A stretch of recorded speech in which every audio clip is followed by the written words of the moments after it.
Yeah, buddy.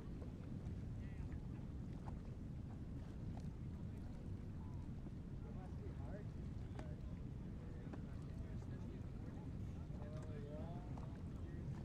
Yeah. Because it goes from nothing to all of a sudden.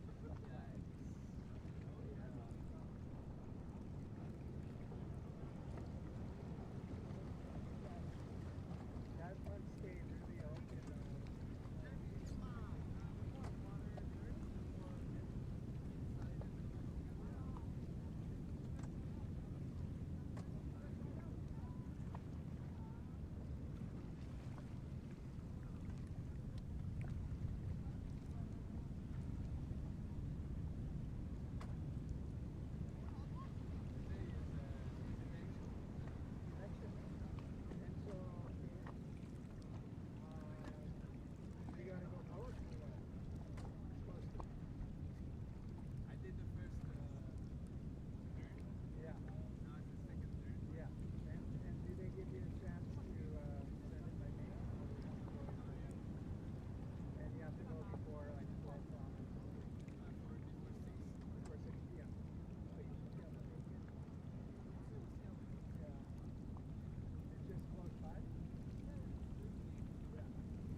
They can start the process. Yeah, they can start. It's gonna take like 30, 40 years. Yeah.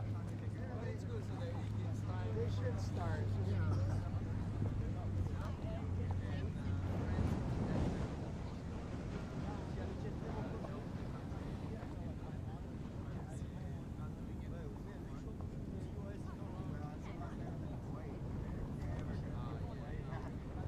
Too important for the military. All the money there. It's like kind of crazy.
Kakakahiaka with a double shaka and a big minoaka. We are live for the Surfline's 20-foot plus broadcast and live action coverage of our Southern Hemisphere season opener in Tahiti at Teahupo'o. So Yorana, and good morning to you. Rocky Cannon here with Dave Wassel. Like to thank Air Tahiti Nui, Future Fins, Sea-Doo, and Red Bull for supporting Surfline's 20-foot plus, and big thanks to Heavy Water Surf. Once again, Rocky Cannon, Dave Wassel. We got Rachelle Ballard here also as well. Dave, Swell's looking buttery. Swell and conditions are prime. It's not giant, it's not over that 20-foot range, but what I'm seeing today is perfect big paddle waves mixed in with some incredible tow waves. So it's best of both worlds, really. Yeah, and we'd like to thank all of our viewers tuning in bright and early Hawaiian and Tahitian Standard Time. It is 7:55, wherever you might be watching from. It might be a little later than that, but there's the beautiful aerial footage. You've been watching some of the live coverage already for about 10 or 15 minutes and seeing some great rides. Like you said, Dave, the mix of paddle in and the other surfers that are towing. The paddle in surfers are like the notch on my slipper right now, in between toes. In between toes. You'll be here all day. I know, out the gates, firing. Just like this Swell and these surfers that are charging Tahiti. So we'd like to thank all of our premium subscribers on Surfline. Not only do you get all of those uninterrupted views of any surf spot in the world that you want to take a look at, but you get the bonus live coverage events like these here. Look at this slingshot all the way through that bowl and standing tall. Dave, what do you like best about going down to Tahiti, besides the quick 5-hour, no time change flight? I like the fact that Surfline is bringing this to everybody live. This is like everybody's right in the channel at Teahupo'o, and the waves are going off. I mean, you could be on social media later this afternoon and try and catch your highlights, but otherwise you can be right here with us and be like, oh yeah, I saw that already. Right. I've been there. Yeah. I was in the channel. Yeah, yeah. It's fantastic. You know, we're watching the live coverage in Tahiti. We got Tika Nui Smith also will be cutting to from time to time, who is our man on the ground, or in the channel, if you will. So we are live from Tahiti, from Teahupo'o, by way of Honolulu, and then via Surfline out to the world. So this is a pretty cool concept that we got to also say huge mahalo to Salt and Air Studios and Mike Prickett and the crew that is here in studio putting all of this live out to you guys, and of course our surfers. I was thinking about these kind of coverages and the way the pieces work and are moving together as we watch a replay of that tow-in wave just a little earlier, and kind of like our American system of government, where you have the executive, legislative, and judicial branch. These kinds of broadcasts got to come together with those three components all working together. The surfers and the athletes on the waves, and the waves themselves, kind of the executive branch, the stars of the show, president, if you will. And then the broadcast team, all of the folks behind the scenes. Mike Prickett is there in the channel, operating cameras, flying drones. We've got our crew here mixing it up on the boards and the screens, like the legislative branch, like the judicial branch running things. And then our viewers and subscribers. You guys are the legislative branch. You are the people that make this happen. So those three components, athletes, production crew, and the viewers, harmoniously coming together to put on great Surfline 20-foot plus programs like this. Good thing I'm a lifeguard, because you just went pretty deep, buddy. Sorry. It's just great to have more surfing at your fingertips. You know, growing up, we never, you'd wait for the magazines to show up. Right. Now it's just right here, right now, at the touch of a finger. Thank you for breaking it down for us as deep as you went. And thanks to Surfline for bringing this to everybody. And Prickett gave us a job. Are you kidding me? Yeah, man. Yeah, man. Right this on, is, Mikey. one of my favorite things to do is hang out with Dave Wassel and Rachelle Ballard and watch some of the best waves in the world with their top athletes taking it on. Look at that channel. I mean, that is like a, it's not really a channel either.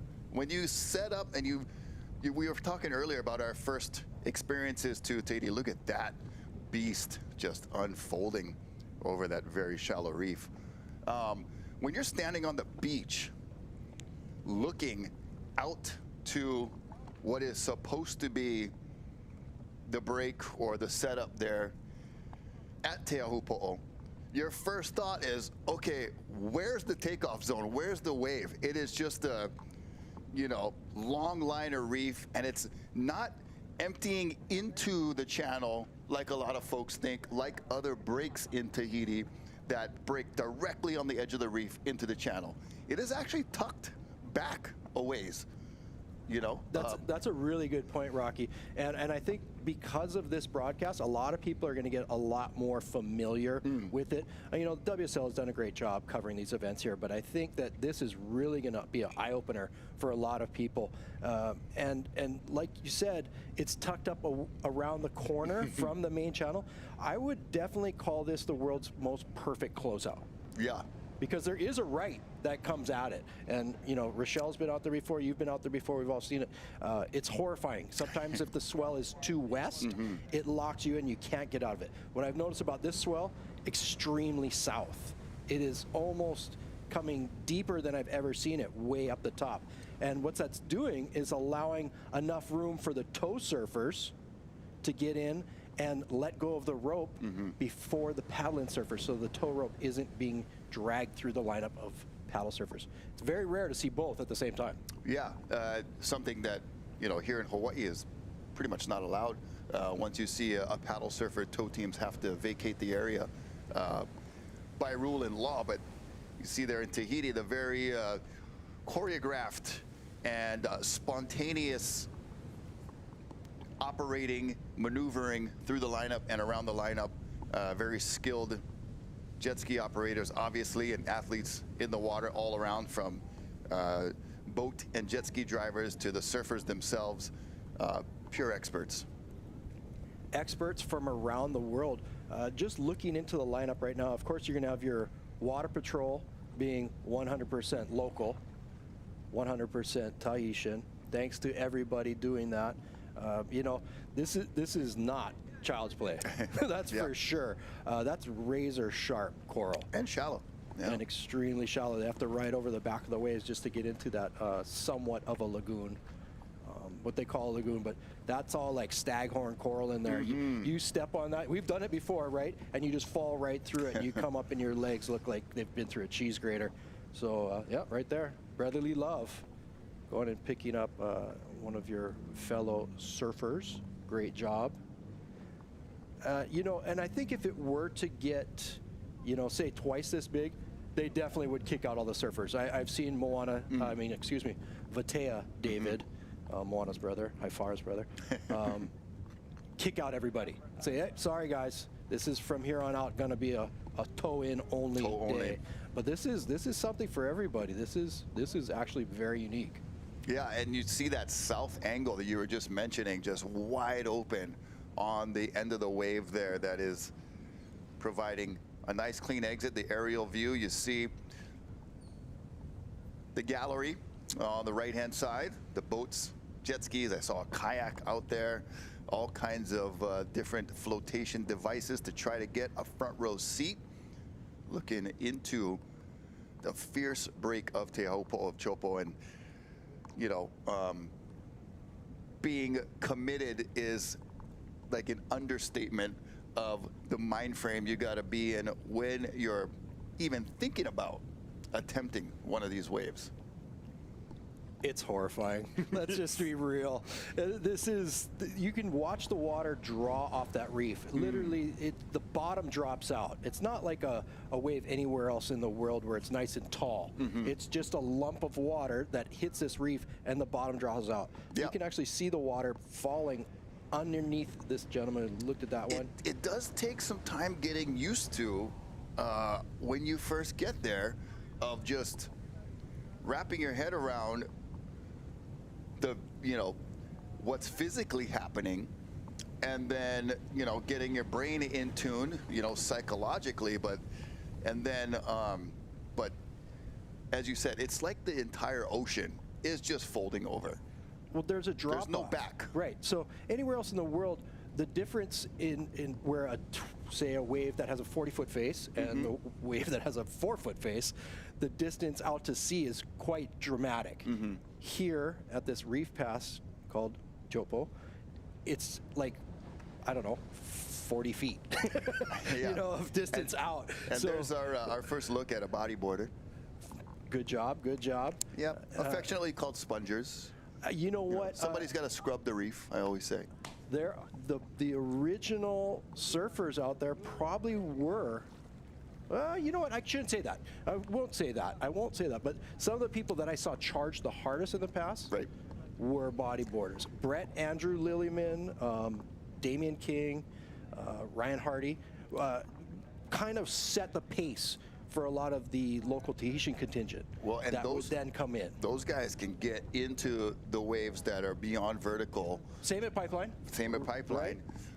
With a lot of, just no room for a surfboard, and they're able to get in. So I'm going to text Mike Stewart right now and ask him when his first session was out there. The pioneering bodyboarders definitely kind of led the way of what's possible. And still rocking it today. That's a great shot. This is a really neat way that you can see that it's not really into the channel. Well, we're going to we'll take a quick break, and I think we're going to hear from Surfline's head of forecasting, Mr. Kevin Wallace. Hey everyone, great day of surf lining up at the end of the road today. XL swells filled in overnight, likely peaked overnight, but still super solid this morning with toe-sized waves. Slowly going to taper off through the afternoon today. We head into the second half of the day, maybe trending towards the really big paddle range with still some occasional toe sets, but bottom line is it's solid all day long. Storm that created this swell took a great track towards Tahiti, also really very close. Peak seas, not super big, 35 to 38 feet, but we're very close, around 12 to 1,500 miles away, so that should help with consistency throughout the day as well. Looking at favorable conditions pretty much all day, outside of maybe a passing shower that could make the winds a little bit funky, but east to northeast offshore wind this morning on the light side, and then potentially going a little more variable through the afternoon. Some rain this morning, should clear at least partially through the later morning, mid to later morning, and then maybe a passing storm or two this afternoon as well. Again, wind might get a little bit funky around those passing storms. Otherwise, we're looking at good, excellent conditions throughout the day and looking at an epic day of surf.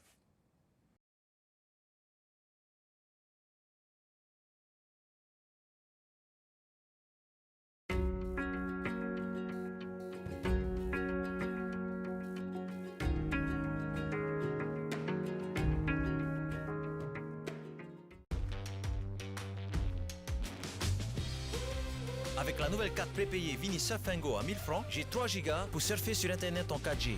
En plus, je la recharge comme je veux par SMS grâce au recharge Vini. Et avec l'appli Vini et moi, je peux la recharger jusqu'à 30 gigas. Vini Surfingo, 3 gigas, 1000 francs, carte prépayée, 100% Internet. Plus d'infos sur vini.pf ou en boutique. Vini, partageons l'innovation.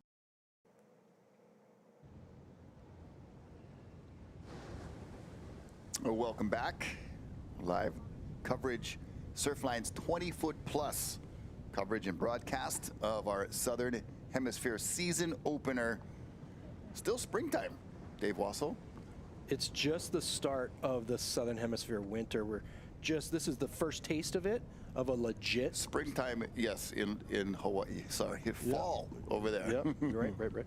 So it's just the taste of it. And as far as conditions, the prime, the peak winter months in the Southern Hemisphere, you will get a lot of storms. Just like here in Hawaii, that come associated with the swells. You get the weather with it. The weather with it, right. And so this is the surf without the weather. This is as good as it gets.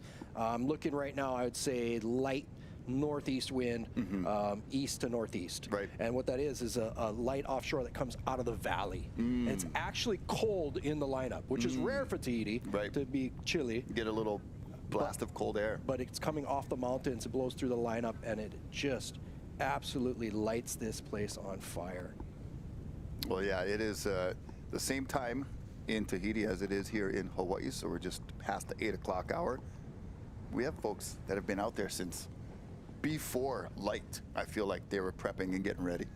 I saw Nathan Florence out there. I saw Brett Andrew Lillyman. All right. Yeah. Yeah.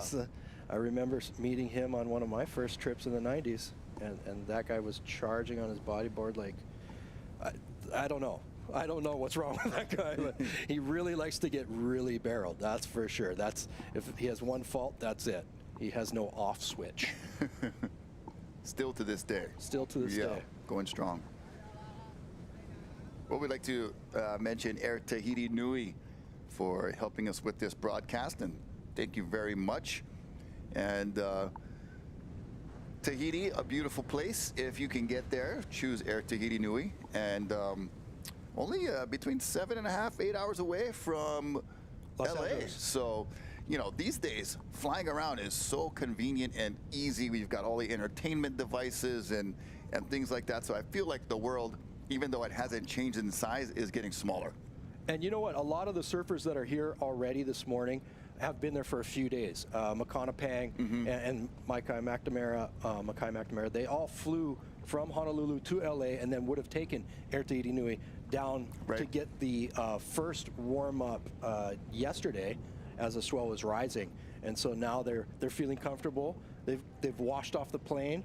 They got the jitters out and expect to see ridiculous things from these individuals. Yeah, Air Tahiti Nui also flies nonstop to Seattle from Papeete and in Seattle to Paris. So you can get around the world on Air Tahiti Nui. Appreciate you guys very much. And if you're curious of what 20-foot plus, if you're first time hearing that phrase or that moniker, it is Surfline's contribution and brought to you by Heavy Water Surf, chronicling the world's best big wave surfers in the heaviest waves. And it's not just about putting the surfing on display or showcasing the actual surfing, but it's also getting to know some of these athletes on a more intimate, more personal level with interviews, some talk stories and things like that between these live events and showcasing these crazy waves as one of our bodyboarders gets some Tahitian tube time. This new series will take viewers deep inside the world of big wave surfing with perspectives from the world's best riders, surfboard designers, water safety experts, and surf forecasters. So all those components so important in the 20-foot plus and big wave surfing arena and community. So 20-foot plus is something that we're bringing to you through Surfline and with the help of Heavy Water Surf as well. I think it's really cool that the way the whole media has worked out, right? You can put yourself right in the belly of this beast, but then at the same time through social media, through Surfline, through this 20-foot plus, you can connect with these individuals and literally just drop into their DMs and be, well, what was going through your mind? Right. No, seriously, like, where were you yesterday? Oh, I was swinging a hammer. Oh, I was a bellman at Turtle Bay. I was valet at Sam Choice, whatever, you know, whatever these people do to their time off. Right. Because not everybody's traveling the world as a professional surfer, but they are traveling as professional heavy water men and women looking to seek this thrill of this 20-foot plus. And professional a lot of times gets immediately connected with a money value or a, you know, a salary or a payment. But professional in this case is their preparation, a lot of their equipment and design. As you see one of those beasts just so turbulent on that reef, and the photographers that are swimming there having to use a lot of caution. There's our kayaker. I want to see him try to drop in the one. That would be epic, but I don't think that will happen. So I'll just keep wishing and waiting. But the word professional, when you tag it to these types of athletes, you know, and they're not doing it for money. They're not doing it because a company is backing them necessarily. It's pure passion. A lot of it is in this big wave world, for sure. Don't get me wrong, there's guys who make a decent living. Correct. You know, Nathan Florence is out there right now. That guy's he's doing okay. Yeah, I just saw a commercial, you know, he's living it up, man. Right? Eli Olsen, he's there. Yeah. He just flew in from New Zealand. He's shooting a movie. He's a stuntman. Yeah. Right? But will drop everything. In fact, dropped everything and flew over and surfed the eddy. Right. Kind of like our guy in the channel, Tikanui Smith. He's a big wave surfing stuntman. First Tahitian ever in the eddy. That was a special day, not only for all of us that got to witness that, and Dave was there manning Tower 2-5, waiting for the possible entry, but also doing a lot of hard work on the beach there. But what a special day for our Tahitian brothers and sisters getting to watch Tikanui Smith compete in the eddy this year. That was awesome. This is that south line. Look at it. It looks like a point break. Oh man, it's like you're playing a video game where you just, everything is lining up with perfection. Literally coming in so far up the reef, so deep, and just that feeling of elation. If there was any kind of west, and you know this, Rocky, and Rachelle will talk about it later. If there was west, it would just be closing out from the other side of those boats and kayaks coming out. This is a solid set. Yeah. A lot of solid waves in this one. Look at the age. That was like, no offense, that was a child. Yep, and probably not even old enough to drive a vehicle, but driving through a Teahupo'o tube at solid He doesn't have 20-foot plus. He doesn't have a Toyota Hilux, but he has a jet ski driver that'll tow him into a bomb. Oh my gosh. Do his parents know what's going on? Hopefully. Maybe not. You're supposed to be at Sunday school. Yeah, they're at church right now. And if you're wondering also what is heavy water surf, as we talk a little bit about the contributing members of this broadcast and the Surfline's 20-foot plus and heavy water surf is a gathering of great surfers started in 2019 by Jamie Mitchell and Zach Porter.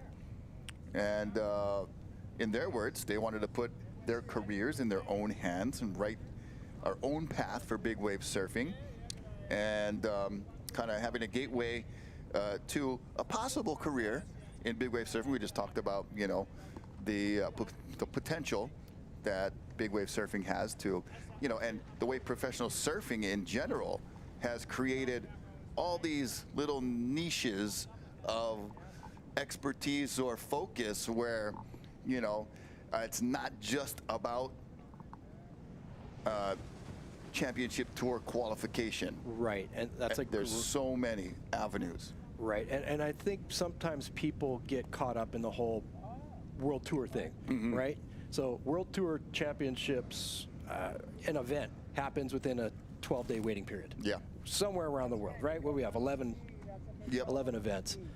There might be 5 big wave events in an entire year, 12-month period. Correct. So good job to Jamie Mitchell and Zach and Surfline for focusing, because, you know, I think this is more interesting. No offense to the guys on tour, but like some of this kind of, you know, you got to focus on these great moments, but there's also horrifying moments, right? Correct. So there's the good with the bad, and you know, when you're out surfing the eddy, you know that somebody didn't make their wave because of how loud the cheers were from the beach. Right.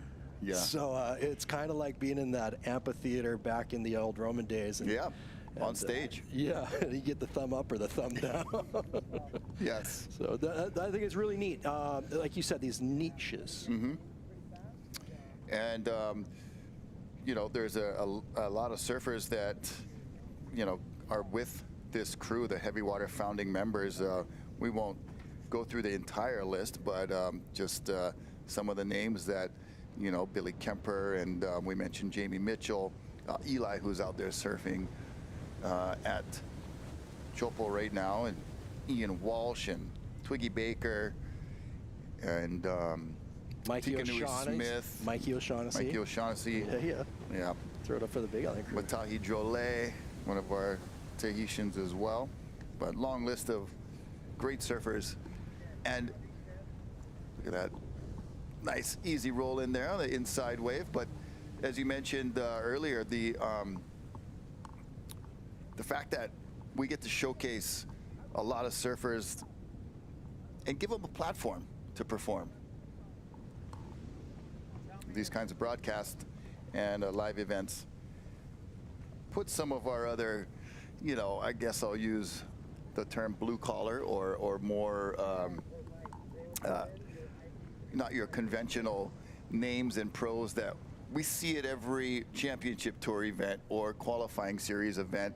We get to look at so many of the other talented individuals that are putting on a show in serious waves. Very serious. And in fact, on this rising swell yesterday, I think Tom Lowe, I was looking on Surfline on Instagram, and I saw Tom Lowe had a tremendous wipeout. I think he broke 5 ribs just from hitting the water, not the reef, just from hitting the water. Tom, we all know that you're strong as it gets, strong as steel, so heal up quick. We know you'll be back, but you will not see Gabriel Medina out here on these days. He's not dropping everything and flying over here for this, but these guys are. And it's all for that right there. Wow, that was buttery. Man, the English muffins and toast have just extra butter this morning. Look at that view. The drone just panning out, looking down the line. He's holding a holding a GoPro? Yeah. Wow, multitasking, that bugger. This is a really, really beautiful swell. I would say, what, 15, 16-second interval. It's drawing off the reef, but not horrifyingly. Like, you can still paddle into these waves. Right. I think once you start passing that 17-second interval, the water just moves too fast. Yeah. You can try, but the wave's going to zip right past you. Yeah. Even if you do make it down the face. And I think we're going to see some really, really radical paddle-in waves today as well. Yeah, and according to Kevin Wallace with Surfline, our broadcast or forecast team, swell peaked last night. As you said, it was on the way up yesterday afternoon and then had that overnight peak. And today, still pulsing and pumping for this morning. Could see a little taper into the lunchtime afternoon hour. And still a bit of a mellow crowd. Surprisingly, I wonder if the police had shut down the boat ramps, because there's not That's a lot of possibility boats out there, huh? Right. So when the swell, there was so much hype about this swell, you know, that you never know if it's going to peak 12 hours in the night, 12 hours in daylight. Right. It's really hard to predict. It's still one of those things that I like, that Keeps it real. as humans, we think we can predict and control everything, but man, that window of the swell, you just never know what it's really going to show up looking like. So, you know, people have flown from all over the world to be here. Cole Rothman's there. There he is. He was just on a pipe the other day. It's funny. Funny thing is, he goes, hey, I heard him talking to Jamie, like, oh, did you see that swell coming up? Oh, yeah, Tahiti, this and that. And Jamie's like, oh, you going? No, I don't think so. You know, first one saw a lot of hype, kind of crowded.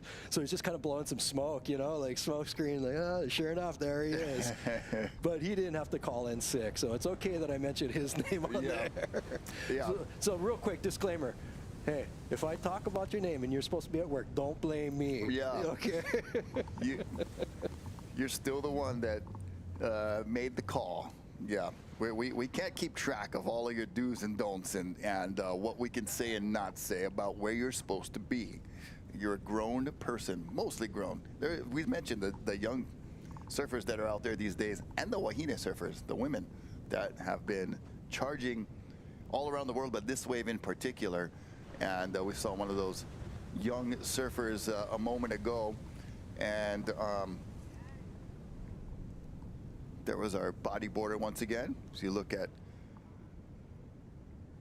that front row seat, the gallery there. That's a nice place to be when you know you're going to be okay. Man, we've seen some carnage on the reef there, not only obviously with surfers and athletes, but that front row gallery is not safe seating. It's like, you know, you're watching the Masters and then Tiger hooks one right into the crowd. sometimes, especially on those more southerly swells, we've seen some boats and jet skis get severely damaged. Speaking of doing damage, that guy just parked himself in a beautiful, beautiful cave. Do-it-yourself man cave. I love it. Big old smile. Yeah. How's your day? Oh, it started off pretty good. Yeah. Look at that. So there's that valley where that east and northeast wind comes out. See a little bit of like mist, fog coming out of there too. So beautiful, beautiful. That's the one thing that you never get enough of. Everywhere in the South Pacific looks like a postcard. Yeah. It really does. It looks like that all the time. Thanks for sharing that with us. Yes. There's a replay of that beautiful paddle-in ride. That looks like Cole Rothman. There That he is Yeah. Cole. Okay. All right, he is there. That's the board that he was riding out at Pipeline. Awfully short board. Okay, Rocky, you surfed out here before. What size board were you riding? On a day like this, were you 7'2". 7'2", right? Would be my choice. I'm 6'1", so a little taller and lankier than most, and 7'2" would be mine. Yeah, these guys are probably on what? Boards under 7 feet for sure. I'm pretty sure that was Makana Pang. Where are we? Pipeline? Yeah. Or the Tahitian pipeline. Yeah, I guess that's what it is.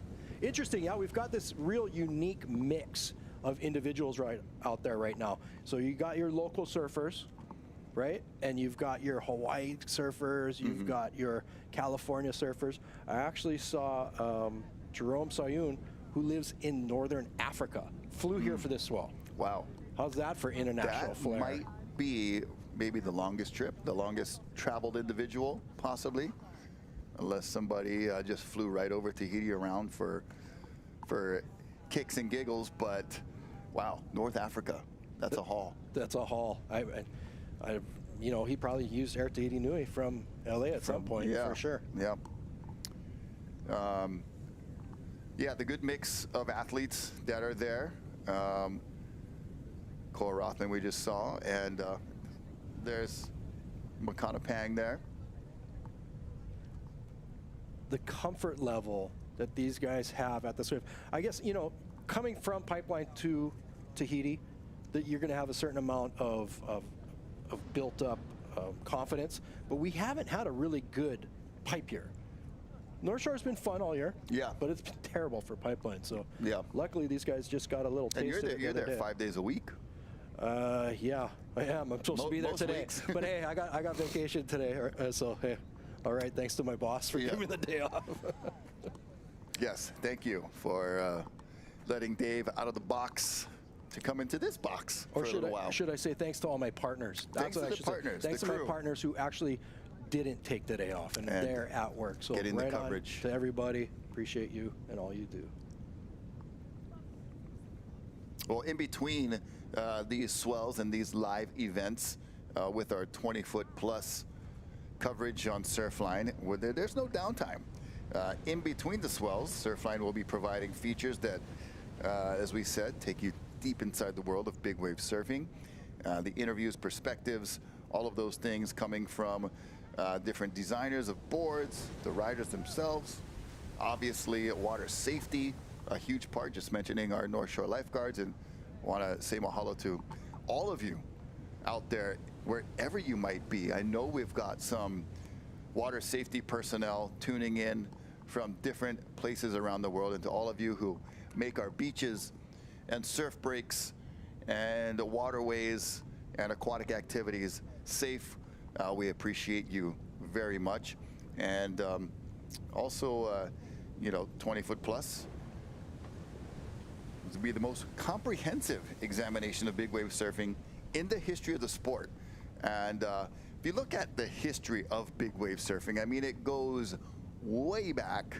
Obviously, a lot of the pioneering of the North Shore way back in the the 50s and into present day, but the coverage and the attention to big wave surfing. I mean, there's always been this affection for big wave surfing because it was mostly about, like, what are these guys thinking that go out there and do this?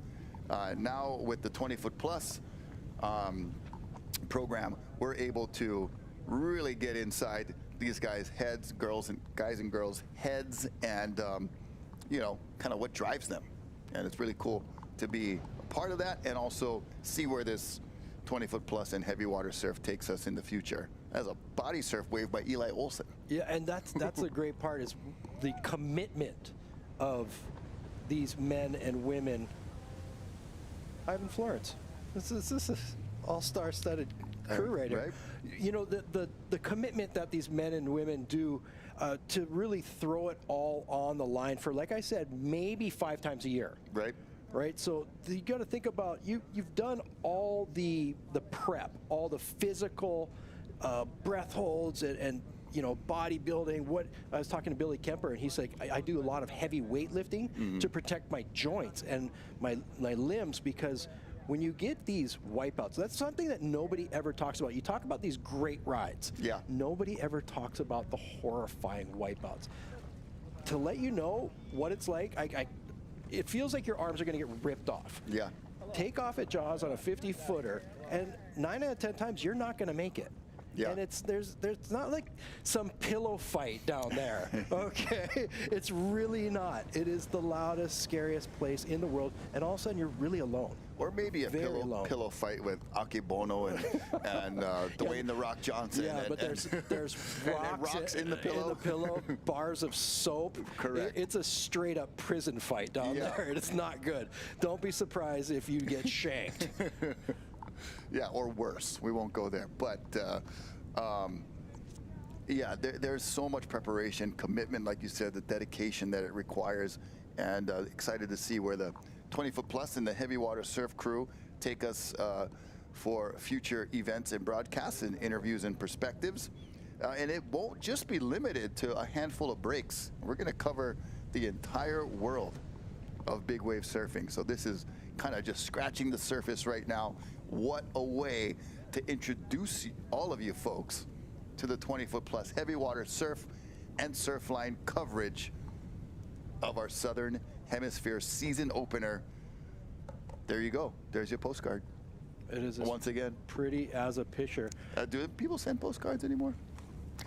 I do. They're still on the rack. I do. I still see them around, but I do. Remember, people used to send coconuts? Yes. You used to put a stamp on a coconut and Yeah. sign it. You know, it's interesting, right? We're heading out of this this northern hemisphere winter, and we would have had places going off anywhere from Peahi Jaws over on Maui to Ireland, Eileen's and Muglamore. How do you say that, Wave? Anyway, that psycho that was left. close enough. That I Yes. won't surf it. I can't even pronounce it. Yeah. But guys like Connor McGuire, who born and bred there, they're here at Tahiti right now. Yeah. He's one of the Red Bull athletes who showed up for this swell.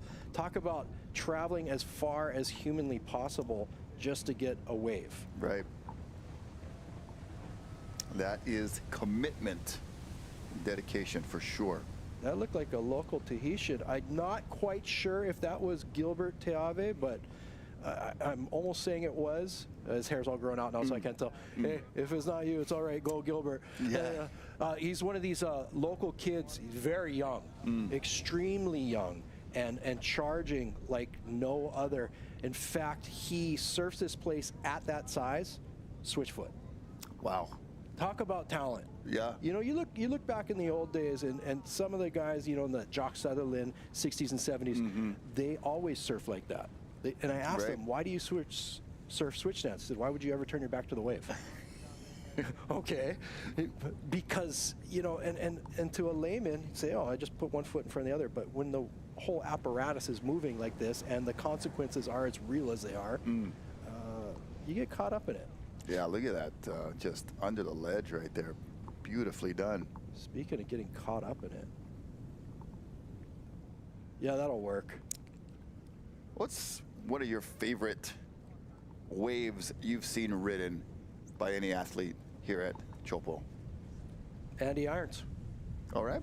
Andy Irons. And the backstory behind it, yeah, I used to live with Bruce, and I saw the battles that these brothers You saw it up had. close. And Rachelle's seen that too, being from Kauai, and I saw it too, being the same Right. age as them, so they're always in my age bracket. I'm like, Right. I'm never going to get rid of these guys. Even since NSSA days, little Yeah. amateur contests, right? Right. Like full-on fisticuffs in the lineup over, you know, what are you going to win? A little tiny trophy, a little band, and oh, they're it was still much bigger than that Yeah. for those guys. But the backstory of how the only reason Andy went was so that Bruce wouldn't be able to catch the wave. He just wanted to block him. Yeah. That is probably to this day the best, most burned, sizzled into my brain memory of Teahupo'o.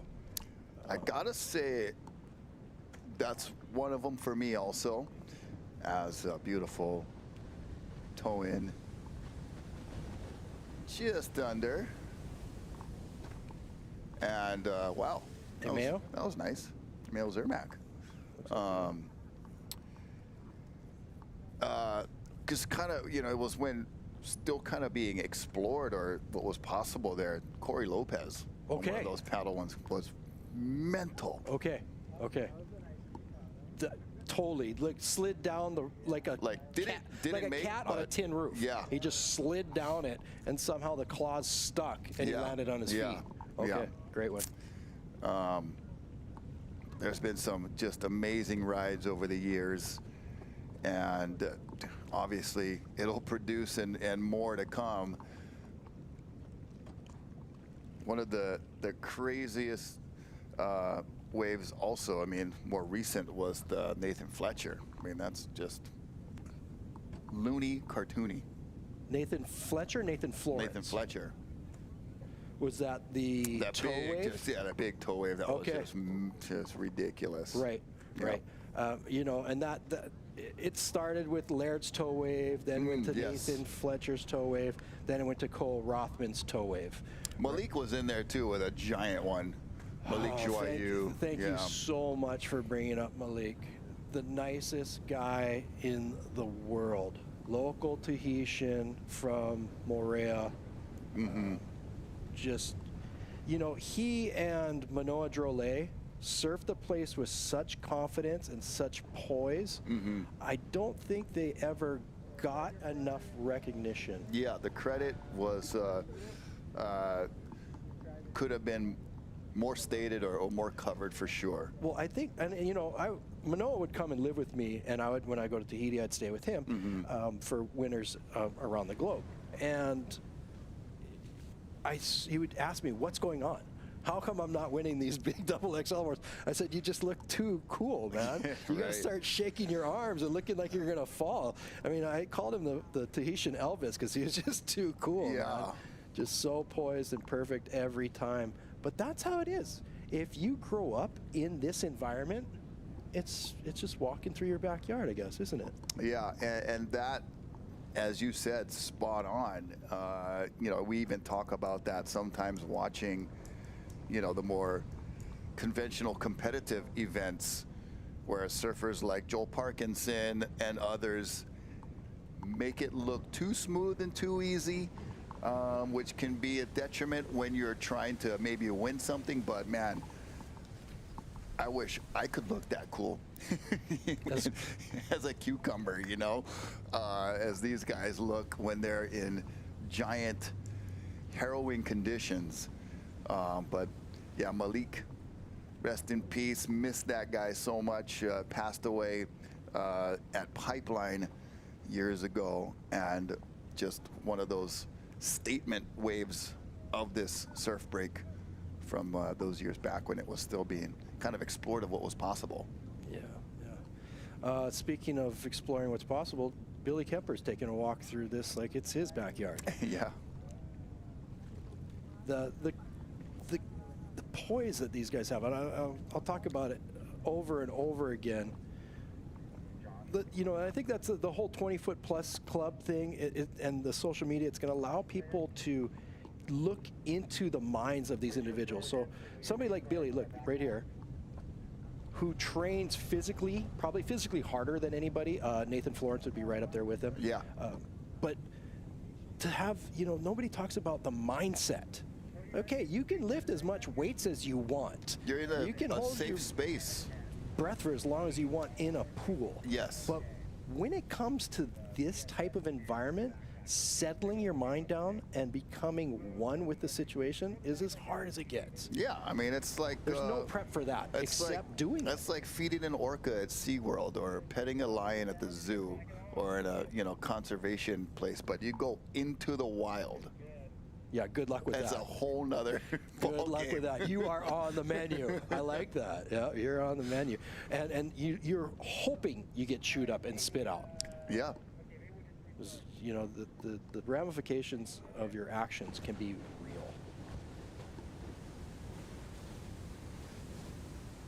Well, what about your first trip to this beautiful place we call Tahiti? My first trip, oh my gosh, I remember it was in the 90s, late 90s, probably 96, 97. Showed up, and what I remember... Quarter century ago, by the way. Yeah, it's been a while. It's been over 25 years since I first trip there. We used to stay at past the end of the road. Anik, Pa'ofai, and Koshu, Uncle Koshu, and Kami was the boat driver. Sorry for regressing back to that, but what happened was Andy Irons had come down for the gotcha contest and come back. We'd heard about this wave, right? And we knew that it was down there, but we didn't know where to stay. And Andy came back and said, hey, I found this little pension. It's called the Pension Bonjoui down the end of the road. And for those of you... Pension is like a bed and breakfast. Correct. Yeah. And go ahead and Google what Bonjoui means. So let's we won't get into that part. Spell it. It was set up as a honeymoon retreat. Got it. Okay. Bonjoui is actually this feeling of ecstasy at the moment of what honeymooners do. Yeah. So that's why it got set up. So Andy said, hey, the people are super cool. They give you rides out to surf. It went from this honeymoon retreat to just being packed with surfers. It was hilarious. It was awesome. But I remember being out there, and my first wave, I wasn't even close to the barrel. Thanks for asking. We are going to come back with more fun Teahupo'o stories and first-time experiences there. But we're going to take a short break and check out a gentleman we were just talking about. Go to Andy. The reason he got that wave was because of me. I was maybe the extra knife in his side, because that morning the waves were huge. It was like 10 to 12 feet. And then all of a sudden this really big wave comes in, and I whip around to go. But as soon as he saw me going, he's like, if he's going, I'm going. That's what he's thinking, because that's what I would have been thinking. So he just whips it, gave a couple paddles, and I remember coming right up onto him and going, see ya, joking around. But then I said, see ya, and I was like, oh, he could really get hurt on this wave. But then, 4 seconds later, I just hear the whole channel erupt. The wave blew out. I couldn't believe he made that. I was like, he said that was the best wave of his life. And I'm glad I gave him a little motivation.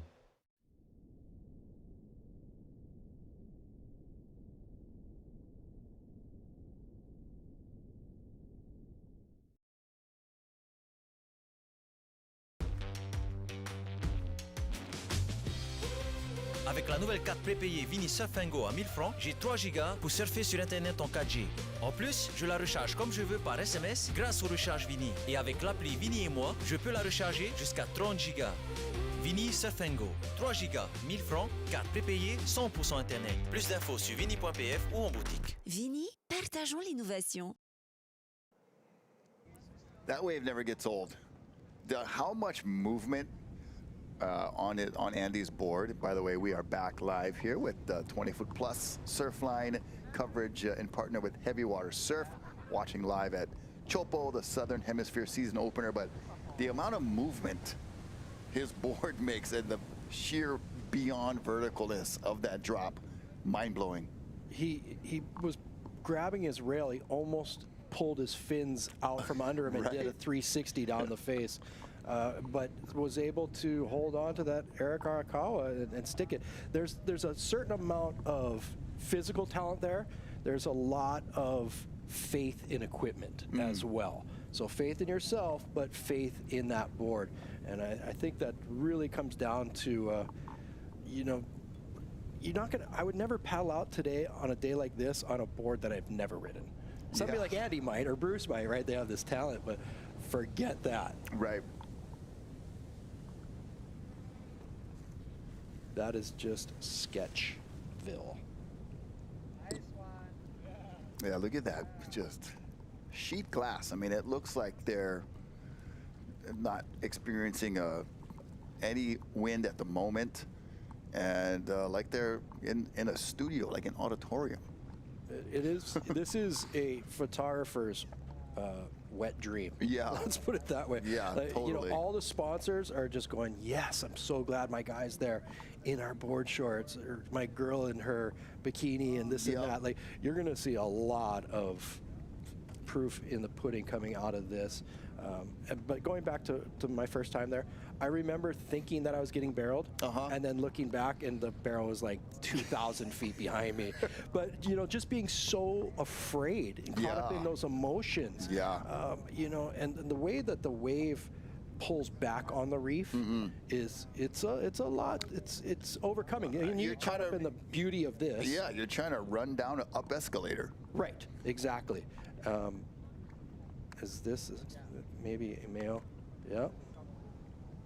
Oh, Tahitians are in the house. This kid, stock in this kid is going through the roof. He's been performing well in Hawaii too.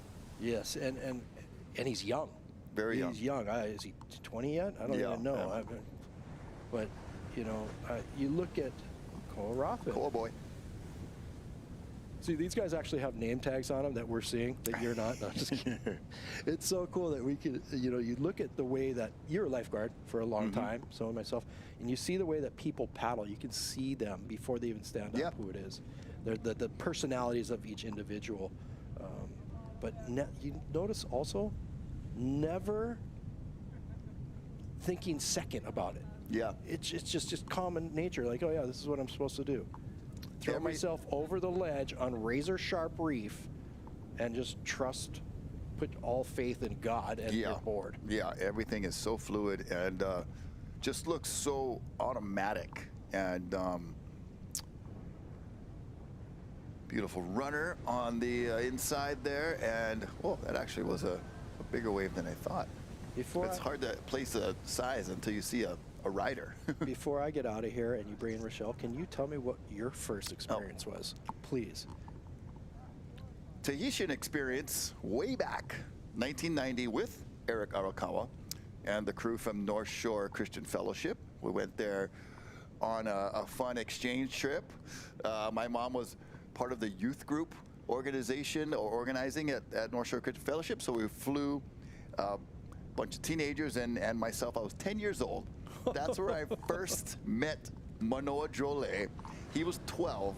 Watching him light up Papara Beach Break, I was inspired and in awe of his talent. And that goes way back. But first time surfing Teahupo'o, summer of 2002 with Ikaika Kalama. Yeah. Yeah, and staying, you know, not right there, but down the ways with Brother Ra'anui and the gang, and we made it out there on a beautiful day. And same thing, like I said earlier, we pulled up, and I'm like, okay, where am I looking? Where's the break? And they point way behind the reef, and I'm like looking by the boat channel, and they point way back there, like there it is. I'm like, really? Wow. Okay, that was my first surprise of how far from the actual pass and channel the peak and the takeoff zone is. And it took a while to get comfortable just being in the water and actually paddling for a wave. I must have watched it. I felt like I was a 11-year-old kid at Pipeline all over again in the channel, just watching and marveling all over again, like when I watched Pipeline and Derek and those guys dropping in, going, that just doesn't look possible. How are they doing it? And then thinking that same thing, looking into the break from the side at Teahupo'o, and then finally, you know, in my head, I'm like, you're a Pipeline surfer, you got this, you know, you surfing all your life, you came all the way for this, like get in there and get one, you know. And got the first one, like you said, also just like, oh, I'm shacked. And I'm like, oh, wait a second. that was just a pit ride. And, you know, finally got a few good ones, and then got the one that I didn't make, and then there were a bunch of sets after, and then just got the little, not a rough rakeage, but a mild rakeage into the lagoon. The full experience? Yeah, it's like, all right, this is the full circle, full experience. Did Water Patrol come and pick you up? No, there was nobody there. Hardly, you know, it was 6 to 8 feet Hawaiian size, but, you know, pretty mellow crowd. No events happening or anything, so we kind of got it in a little window of not a lot of that crowd, but no boats, no jet skis, just us on boards. But good fun, great experience, and highly recommend it if you are qualified. The Tour de France has its bike ride, but Tahiti has the Tour de Pass. Yeah. Over the reef and back into the lagoon. And the thing is, you usually end up getting cut along the way, pushed way in, and then deposited into this deep channel all by yourself, bleeding. And it's different than Hawaii. Our corals, I think our water temperature is maybe a few degrees cooler, so our corals are more close to the reef and hardy and kind of rounded off. Those are the typical, like, Great Barrier Reef, National Geographic live razor corals that will live in your skin if you let it go. So you've got to do the lime treatment. They squeeze lime directly onto your cut, which To kill the staph. has a very neutralizing effect on the staph and all of the other things that can go wrong with a reef cut or a coral reef cut. And man, no joke. You gotta very carefully tend to your wounds from Tahiti. Yeah, there's a lot of respect for this wave, and all breaks in Tahiti. There's long list of waves all over the place. Long list of guys getting barreled too. Yeah, that was beautiful. It's interesting how the focus is really at the end of the road. On the ski earlier, I think that was Dylan Longbottom, they showed. He would have flown over here from Australia just for the swell. Yeah. You know, and you talked about how your first time here and you'd surf pipeline and you'd accomplished yourself at a wave which is as deadly a wave as anywhere in the world, the most deadliest wave. But then you come here and all of a sudden everything goes out the window and you're timid again, right? So this whole 20-foot plus thing, you're following these waves around the world, looking at these maps on Surfline going, this is a good idea. Let's chase this down and throw everything we got at it. It's, you know, and maybe for one ride. I look like Russell Bjerke, another Australian. Everybody's here. Yeah, the world has converged onto the tiny island of Tahiti, which is shaped a lot like Maui, in my opinion, or at least Yeah, it's a figure eight. It is. And so you have the Tahiti Nui, which is the larger part of the island. Then you have the little neck, and then Tahiti Iti, a smaller portion of Tahiti where the end of the road is located. And when you say end of the road, you really mean it. The road does not go around. It stops right there. There's a little scramble. Morning scramble for an inside paddle wave. See the different setups there where the tow lineup is on this particularly more southerly swell. Then you see the paddle takeoff zone, and then you see the spectating gallery. And, you know, I would say the only thing kind of holding this wave back or this break back from being totally publicized and blown out of the water, where we look at a beautiful in the water line drawn there from one of our tow surfers, is the remoteness of it. And once you get there, it's even remote. When you're in Tahiti, it's still remote to get to. Right. And Tahiti's drive times, it's like Hawaii on steroids. When you talk about, like, I hate driving from Sunset to Haleiwa. That's just a mish. and they'll, you know, from Papeete to end of the road, Chopo's like, bruh, what? I mean, you know. It's a long drive, but like you said, you can't even tell what the wave's doing from shore. Correct. Right? It's breaking out on the, what do they say, Mauti, that barrier reef. The outer reef, yeah, right? barrier reef. And so what I used to do was look at how tall the explosion of whitewater is. Because the wave, as it gets bigger, just becomes more and more below sea level. Yeah. So it doesn't get any taller down here. It just gets thicker. Yeah, that is Russell. Oh, yeah. Yeah, the brother man. And everybody's here just to enjoy that. Look how south it is. Man. It is perfect. But Yeah. you know, I would just notice the explosion of whitewater and how big that was. The taller that is, and also at night you could hear it. You could hear people screaming Emeo's name as well. But you know, he wasn't even born back then. And look at him now; he's the king of this place. I mean, it's really up there between Emeo and Matahi. Yeah. Manoa's brother. Yeah. Or half brother. But definitely there's a long list of bloodline that has been handed down, right? And so whether it's you know, say somebody like Arsene Parho showed somebody like Vatea David, this is how you approach these waves. Okay, and the Vatea took it and ran with it. Was on the world tour. Yes. First Tahitian ever on the world tour. Yeah. And then Maybe the last. never. Well, I mean, like, come on. I mean, since. Correct. Yes, there'll be another, but man, what a statement, Vatea. And then who showed That's made. Balaram how to surf it? Anyway, we'll get back to you, Mr. Balaram. I'm Ballstack. sure you'll be here all day. But, you know, and then it got passed down, and because there's not a lot of beach breaks, right? Right. So I think you really cut your teeth. I mean, maybe you go to Papeno on that northeast side. Right. Or maybe you go to where you saw Manoa Papara, surfing yeah. at Papara. But sooner or later, you have to throw yourself straight into the fire. Yeah, And I think you're going to ask somebody for some pointers. correct. You know, nowadays might be a little easier. I think when I watch Emeo surf, I look at his surfing and go, Yeah, there's wow, a he YouTube looks- tutorial on how to surf Teahupo'o. Well, he looks a lot like Jamie O'Brien. Yeah. Right? And he gets these crazy pumps in there, but Jamie would have learned from John. So that's what I'm talking about, that lineage. I think the Tahitians back in the day would have had to, you know, maybe they didn't have the technology of watching DVDs Correct. and YouTube, but they would have to tell their friends, this is what you do. Yeah. Trust my brother, Yeah. trust.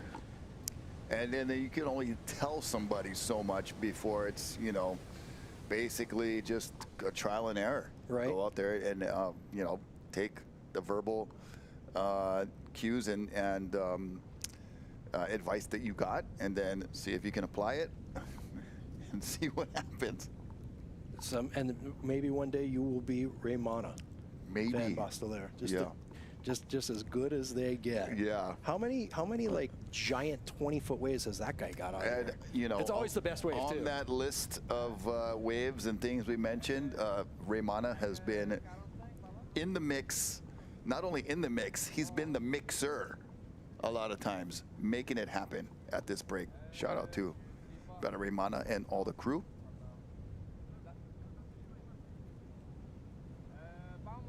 C'est le dernier jet, peut-être ça ouvre les mains, c'était deux bons.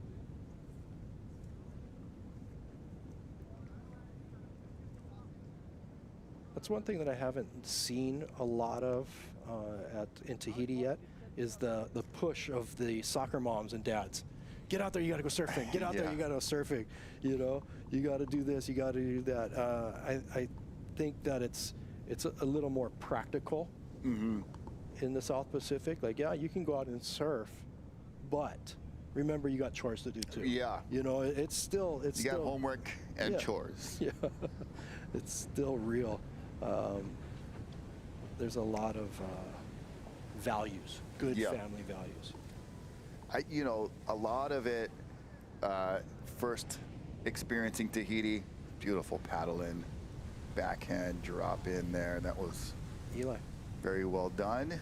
Eli Olsen from North Shore by way of Aotearoa, now at Teahupo'o. That is one solid mullet that kid is rocking. He is, bro. It's the, you know, it's for the parties playing. He's in Jason Momoa's upcoming movie about, you know, Hawaiian Warriors. Okay, The I got Hawaiian it. Warriors I got rock it. the mullet. Nice. It's working. That's $1 million smile. That really is.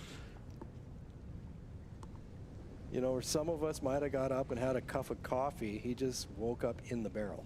Yeah. Yeah. Completing the Polynesian Triangle. Hawaii, Aotearoa, Tahiti. That's pretty deep. Yeah, I mean, Look at this. Speaking of deep. the full experience, that is a little deeper than what I just did.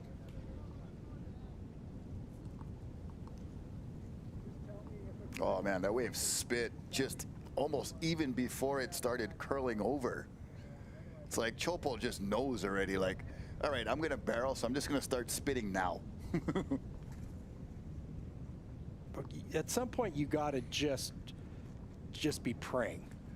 I hope I sure. make this. I hope the foam ball doesn't, because you can't see anything. Yeah. Yeah, it is one of those things. I talk about it, you know, in Hawaii too, on the North Shore, when the trade winds are blowing offshore, you know, getting in your eyes, but the spit at Teahupo'o already in your face on the drop. It is that kind of ESP, extra sensory perception, or that, you know, sixth sense, as we see a Wahine making her way into the lineup there. That could be Wahine. Could be Fiero. the one. She's been on fire. But that, you know, extra sensory of just the feeling, you know, going a little bit blind and relying on some of those the other senses, but then that surfing sixth sense of knowing where you are on the wave, feeling where you are, and then, as you said also, the spiritual reliance of prayer. Please, God, don't let me die today. Heaven sounds great, but It can wait. it can wait.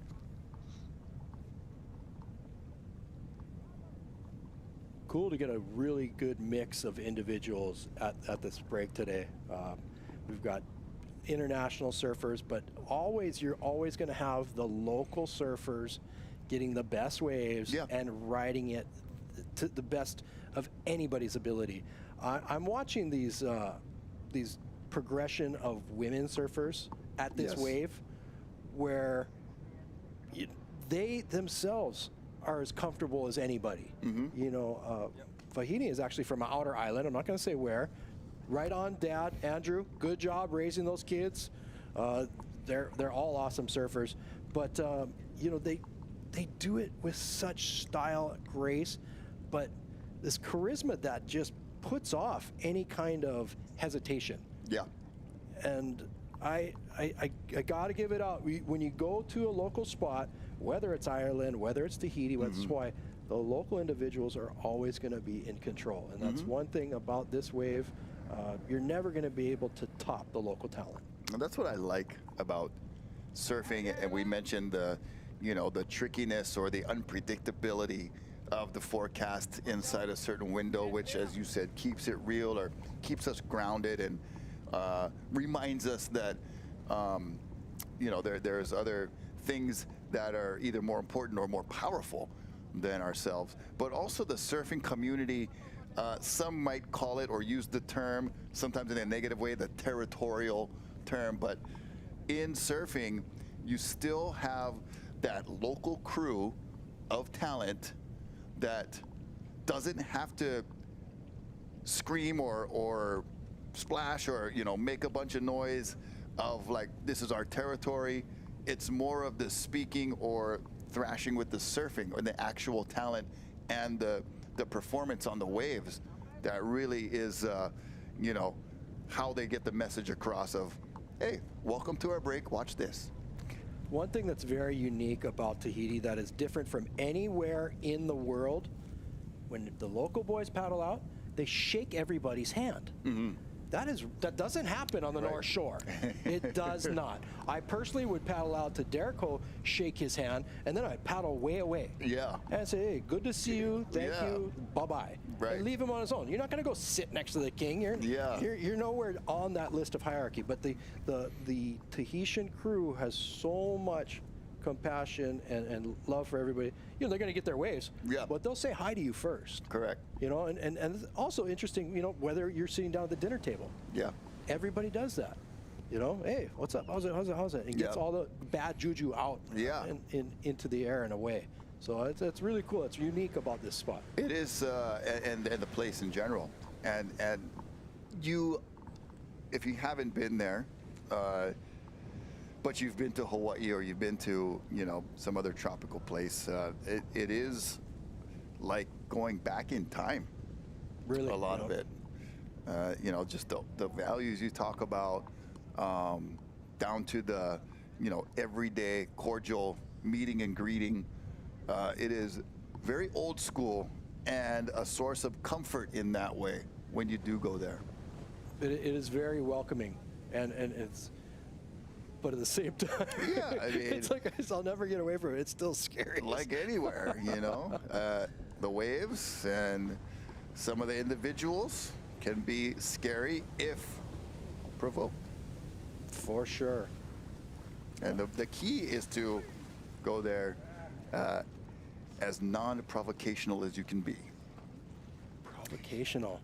Holy Scrabble words. The New York Times crossword, that was 12 down. Well, there you have it. This is my hobby. You really do have one. Oh my gosh. But yeah, the greeting and, you know, the surfing community and having locals at each break, no matter where you go.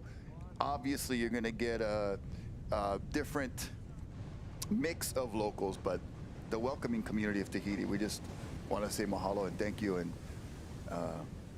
maruru, thank you very much for allowing all of us not only to come there when we come there physically, but also kind of allowing our cameras and crew to be there and opening this up to our Surfline audience that's watching from around the world. And as you said, surfers from around the world there. We've got viewers from around the world. Amazing platform that we have here with the 20-foot plus Surfline heavy water broadcast of Teahupo'o. And is that Makana Pang? That's Makana Pang. That's, excuse me, DJ Makana Pang. DJ Gift. The gift. Makana means gift in Hawaiian language. Gotta love it. Son of Dennis doing work. Yeah. There you see all those boils and very, very shallow, sharp reef. And a great In the view lagoon there. Of the wave way behind the reef that Yeah. you couldn't see. It's a shortcut. All right, that's a kayak with a single blade paddle. I like the combination there. It's going to do a lot of switching left and right. Crowd starting to show up. The gallery filling up there. Floating room only. Yeah, that's Makana. Little roof tickler, I like that. Ceiling tickler, I should say. Ceilings are underneath, the roof's on top. And a beautiful grab rail technique. One of our helmeted surfers. That's something you don't see a lot of at this break is helmets just yet. Yeah. And then of course there's another guy with a helmet. We saw Makana with one In his hand, you know, earlier. but in surfing without it. Back in the day, the heaviest local out of this break, there was two. One's name was Timotei, a very large Tahitian man. He did wear a helmet. And I He did. love seeing just a quick cut there, Dave, is that they speak French just tripped me out. Right. First time. This big, huge local moke-looking guy, and he's like, like, what the heck? Go on. But just speaking of helmeted surfers, and I think he probably would have got that from Liam back in the day. Another one by Eli Olsen. But, you know, he would have gotten the helmet from Liam, and he loved my surfboards because I always had bigger boards. Yeah. And he's a big dude. But Okay. he was just the guy. And the other heavy local was Nicola.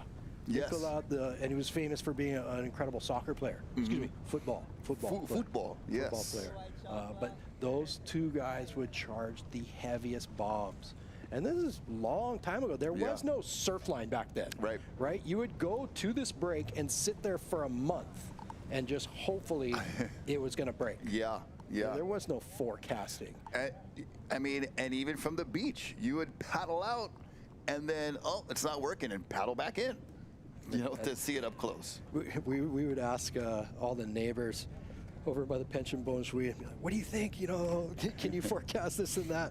And after a while, we bothered Ronu's dad, the neighbor's dad, so much. He said, he started messing with us. He said, yeah, you see that chicken? You see the way it runs across? Yeah, that means big wave tomorrow. So he was just over it. You see the freshwater eel that just came out and tried to eat that kitten? No, that's Yeah, it means big wave tomorrow. Yeah. There's a little stream there that's loaded with these eels. It's pretty entertaining. Throwing your leftover baguettes in there. Speaking of baguette, that guy right there, his name is Brett Andrew Lillyman, and his nickname is Baguette. Nice. That wasn't even scripted, folks. That just happened. That just happened too. Ooh, first grinder of the morning. Donuts for breakfast. So Brett, on his first trip to Tahiti, he didn't know where to go or anything. I just met him. I had some poke on the plane, started talking to him. He's like, oh, I'm just flying down there. I'm like, got a place to stay? No, come with us. So he hung out with us for a couple days till he got on his feet. But we introduced him to some local guys, and they, hey, what's your name? And he's, oh, Brett, but he has this Australian accent. And the Tahitian guy's like, what? Bread? And he's like, yeah, mate. You know, just trying to be polite. And I said, yeah, his name's Bread. We call him Baguette for short. Nice. And it's stuck. It's stuck. Oh my gosh. Oh, speaking of stuck, that guy got stuck behind the foam ball about a mile. It's a different zip Glad code. to see he's okay.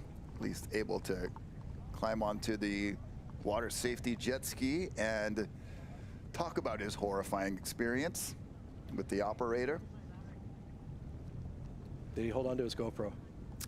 It might be floating in the lagoon, maybe tucked under a big piece of fingerling coral. But there's the gallery there. You see the tow-in lineup up further to the left. You can see that wave deep behind the reef as Makanapang gets a Tahitian gift right there. Deep behind the curtain.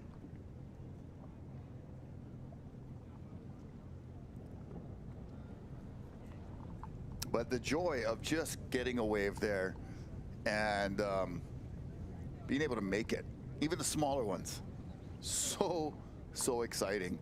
And everything just kind of feels magnified. Like we talked about, we thought we were in the barrel on our first waves and we were way ahead of it, but just all those feelings and emotions and sensations running through your body when you're actually riding one of those waves. It's just, oh, there's a paddle surfer. That is brave. Was that Tikanui? Possibly. It might have been. This was the slingshot that still could not get through that freight train. Man, there's no trains in Tahiti, but that was one of them right there. That was a one-way trip to the lagoon. Yep. By way of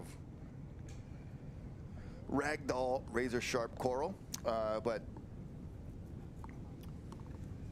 yeah, just even experiencing a wave there, no matter how big, how small, very exhilarating. I've never towed in there before. It looks like it could be a lot of fun, but also a lot of damage. But I can't imagine getting one of those monsters. Yeah, I've never got one of the giantest waves of my life there, but it's weird that when you're taking off, only the driver knows what's going on. Yeah. And it doesn't look like much. It doesn't look like much at all. Coming out of the channel, it's a real little lump. Yeah. But because it's in such deep water, literally right behind that lump where that guy's sitting, Yeah. it drops to about 130 feet. That is it goes crazy. straight down.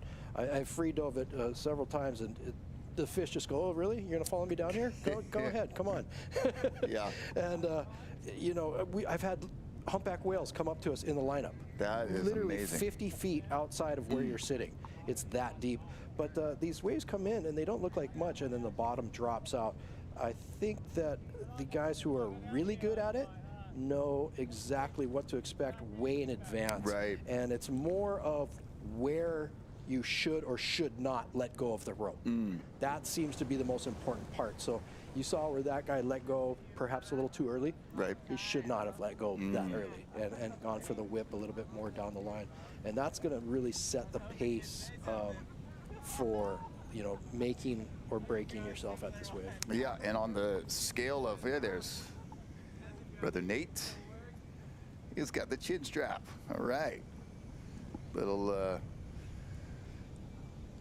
facial chin protection just in case he nudges the reef. He's got some padding there.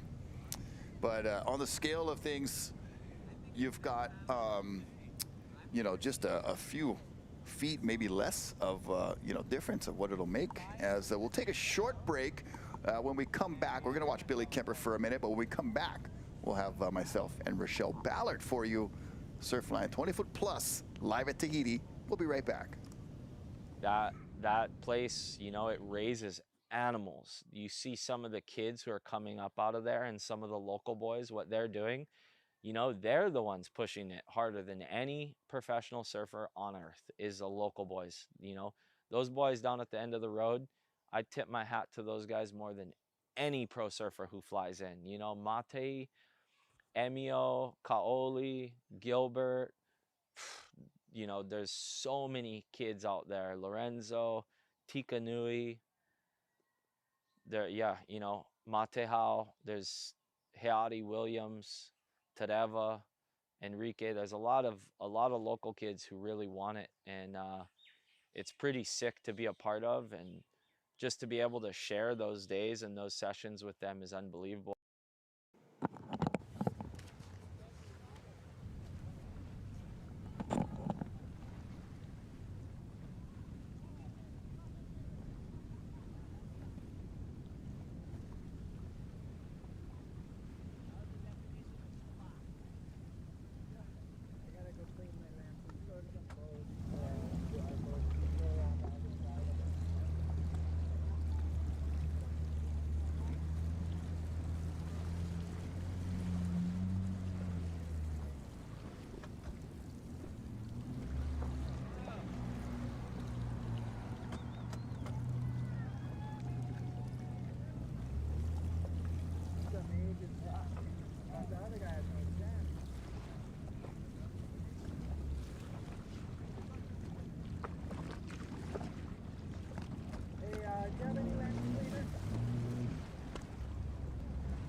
Welcome back. Hope you enjoyed that little piece from Billy Kemper. He is one of our athletes surfing for this 20-foot plus Surfline coverage brought to you by Heavy Water Surf as well of our Southern Hemisphere season opener in Tahiti.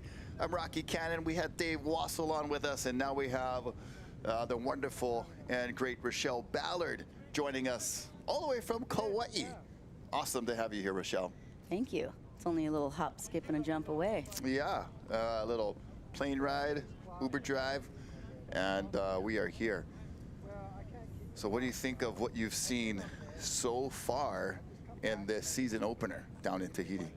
It's a beautiful day down there. It brings back lots of memories, and you know, it's Waterworld, right? So it's the best show that you can watch as close up as possible live.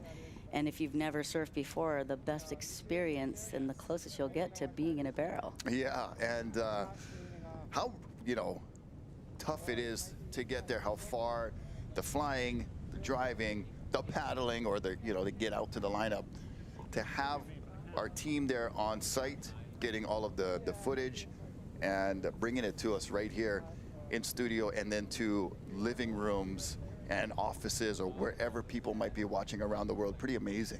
Absolutely, and to watch that replay of, you know, getting spat out of a deep pit, getting and whipped in. Somebody in the back going, wait a second, that was deeper.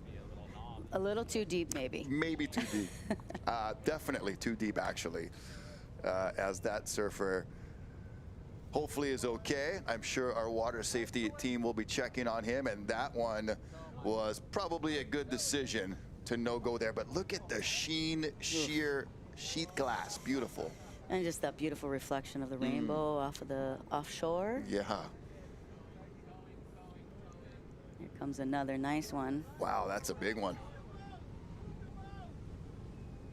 And you can really see the, like, once the wave starts getting bigger and thicker, really more than anything, the bottom starts to like really flatten out, and it has this really like leveling, and then it just kind of 90-degree angles up.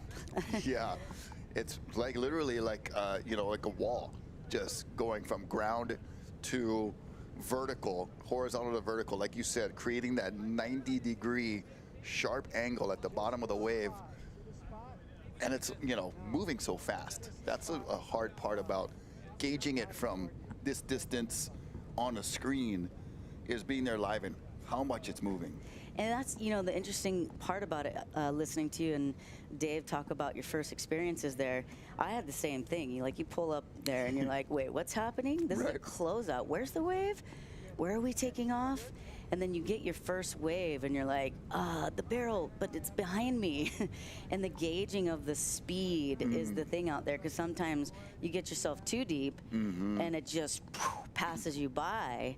And then a lot of times you actually got to like cut a little bit of that speed off and stall into the pit. And especially front side, seems like, you know, that like really like setting up and you got like maybe the double hands.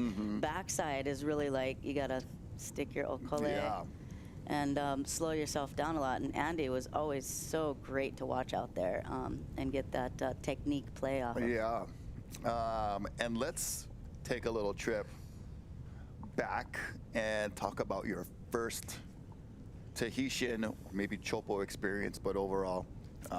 When was your first trip there? You know, it was, I thought it was 96, but I think my mom was, you know, cueing me in on that. It was 97. I went there with Aaron Chang. Okay. And it was I know that name. Yeah, a famous photographer back in the day. And he was working with surfing at the time, and they were doing their first, like, surfing girl kind of publications. And before that, it had just been the bikini issue. Every year was the big bikini issue. And only, you know, models in bikinis, and this year they said, I remember you know, that too. Right, of course. All the guys do. And then, you know, they said, well, yeah, we're going to put some surfer girls in the bikini issue this year, and we're going to go to Tahiti. Wow. And Aaron's like, well, I got to bring Rachelle, because I want to, his goal was to get a woman in a barrel backside out in water shot. Okay. And so we're in, what's the wave that's in? Teahupoo. Teahupoo, that's right. And we're staying with Manoa, with the and Poto and those guys in town, and we're surfing that wave every day. And it was that wave is so shallow. Everything in Tahiti, it is very shallow, right? All the reefs are live and shallow, and when you're taking off, all you can see is the reef, because the water's so clear. It's so clear. It's it can be intimidating. Right. And so we got some great waves, and I just kept wanting to see Teahupo'o. I want to go to Teahupo'o. I want to go to Teahupo'o. And he waited until the last day of the trip, because he wanted to make sure that I was all in one piece and no scrapes for the bikini shots and the, you know, and so many things you guys got to think about on those kinds of trips. And you know, I'm wearing a bikini out there, and really you just want to wear a wetsuit. Correct. Yeah. But I was in a two-piece bikini. You know, try this bikini on, put that bikini on. We got to, you know, show this shot. The most crazy fashion runway you would ever experience. Exactly, the live water runway. So we went there, and I was like, nobody was out. It it actually really wasn't breaking that well, because it was, the swell had died off. Got it. Probably, thank God, in that moment, because I was just learning to ride backside. And actually, in fact, I hadn't really quite figured out how to grab my rail yet. So I was actually dropping in and not grabbing my rail. Yeah. And pulling in. But, you know, it was interesting. And I was the only one that actually paddled out. The other girls were like, nah, you can have it. Right. And so I didn't know what to gauge it off of, right? Here comes another ride. And yeah, so it is the best closeout in the world. Yeah, and Dave said the it very way well. that it breaks out there, it comes from that shelf. All of us have like swam out because you just want to look and see what it's like underneath. And it's literally a sheer deep wall that drops off into the abyss, and then onto this beautiful, gorgeous, shallow reef.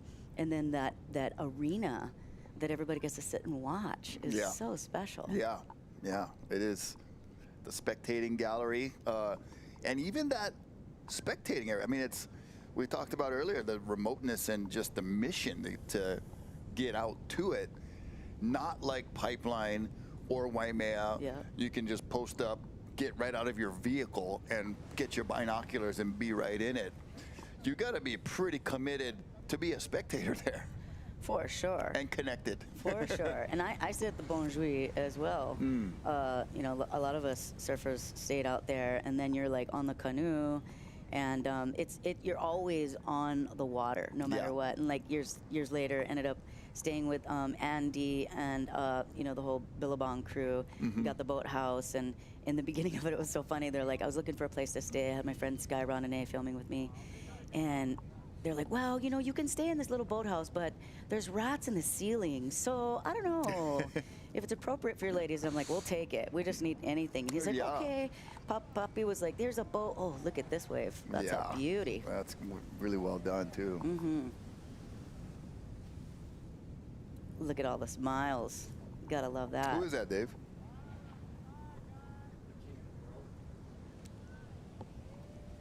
The king of the world. Yeah, you are. That's who it is at the moment. And you know, that's the thing about the beginning of in the 90s, when, you know, it was like kind of surfers were starting to know about Teahupo'o and the end of the road. It was there weren't that many surfers out there, so you could like pick them out of, you know, the hat, no problem. And now there's so many great surfers from around the world that are surfing this wave, men and women. It's amazing.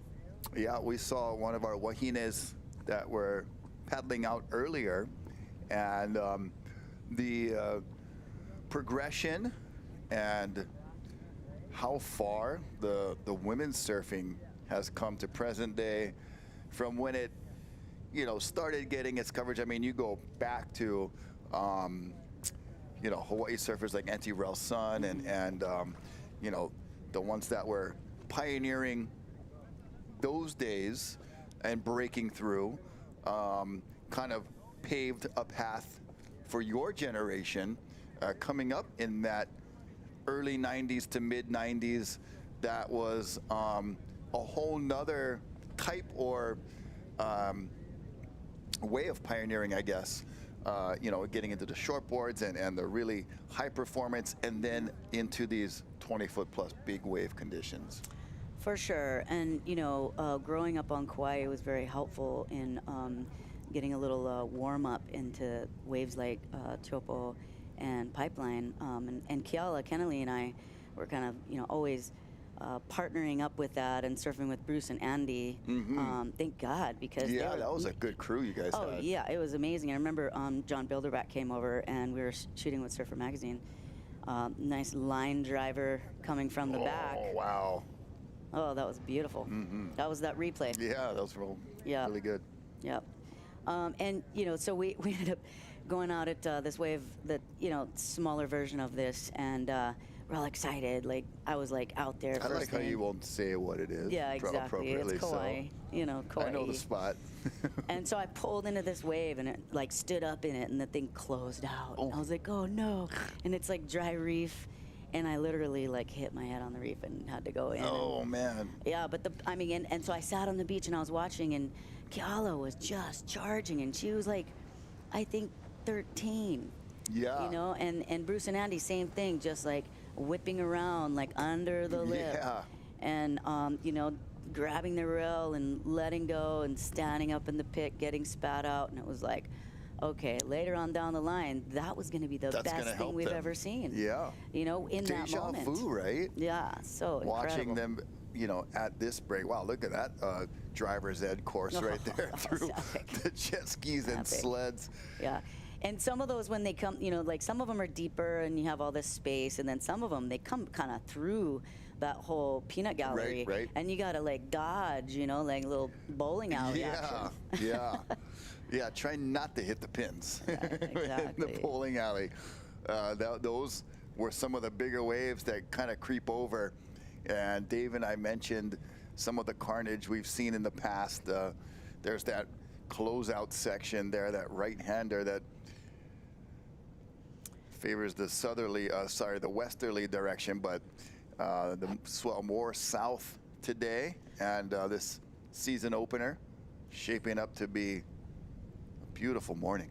Yeah, it's gorgeous, and those bigger waves tend to stir the lineup up a bit and wake everybody up. Yeah. Yeah. A little reverb and rumble through the lineup with the little extra waves coming through, and there's not really any backwash because it's not brushing up against any shoreline, but still you get all that energy compressing onto that shallow reef. It's got to go somewhere. Most of it goes into the lagoon, but some of it tracks back into the lineup. Yeah, just a little ripple, right? Yeah.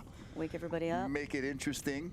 Keep it interesting. And I find it so amazing that the Tahitian captains, the boatmen. Yeah. They're cruising, and they're just getting over the top of all these heavy, thick waves that are the end of the wave, and on the other side is dry reef. Yeah. And they're chilling. We're like, whoa, there's a wave. They're like, it's all good. No worries. Literally just mere feet from safety and death. Yeah. Look Here's at this that one. replay.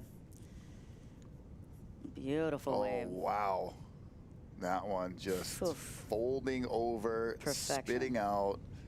What a happy person that is. Amazing. Oh, look at that angle, the drone just looking in. That drone looked like it was almost in the barrel. Yeah, I like that setup, little carve too by that surfer. That was brave. And it's also coming out. It's you can come out of the most amazing barrel, getting spat out, and it's not over. You got to make sure you exit properly. Yeah. Because there's a right coming right at you, right? Especially if you're backside. And it's not like you get a couple on the head and then you go around like pipeline or something and you just paddle right back out. When you get flushed into that lagoon, you got to go and you don't have a ride with a jet ski, you got to go all the way back around because you can't really squeeze out through that right-hand closeout. Once you get past a certain point, the waves, even if there's not a big set, the small waves are just dumping on the reef where they're impossible to punch through. So you got to just take the long way back around. For sure, and there's no shortcuts. You can't just, I'm just going to kind of move through this dry reef. Exactly. You have to go around that whole ledge. Yeah. And it's a good 15, 20 minutes, right? Yeah. You did a little bit of homework on some of the cultural aspects and connections and some of the origins of the names here and some of the actual people that have been involved with Tahitian. So Teahupo'o is the name of the area, but tell us a little bit more, Rachelle. Yeah, so, I read up on it again just to brief myself. But I remember when I was going there, in the late 90s and really Going there every year, yeah, when it just, 98. Staying for long periods of time. I think 98 was the first event that they had there, and Andy won it, Keala won it, and that was a great one. Yeah, 2-for-1 special. Wow. Wow. I can't wait to watch the replay on that. A barrel for 2, please. Yes, please. And that's how big that barrel is. Yeah. 2 can fit in it with the right timing. Yep. So, in fact, the first surfer was a wahine, and her name was Vehiatua. Okay. Vehiatua. And she was graced the wave and was able to flow with that wave and had this real spiritual connection to it from what the stories are told about it. And the Teahupo'o king at that time wasn't really happy He was that jealous, he couldn't surf it, and she could. He was jealous. And Jelly loves peanut butter, and I think what the story goes, that he took her out, and, he thought that he could get her mana by, killing her. Okay. And he still couldn't do it, no matter how many times he tried. And so apparently she named the place, and you might say it better, Pererure. Pererure. That's it, Pererure. Pererure. Yeah. Yeah. Interesting. So the R's are like a rolled Pererure. Wow. Yeah, and Teahupo'o was the area. Okay. But the place, specific the actual takeoff wave, spot. the actual reef. Yeah. Where you surf. Look Yep. at that Oh, beautiful shot. beautiful. That's as good as it gets. Yeah. How fun. That story those guys are going to have forever. You remember that one wave we pulled into together and That got is spat classic. Yeah. out? So good. The guy behind will always have the better story. Exactly. Actually, that reminds me, one year when I was surfing out at Backdoor, and it was on a kind of a Thanksgiving day, so I was like, I had this little inn. It wasn't that crowded. It was glassy and beautiful morning, and I dropped into this wave, and Chava, because the big guy's in the front, Yeah. Chava dropped in on me, and I gonna guess he knew I was back there, but maybe he didn't. Yeah. And we both got barreled and spat out. And then right as I was coming out, we were coming around to the next section, he like crossed the line and then we came in and my mom was actually on the beach. She's just like, I cannot believe Chava, that guy, da da da da da. And then I went up to the, Volcom House and the guys were like giving a little roasting the Chava, which Oh, is, I was very happy about that. That's a roastable situation. For sure, because that guy teased me in elementary school and did some things. And so we were kind of tagged back and forth, when you grow up with each other, and it's like playful and fun. But yeah, Chava is a big guy. Yeah. He's like the opposite of me. Yeah. And he pulled into some fat barrels. That's for sure. Yeah, that's some good memories of watching him get barreled. And you have one very up close. Yeah, for sure. And the first time that I actually really, really learned how to pull into this wave, I was out in the land. It was just before the contest, and I was just like super scared. It was the day before, and it was like solid out there.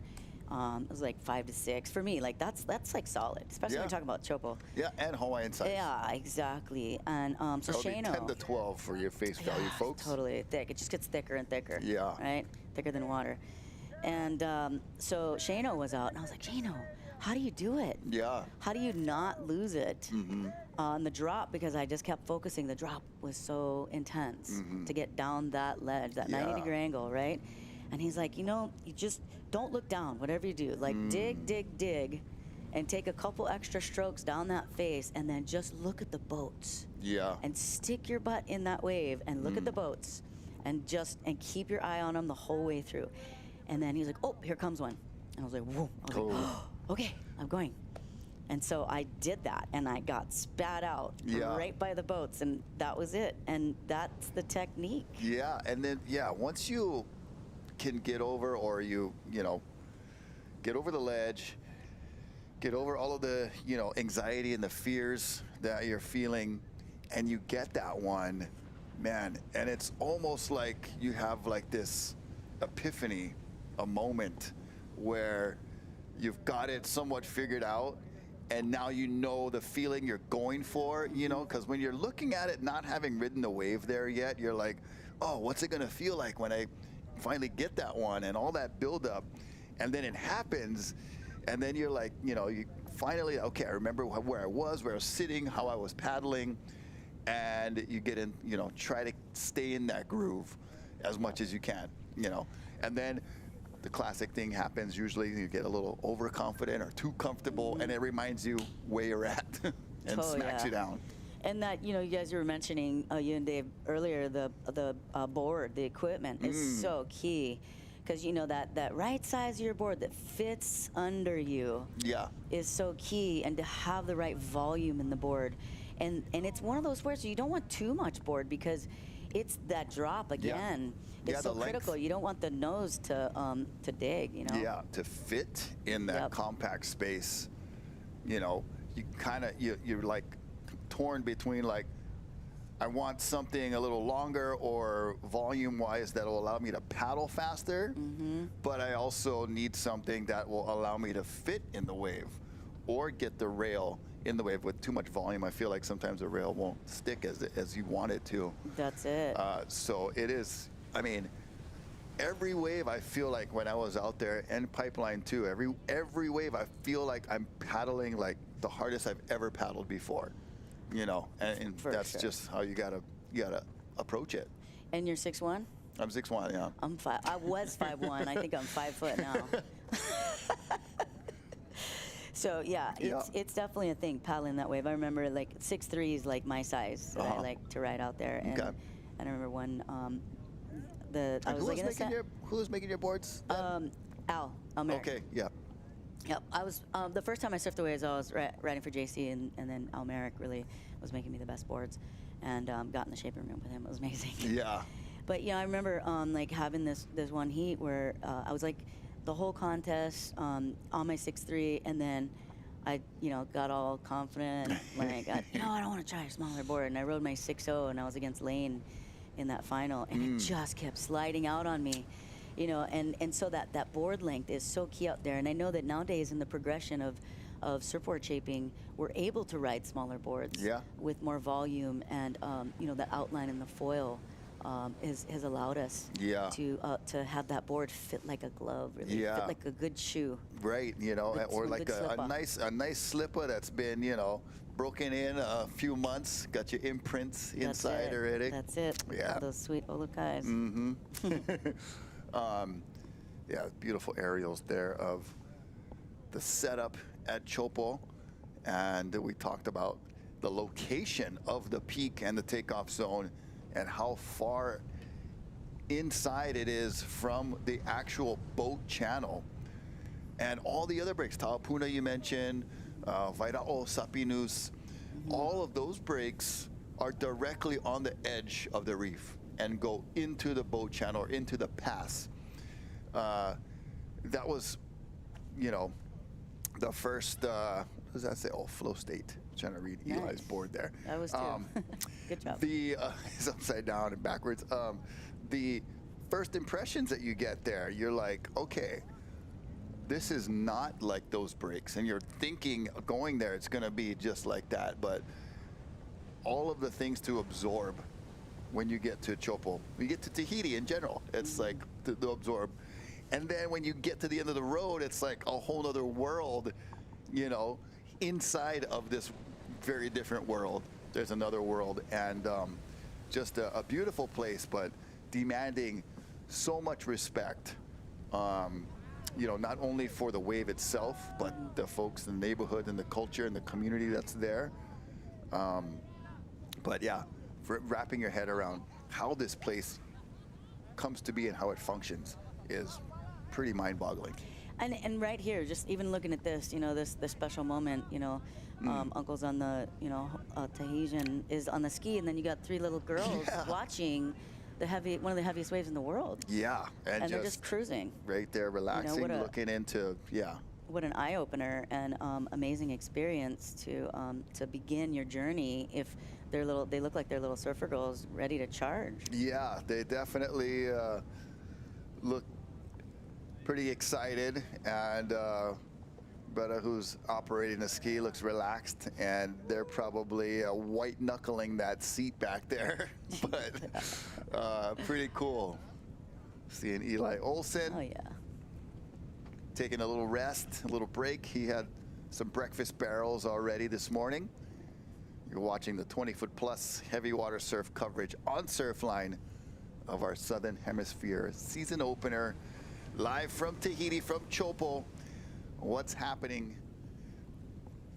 And want to say a huge mahalo once again, Air Tahiti Nui, a big supporter. Vini, we saw some commercials there from Vini, the wireless company down in Tahiti. Future Fins, I like to use those too.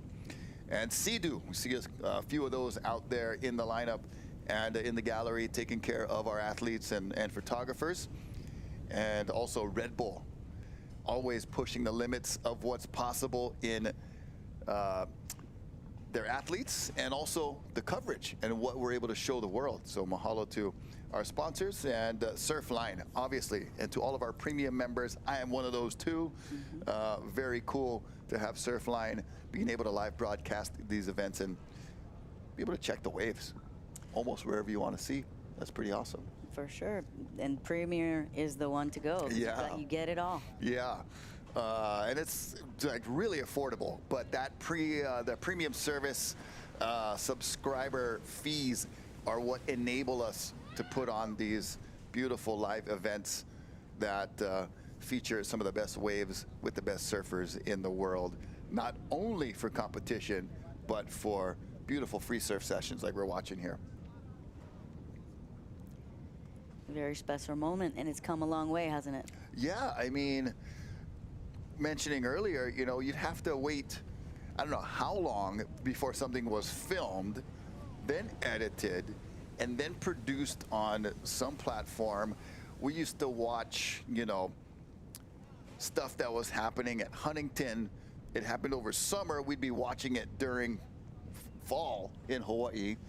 You know, Peter Townend and Dave Stansfield watching, you know, events from there. And then even in magazines, you have to wait till the story gets printed and the photos get processed and everything. The delay of what was happening in the surf and when it would be witnessed by the rest of the world was, you know, in these terms, kids like that grew up in this era. That was a big vicious wipeout. That was a head slammer. Whew. We'll hope he's okay. Yeah, we'll see it I'm from sure. this angle too. Oh man, you're just hoping for getting some penetration, but there's nowhere to penetrate though. And hopefully he just kind of swooped right out the back, right? Yeah. That's what you hope for. Yeah. But kids today would not even be able to compute or comprehend what we experienced as kids and growing up trying to keep up with surfing, you know, either through print or through television or visual media. So the gratification or the instant coverage that we get to witness, and we got Mike Prickett, we'll say on the ground, but in the water, or on board one of the vessels there with a crew that's on site, transmitting all of this footage way across the Pacific to where we are in Honolulu, and then out to everywhere people are watching. Just Anywhere amazing. you can tune in. Yeah. You can watch this live. And we're going to take a short break, and we'll come right back with more live action from Tahiti at Teahupo'o. We'll be back. The last few sessions, probably since 2018, when I go towing, I just wait for a wave where I'm like, whoa, that's a huge one. Because usually that's what happens. Because once you're on the wave going, holding the rope, it's just flat. There's no wave, kind of. It's like you're doing wakeboarding on a lake, and then once you let go the rope and the water starts sucking off the reef, that's when you realize how big that wave is. But it's really about your first impression when you see the lump. If you go like, whoa, then that's a good one. My wave last year was probably the biggest one I told since I started surfing Teahupo'o. And 5 days before that session, I dislocated my shoulder. And I had a really bad shoulder, so I just wanted to make sure that I get one good wave and I make it out. That's why I waited that whole time. I wanted a wave, but if I fell, it has to be a big one. But my goal was to make it, but obviously, but I didn't want it to go on a small wave. That's why I had to wait 9 hours, because there was a huge one that came in the morning. It was Kaoli's wave. That thing was like one of probably the biggest lump I've ever seen. So the whole day I was just looking for something that looked like that. And then that wave finally came like at the end of the day, and I went for the wave and I just tried to not poke the nose or do anything stupid and just make it out of the channel. I'm super stoked I made it.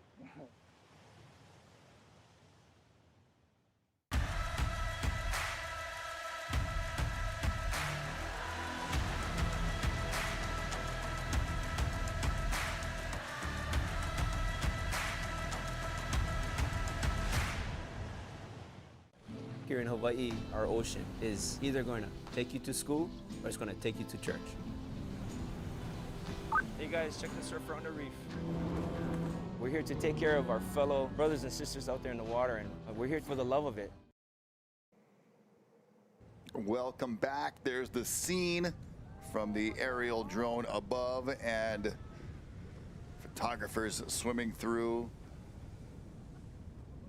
the peanut gallery, the walnut gallery, mac nut gallery, whatever nut you want to choose, is live and direct as well on the sidelines, peeking into this coverage of 20-foot plus heavy water Surfline broadcast of the Southern Hemisphere season opener at Teahupo'o in Tahiti. Rocky Cannon here with Rachelle Ballard and Dave Wassel, bringing you some commentary, overlaying some amazing surfing. And that last black hole that we saw. Oh, Matahi Jole. That was Our amazing. commercial break. Oh my gosh. The sun just like disappears, Oh, yeah. and it becomes dark. That's how big that wave is. It is the Tahitian eclipse. Exactly. Man, and probably the most scary eclipse you could ever experience. If you're even in a boat watching, you feel scared, I think, for either the surfer or for yourself. It's just to witness that much size and power that close. Oh, just it has to be pretty exhilarating. On top of being Matahi Jole, who was the one in that black hole. And you know, I imagine, because I've never gotten one that scary, crazy big. I have had a couple experiences that have been pretty mind-blowing. But to that feeling that must be like, you're really like, you just want to come out, right? Yeah. It's kind of an interesting one, right? Because you're like, you're in it, you finally get that one, but you just want to come out all at the same time. Yeah, just get me out of here, please. Yeah. All right, it's cool. Can we get out? It's like going in a haunted house, you know, on Halloween. Like, oh, let's go, yeah, with your friends. Like, okay, I'm ready to get out now. Yeah. And so the replay, they get to like, okay, what was it? What's happening in there, you know? And then everything actually all in that same sense, time slows down. Yeah, You know, for it feels sure. so much longer in that moment. It stretches. Yeah, I mean, 3 seconds turns into, you know, a whole day, feels like. Since we're in Tahiti, and watching this beautiful presentation of Surfline's live broadcast of Teahupo'o. There's a stand-up paddle surfer even in the mix as well. So we've got all types of surfing and wave riding being featured, from bodyboarding to shortboarding like we're seeing here, paddle-in surfers, tow-in surfers, and stand-up paddle surfers. You told us a little bit something earlier I want to share with the folks of an experience you had in Tahiti, but just down the coast a little bit at Sapinus. Yeah, Sapinus is like the sister of Teahupo'o, and it was again, we were shooting for, you know, Surfing Girl magazine, and I was with Holly Beck and Jody Nelson and Megan Abubo, and we were all just having a blast surfing all the, you know, outer reefs, and then all of a sudden it was one of those big red swells, extra large, and the day before was the first day that we were introduced to tow surfing. Okay. And we're surfing this beautiful right pass. So you hadn't towed in while you're in Hawaii. Your first tow-in was actually down in Tahiti. Yeah. Oh, wow. And so, you know, got some beautiful waves on that ride. It was just a glorious, like 6 to 8 foot, and just, you know, couple 10-footers kegging. And then all of a sudden we're talking went, Hawaiian size, just so everybody knows the reference. Right, so totally. you gotta multiply everything by 2 for our sizes, but please go on. And Poto was towing us in. Okay. So we go to Sapinus, and we show up, and we're the only boat there. It's just the chicks, it's just the women. And I'm like, I don't want to be the first one. And they're like, okay, Rachelle, you're the first up. You got to be the guinea pig. I'm like, why do I always got to be the guinea pig? So I get out there, and there's no vest big enough for me. I don't have a tow board. I'm on my 6'3", and it's super thin. No straps. It's 2 inches thick. It's like 17.5 inches wide. Yeah. And it's a toothpick. It's a toothpick. And so the first wave, I fumble and lose it because I'm just like so nervous and tripping. Second wave gets spat out of like a good 8-footer, and I'm like, okay, that's exciting. And Poto's like, I want to get you into a really, really big wave. I'm like, no. I like when they tell you what they want for you. That's so fun. Yeah. I'm like, wait, what's happening? And so the perspective when you're first learning it, like you guys were talking about before, you don't know how far out the back or the distance and what it looks like in Tahiti. There's no back. Right. There's no height on the back. The gauge is so hard, yeah. It's all flat up top, and then it's like thick. And even when you're barrel. out beyond the reef, like Dave was saying, it's just a little lump on the water. That's a nice one. Beautiful wave. That was great. Yeah, he's been getting some great ones. Yeah, local boy.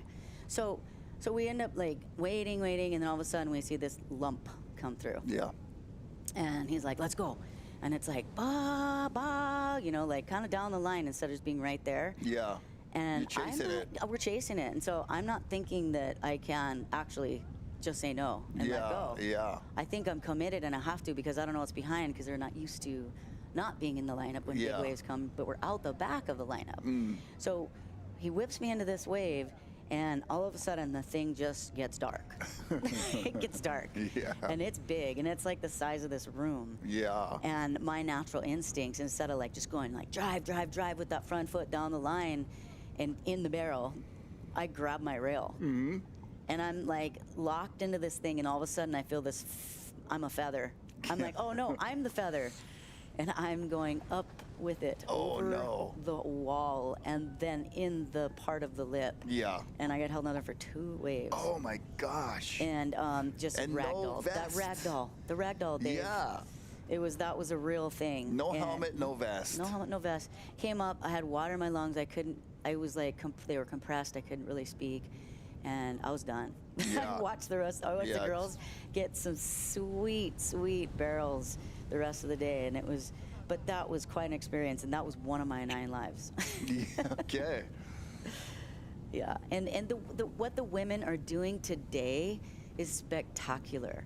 You know, at Piahi, just being, you know, in the Red Bull magnitude, you know, head judge and director, it was really beautiful to see. Like, and we not that long ago we were talking about, you know, how like nobody used to paddle in at Piahi, and now they're paddling in, and even at you know, Teahupo'o, like there's been some spectacular, bigger, deeper rides, and the impossible is becoming so possible by the youngsters. And, you know, being able to paddle into these waves with Paige Alms and, you know, Skylar and gosh, there's so many. Kiala Kennelly is, you know, the Kiala's OG. still doing it. The OG, Kiala very is the well OG said. of, you know, not just sending it, but doing it well and getting so pitted. She got the first biggest, most amazing tow wave out here. Yeah. It was huge. Yeah. And that was a black hole also. And you know, obviously, a lot of folks with that will remember her wipeout and the damage and like, but just to come back from something like that, what an amazing athlete she is. For sure. And I think it was person right in after, general. Yeah. Right? It was like she got the huge wave, and then they had that tribute to Andy in that heat. Yeah. And it was just a small, and almost, Teahupo'o is actually a hard, it's kind of more of a dangerous wave in some aspects when it's small, because there's no like thickness of the wave to keep you from penetrating so quickly. Breaks closer to the and reef. You're on the reef. Right on it. Yeah. But yeah, just, you know, her overall approach and from, you know, her beginnings with you on Kauai and where she is now and still doing it is just a great story in itself.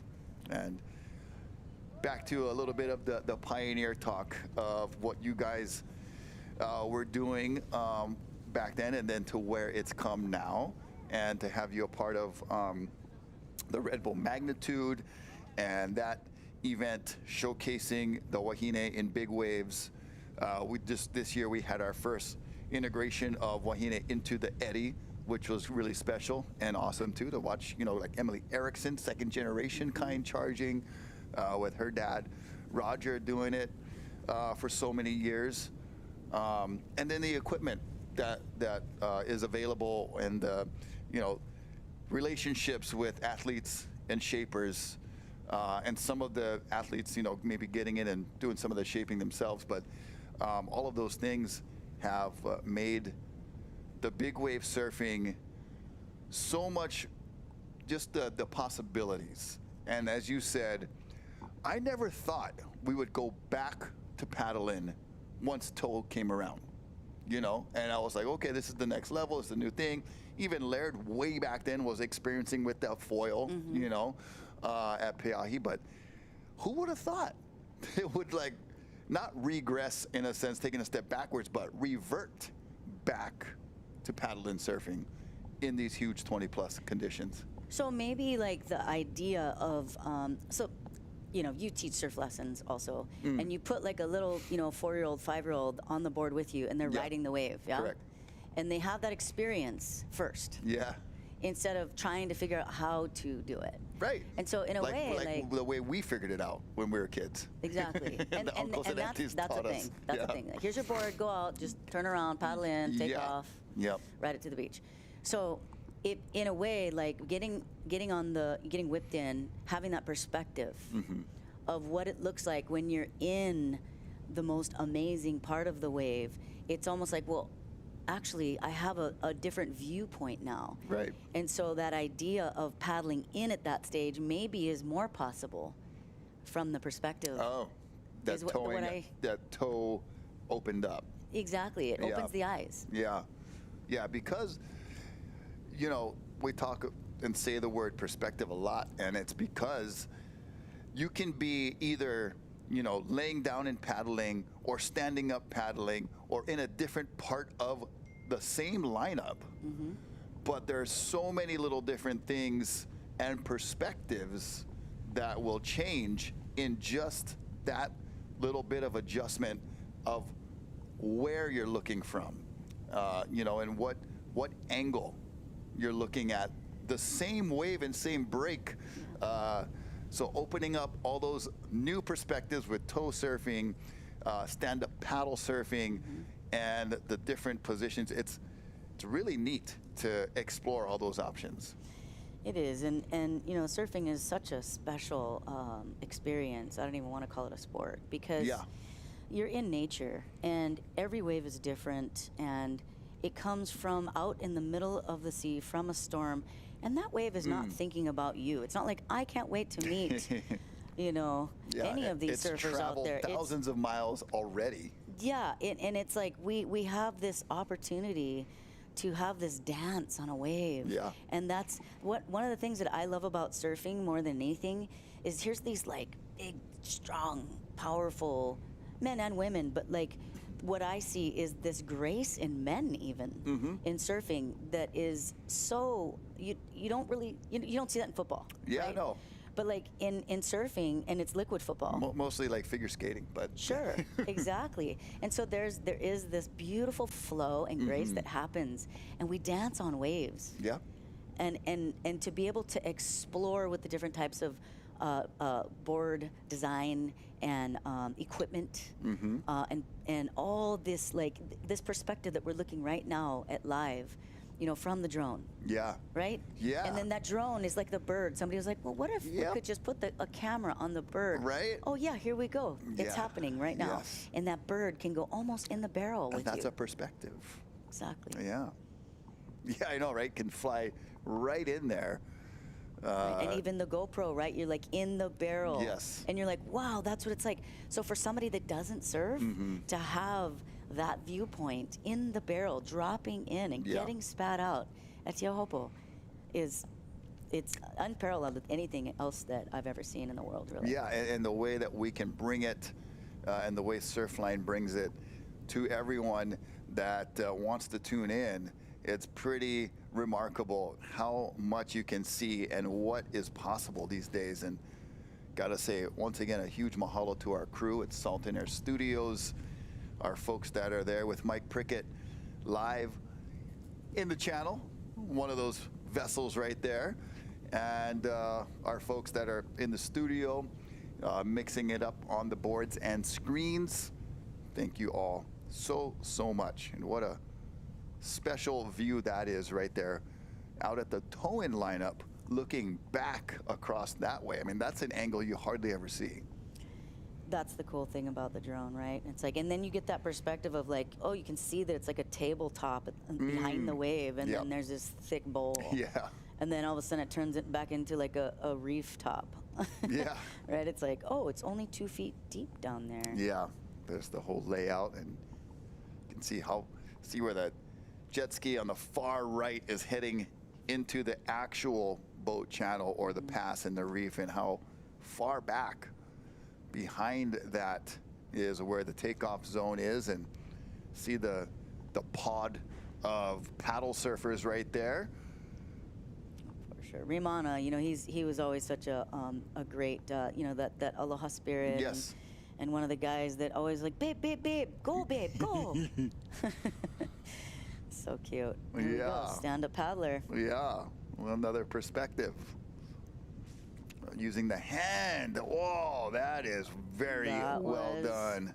Good technique right there. I'm sure he's going to feel like he was miles deep on that one. Right. But still, what a great ride. And, man, loads of talent and bravery to be on that kind of board there. For sure, and that's another one of Laird's, you know, little discoveries, right? Of trying to, how do we get into these waves, these big waves earlier, and then it goes to the lakes and the rivers and into the lineup. Yeah. And that's always an interesting perspective too. Same thing with foil boarding, right? It was made for when it was windy and cutting through the chop and the big bumps at Piahi. And I remember now in the lineups. Yeah, the first mag scene.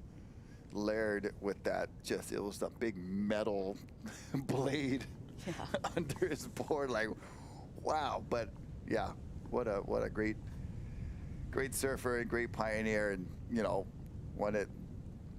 the first waves that we saw, what was possible that he rode out here, and was just emotional afterwards, understandably so, but groundbreaking that ride was. Yeah, and I remember one of Moana Jolie, right? He had a beautiful, huge. He was just so graceful out there as well, and just made it look really easy. Yeah. I mean, that coolness and poise under that amount of pressure. I think those are some of the things that are going to be cool as we explore the 20-foot plus in heavy water coverage in between all of these live actual surfing broadcasts. What that 20-foot plus program is aiming to do is to get in some of the heads of these crazy athletes that perform, you know, on these types of waves. As we watch a replay of our stand-up surfer, just a textbook technique. You know, I mean, to have these guys to be able to come up with this whole 20-foot plus, and like you said earlier, you know, they are the leaders in big wave surfing, and they do it all for the love and the passion, and they're willing to risk their lives, and you know, the team that they have, and the preparation, right, that it takes to for these moments. And you know, they got to be ready to go on those strike missions. There's a nice grab and rescue mission there for our Tahitian Water Patrol. Thank you to all of our water safety, not only right there in Tahiti, but if you're watching from around the world and you're a local lifeguard or some type of water safety person, we appreciate you very much, keeping us safe and protected and ready to respond in our aquatic activities. We appreciate that. Got one of our own, Dave Wassel, North Shore lifeguard, and all the crew on the North Shore. We thank you guys as well. It's kind of slipping into summer as we speak, so well-deserved rest for those guys and girls that watch what we do on the North Shore. And you know, I always thought I would get so bummed as a kid when summer would come around growing up on the North Shore, because the waves go flat and there's no school, so it's like extra nothing to do. And I'm like, why can't school like be during summer, or the waves, you know, come when school starts, the waves pick up. It's like not matching up good for me. But it's good that the waves take a break, because I think we would be all thrashed and having more fatalities if the waves were around year round. So as a kid, there was some complaints, but now as a grown person, I'm like, it's probably good that there's a good 3-4 month break of action. You know, and then that's when the Tahitian winter starts to light up. We're just still in fall, but already having a really nice swell to deal with here. And you know, they were possibly calling it a code red, but as it approached and got closer, it was not quite that big, but still a very healthy fall swell. Yeah, nice start up. Nice start to the season, right? little warm up for everyone. Yeah, you don't want it too big on the first Right. swell, you know. Like get the cobwebs off a little bit. Exactly, exactly. Yeah, you know, I mean, for me, you know, after high school, it was like once I got on tour, it was like I never got to experience summer until I call it graduating from the tour. Yeah. Because then I actually had to get to work. Yeah. There's no Into retirement. The next chapter. Yeah, for Yeah, sure. retirement just meant you weren't going to do that anymore, Yeah. particular thing. Yeah. But that is, nothing is never on the menu. Exactly. Yeah, and you know, speaking of, you know, just some of the women, I'm still waiting. Is it Vahine that's out there? I'm excited to see her get one, and it's so cool to see just the rise of the women back in Tahiti, because Yeah. it had been since 2006, and then you know they were going to have it in 21, and then you know postponed from COVID, and then they had it in 22, and I believe Courtney Conalog won it, and it was so great to see. You know, like Chris is one of my favorites. Yeah. You know, barrel rider. She's just so technically great at it. There's another nice ride, and you know Chelsea Hedges. Georgeson back then was also one of my favorites. Just sick knock knee, just grab the rail, like, you know, front side, back side, driving through. Like, no, she was fear. not scared. Yep. You know, she was charging. Yeah. And I believe she won this event one year too. Yeah, and you know, we did see one of our wahine that were paddling, and we're all hoping for whoever that was to get one, or at least one of the wahine that's out there. But you know, the way that these women these days are pushing it, and you mentioned something earlier of the intimidation factor when you guys were pioneering, you know, in a male-dominated arena or situation. You know, you not only have to contend with the wave itself and with the conditions that we're all contending with, but then as a female stepping into this male arena, a whole nother variable to throw in there of what you gotta get your mind and your head and what mode you gotta kind of switch into. Talk about that a little bit. Well, I feel like it's being on the football field with the men. Got it. Pretty much. You're like, okay, great. So we're linebacking now. Yeah. We're going up against each other. Like, it's in a way, you know, because sure, there's like a pecking order and there's priority and there's all that kind of stuff. In some aspects, like I think in these kind of places, mainly pipeline. Yeah. I think it's a little different nowadays. But it's like when you guys were doing it, it was a different world. It was different because I had to work my way up that, and so my experience of learning to ride barrels was pulling into closeouts a back door, so I could just learn to drive down the line better and hope that one of the waves that I was going to get given, that I was going to come out. Yeah, right? and taking the waves that not everybody else wanted. Yeah, and as soon as I was like, oh, this is a good one, it was like, oh. And you're like, gosh, settle down. Who's going to say, go, Rachelle? Yeah, exactly. So, yeah, you know, a little different.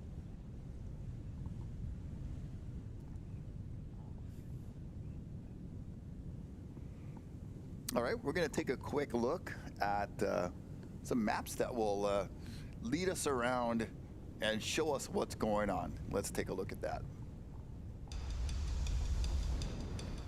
Are there any perfect waves left in the world with no one around? It's a question we all ask ourselves at some point, and one I've devoted my entire life to answering. Coming into this, I knew zero about Matt. He's talking about countries where I didn't even know there was waves. You know, finding these obscure locations, finding these waves that people don't surf. As a surfer, that's what we chase. Over the years, I've scouted and logged notes on a number of memorable waves I wanted to revisit on their best days, with a talented crew who could surf them to their full potential. I don't know where I am in the world right now. It's like day 3 of travel. 5 planes and a 3-hour boat ride. This is the craziest trip. I'm friggin' wrecked. If you just go that little extra mile and you put that little bit extra effort in, you really get the reward.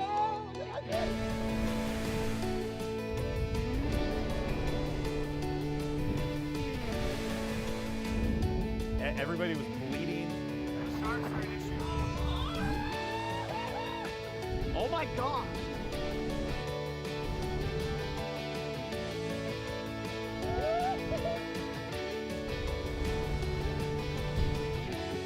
Could get the wave of my life. We followed my maps to nowhere, and this is where they led.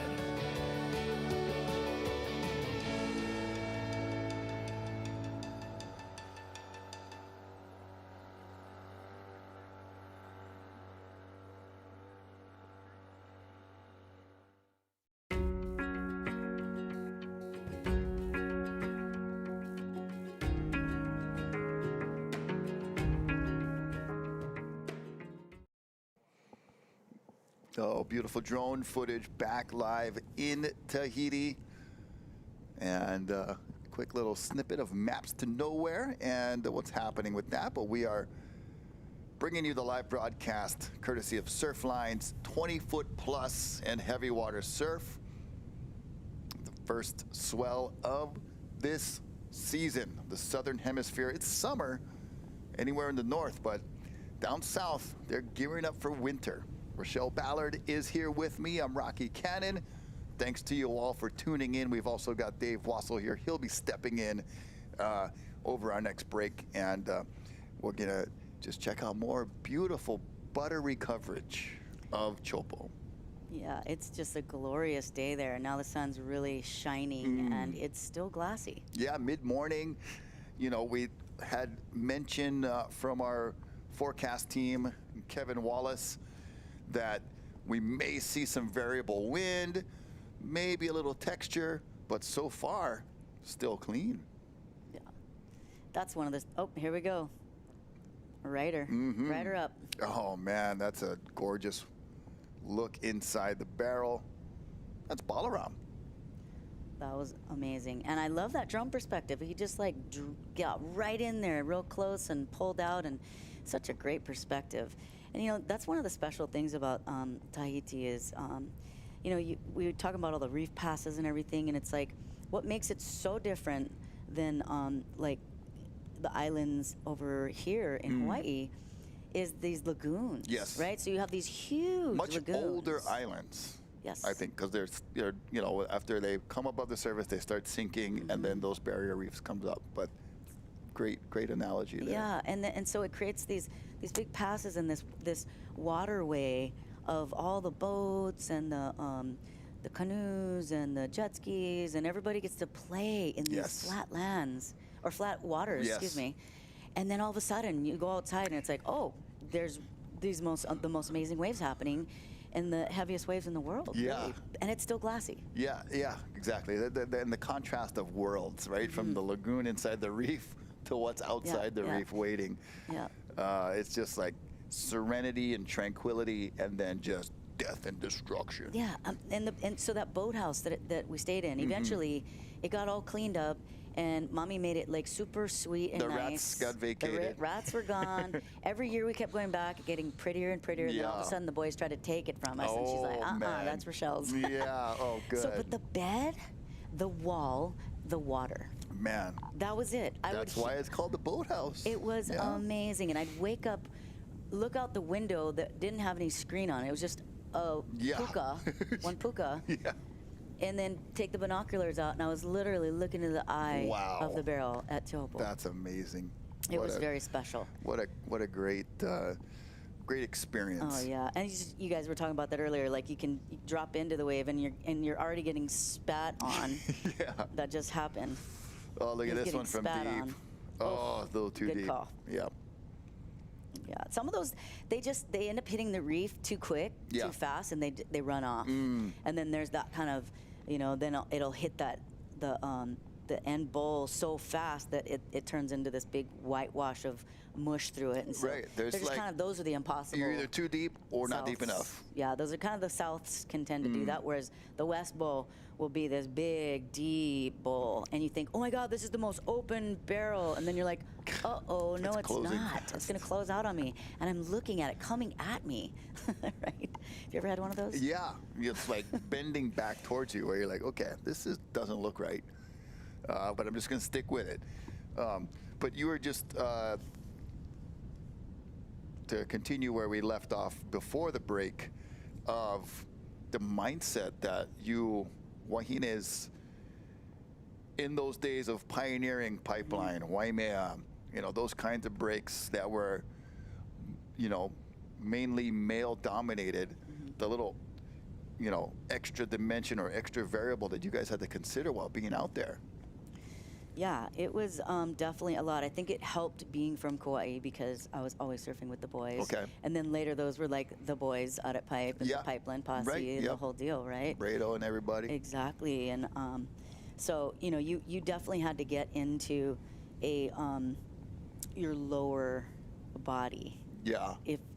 If I might say, just Okay. because as a woman, we're really in our nurturing, our heart, and you know, sometimes too much in the head, right? And so you really had to put on your, let's say, big girl pants. Yep. And your big girl board shorts. The big girl board shorts. And that was a thing back then. 90s was the board shorts. Yeah.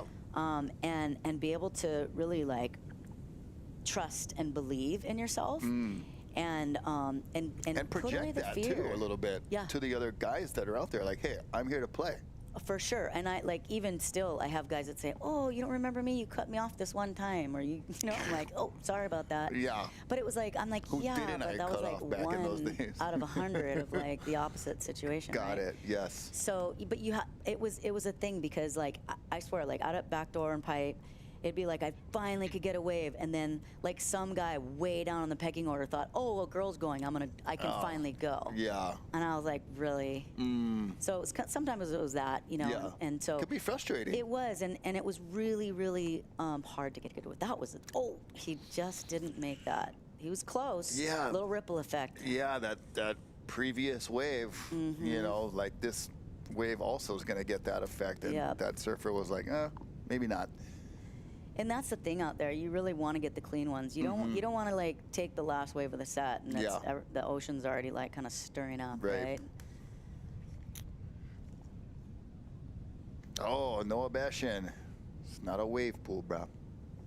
Well, and you know, his dad and I were on the O'Neill team together, Shane. Yeah. And it's so cool to see the surfer that Noah has become. Yeah. He's a, you know, air specialist, big wave charger, I was like just like his dad. making a wave pool joke, but they've been involved with the Waikai stationary wave down there in Kapolei, and watching him surf that a few weeks ago. I was emceeing one of the opening nights there, and Noah was just ripping, man. He was destroying that little stationary wave and doing some things that were super cool, but you know, he's a very well-rounded young surfer coming up, and now handling himself at Teahupo'o. For sure.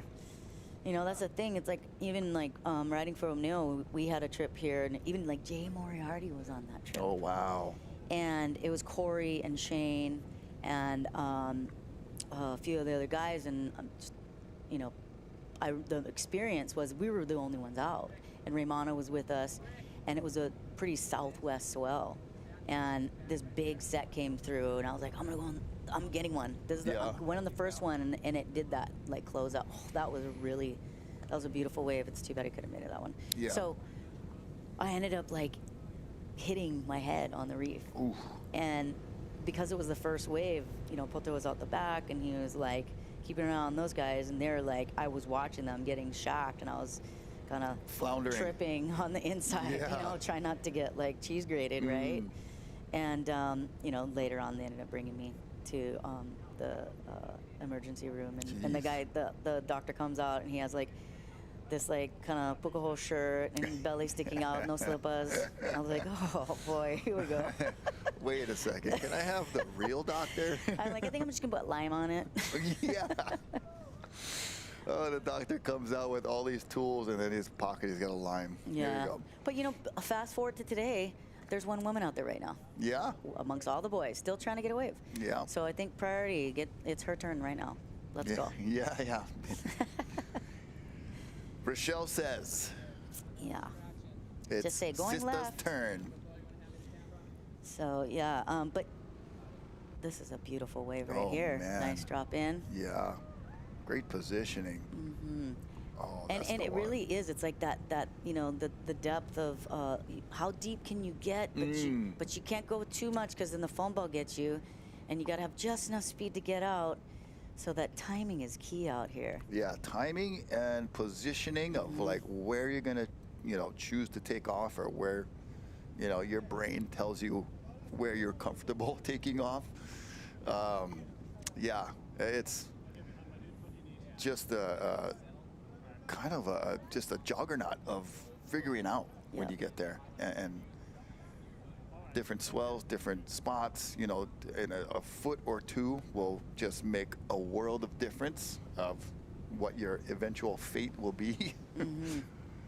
But good look at that one. The bodyboarder was even giving way. And is that Makana?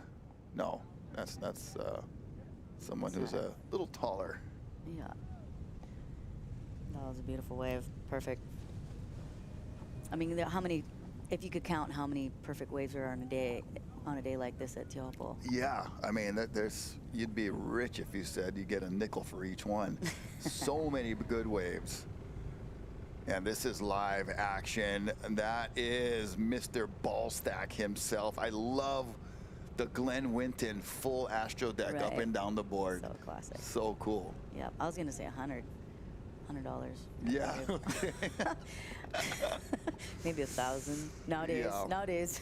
Yeah, but point being, there are tons of perfect waves out there today. Yeah. And a great showcase for our 20-foot plus live coverage on Surfline with the help of Heavy Water Surf.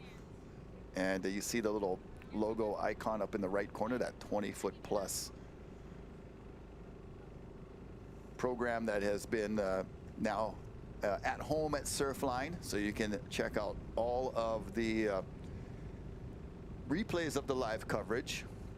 Tell your friends what you were watching here live. If you're on the East Coast, it's already approaching dinner time.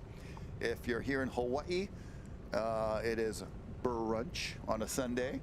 But wherever you might be watching from, we hope you're enjoying this live coverage, and check out all the highlights and replays on the 20-foot plus program on surfline.com.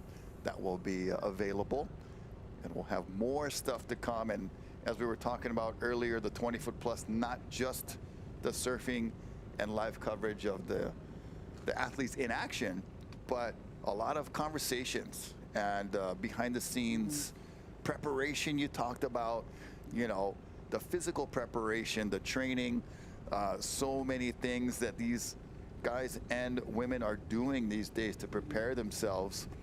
Have you seen any interesting or noteworthy techniques or types of training lately that have been either impressive or kind of like, we never used to do that back when we were training?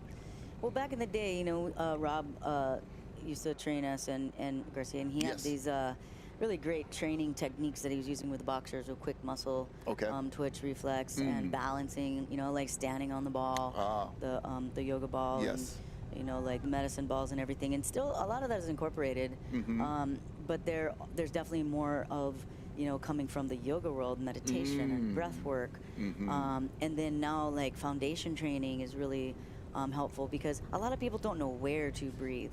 And I feel like surfers, we naturally have that deep diaphragmatic breathing. I've recently heard of that foundation training you're just talking about. Yep, it's really great because it brings in your deepest core to stabilize your spine and to set you up for, like, supporting in your body in standing, sitting, walking, your activity and movement, and keeping from collapsing and dropping out of your joints, and hanging off your joints, which a lot of people do as a habit. And so really creating that more dynamic spine support. And that's in your breath, and that's in breathing muscles. So it's pretty cool. Let's talk a little bit about what, as we watch a nice pickup there by our Tahitian water safety. The things that you're doing over on Kauai have somewhat a lot to do with what you're just talking about. Well, what's going on over there with you right now? Well, I have quite surf retreats, and surf into yoga is a fun name that I came up with. We're not actually doing yoga while I'm surfing, but you actually are, because that's the primal behavior, right? Yeah. I mean, we do There are some poses you're doing, right? warrior dancing on the waves and Yes. duck diving, up dog, down, all of that stuff. But so I do retreats, and I'm getting into hosting some group retreats and in the beautiful luxury homes, and then just even thinking about bringing my camp back again, which would be really fun. Oh man, Yeah. I remember seeing some footage and some fun stories from those camps. That's so great. Yeah, totally. So I'm a visionary, and I love creating, and I love sharing that aloha, and just teaching people how to live and feel better and out of pain, and have that mindset to where you're living your best life. Like today, not like tomorrow or when you retire or whatever it is. But like every day, be grateful and live your best life, and finding your best wellness, your best diet. And everybody's lifestyle is different, and our needs are different. We're our own body type and personality type, and just like the waves are, we're all different. There's not really like a one size fits all per se, but in those kind of situations, you're able to get on a more personal level with your clients. Yeah, exactly. That was a nice spitting barrel that he just got there. Oh man, I'm dodging all the skis. Right, that's yep. So yeah, that's the thing. It's like I love working with people, and I do private retreats, and then I just do simple, like yourself, surf lessons with people, and just stoke them out. I love taking the kids surfing and watching that first ride and that joy. And lomi lomi, I do lomi lomi, or I am lomi lomi. All right. As we say. Okay. We don't do things, we are. Yeah. You be things. Yes, we be. Yeah. We be present. Yeah. We be human. Yeah, no better time than now. Exactly. So yeah, exciting stuff. And it's just so great. Like I remember the first time that I did the cold plunge.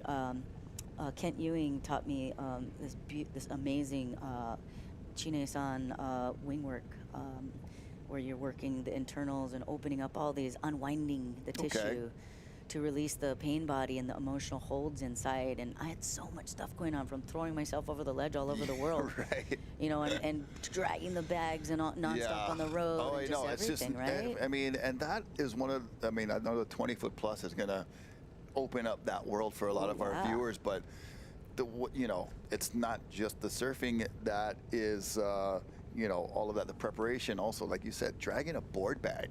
Especially those days, bro. Never have wheels. No, the bags were loose. There was no tight never have FCS fins, so you got to pack them all, and the weight was just awkward and really not good for your back. Oh, yeah, broken fins all the time. We always had to fix broken fins before heats. Oh, I remember so riding bad. Schmooze board in Reunion Island, because my boards weren't even there, and then we get them and all the fins are off the board. Oh, jeez. So yeah, one day I was getting work done by him, and he was just like, "That's it, you're taking an ice bath." I'm like, "What?" And because he was a football player, and he's like, "Well, that's what we did in football. After the games, it's like you do these ice baths." Ooh. And I don't even know if he put water in the thing. He just straight stuck ice. me in the ice like it was like a a Coors longboard. Light. It was a thing, but it was a game changer for me, and that was the first time I had experienced that, and that was I think early 2000s. And just so it's so great. Here we go. Here's a nice rider up on the wave. replay. Beautiful wave. So yeah, it's to see how much of the active of the prep, but then there's the post. When your body gets ragdolled everywhere, and you're surfing for hours and hours. A lot of us forget about the post, or the after briefing with your body. It's so key, because the debrief. You definitely gotta rehydrate, replenish your body. You gotta rest, but the inflammation is a real thing. Yeah. And the pain is real, and so it's so key to do those ice baths, the cold plunges, and like jacuzzi, sauna, even I like the Epsom salt baths and like some essential oils, and just the nurturing, so that you can have that balance and longevity in your sport to keep doing it. you know, well into our latter years. I mean, Yeah. when I want to be surfing when I'm 80. You know, Totally. I want to be out riding waves and having Yeah, fun and yeah. living the best life here, heaven on earth, right? Yeah, and look at this little heavenly little- slice of heaven. Oh yeah. We'll hope it stays that way for that Oh, that was surfer, and it beautiful. does. Very nicely done. Woo. Nice Yeah, exit. Right? Little playtime. Yeah. There we go. Oh, that's the one. Wow. Just standing tall. Beautiful. That was Matahi Drole. Matahi, he's such a good surfer. Oh Yeah. my goodness. Yeah, we saw that clip of him earlier in the broadcast, that commercial break of that same stance. Local knowledge. That same stance, but just the wave magnified by, you know, 5 or 6 times. That was crazy, but gets another good one of the Yeah. local boys. There's so many great local surfers now, and there really weren't many back then. Now there are so many great local surfers that are really upping the level. Yeah, and you know, we were talking about Vetea for a while, Poto, David, and how he was the first Tahitian on, you know, the championship tour way back in the 80s, going, you know, back into the 80s, into the 90s. And the amount of surfers, and as Dave was talking earlier, you know, for everyday Tahitians, you know, the ocean is more about like paddling and diving and fishing and things like that. Surfing, you know, they like surfing, they're into it, they know they've got great waves, but they're really far out and this and that. So like, you know, the family values aren't as designed or structured around surfing as it is maybe here in Hawaii or California, other places like that. So the kids that do get into surfing kind of have to do it on their own without, you know, a lot of like influence of, here, you should surf. It's more of like the self-driven passion where I feel like a lot of times around Hawaii these days, or even the North Shore, like kids just grow up with a surfboard right under their feet, you know what I mean? In Tahiti, much different. They got to go seek it out. They got to, you know, really, you know, want to be a part of that or want to experience that. And it's so surprising to me still that Poto has been the only Tahitian on the championship tour. I'm sure there's more to come, but I think that or maybe I could be corrected. Yeah, there have been a couple. But there's I think Manoa, wasn't he on the tour for a little bit? I don't know if they're. I don't think they were. I'll have to look at but the I mean, stats but because I do remember there's a amazing couple of them. talent Yep. that we haven't seen more. You know, maybe we will see more. Yep. Or maybe they just grow up surfing too much perfect waves and can't do anything at Huntington. But you know, Hita Teri'i Tofa was is an amazing surfer, and I, you know, Manoa, you know, so many guys that have over the years have been just shredders, but breaking onto that level still has been a bit of a challenge. But I mean, what they do, but then it's like, why even pursue that when I got this right here? They're in paradise. So there's definitely two sides of the coin to look at there, but just something that I was mulling over in my brain. But look at that wave. That was the one. That was Matahi's, yeah. That was beautiful. Oh, that was so much spit. Yeah. Standing room only. Yeah. Please stand up. The real Matahi Drole. Stand in a barrel. Beautiful. Man, that never gets old. No, it doesn't. You can watch it over and over again. That's why we're here. Oh, excuse me. Michelle Borez, that's one. Yeah, duh. that's it. Michelle. How could I forget about Yes, Michelle exactly. Borez? Such a beautiful style. Yeah. Stylish surfer. And just determined. Powerhouse. So Michelle has been our guy.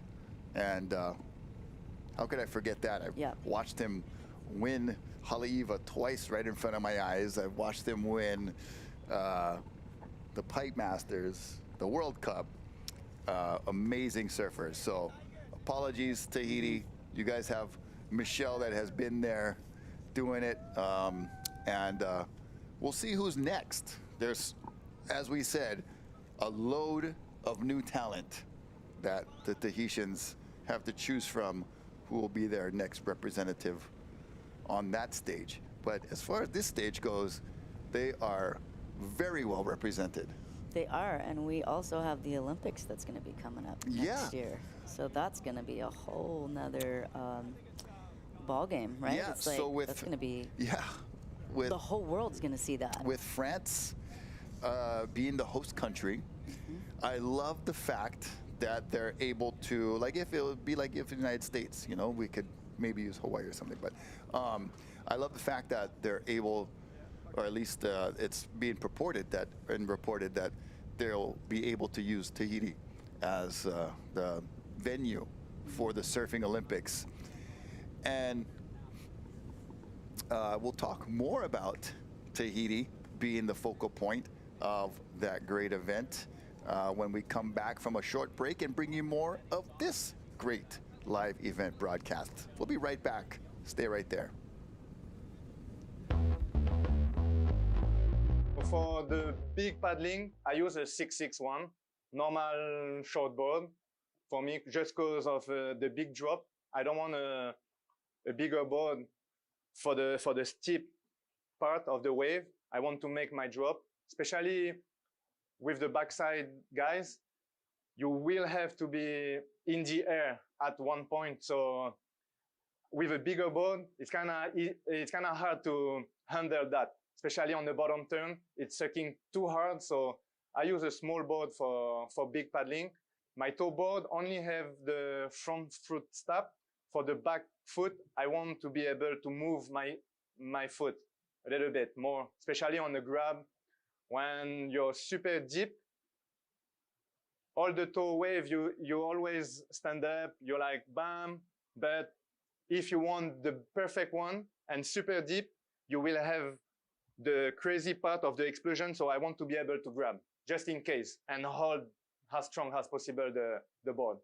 And then boom, you pop up, biggest wave. Yes, yeah. That would be the dream.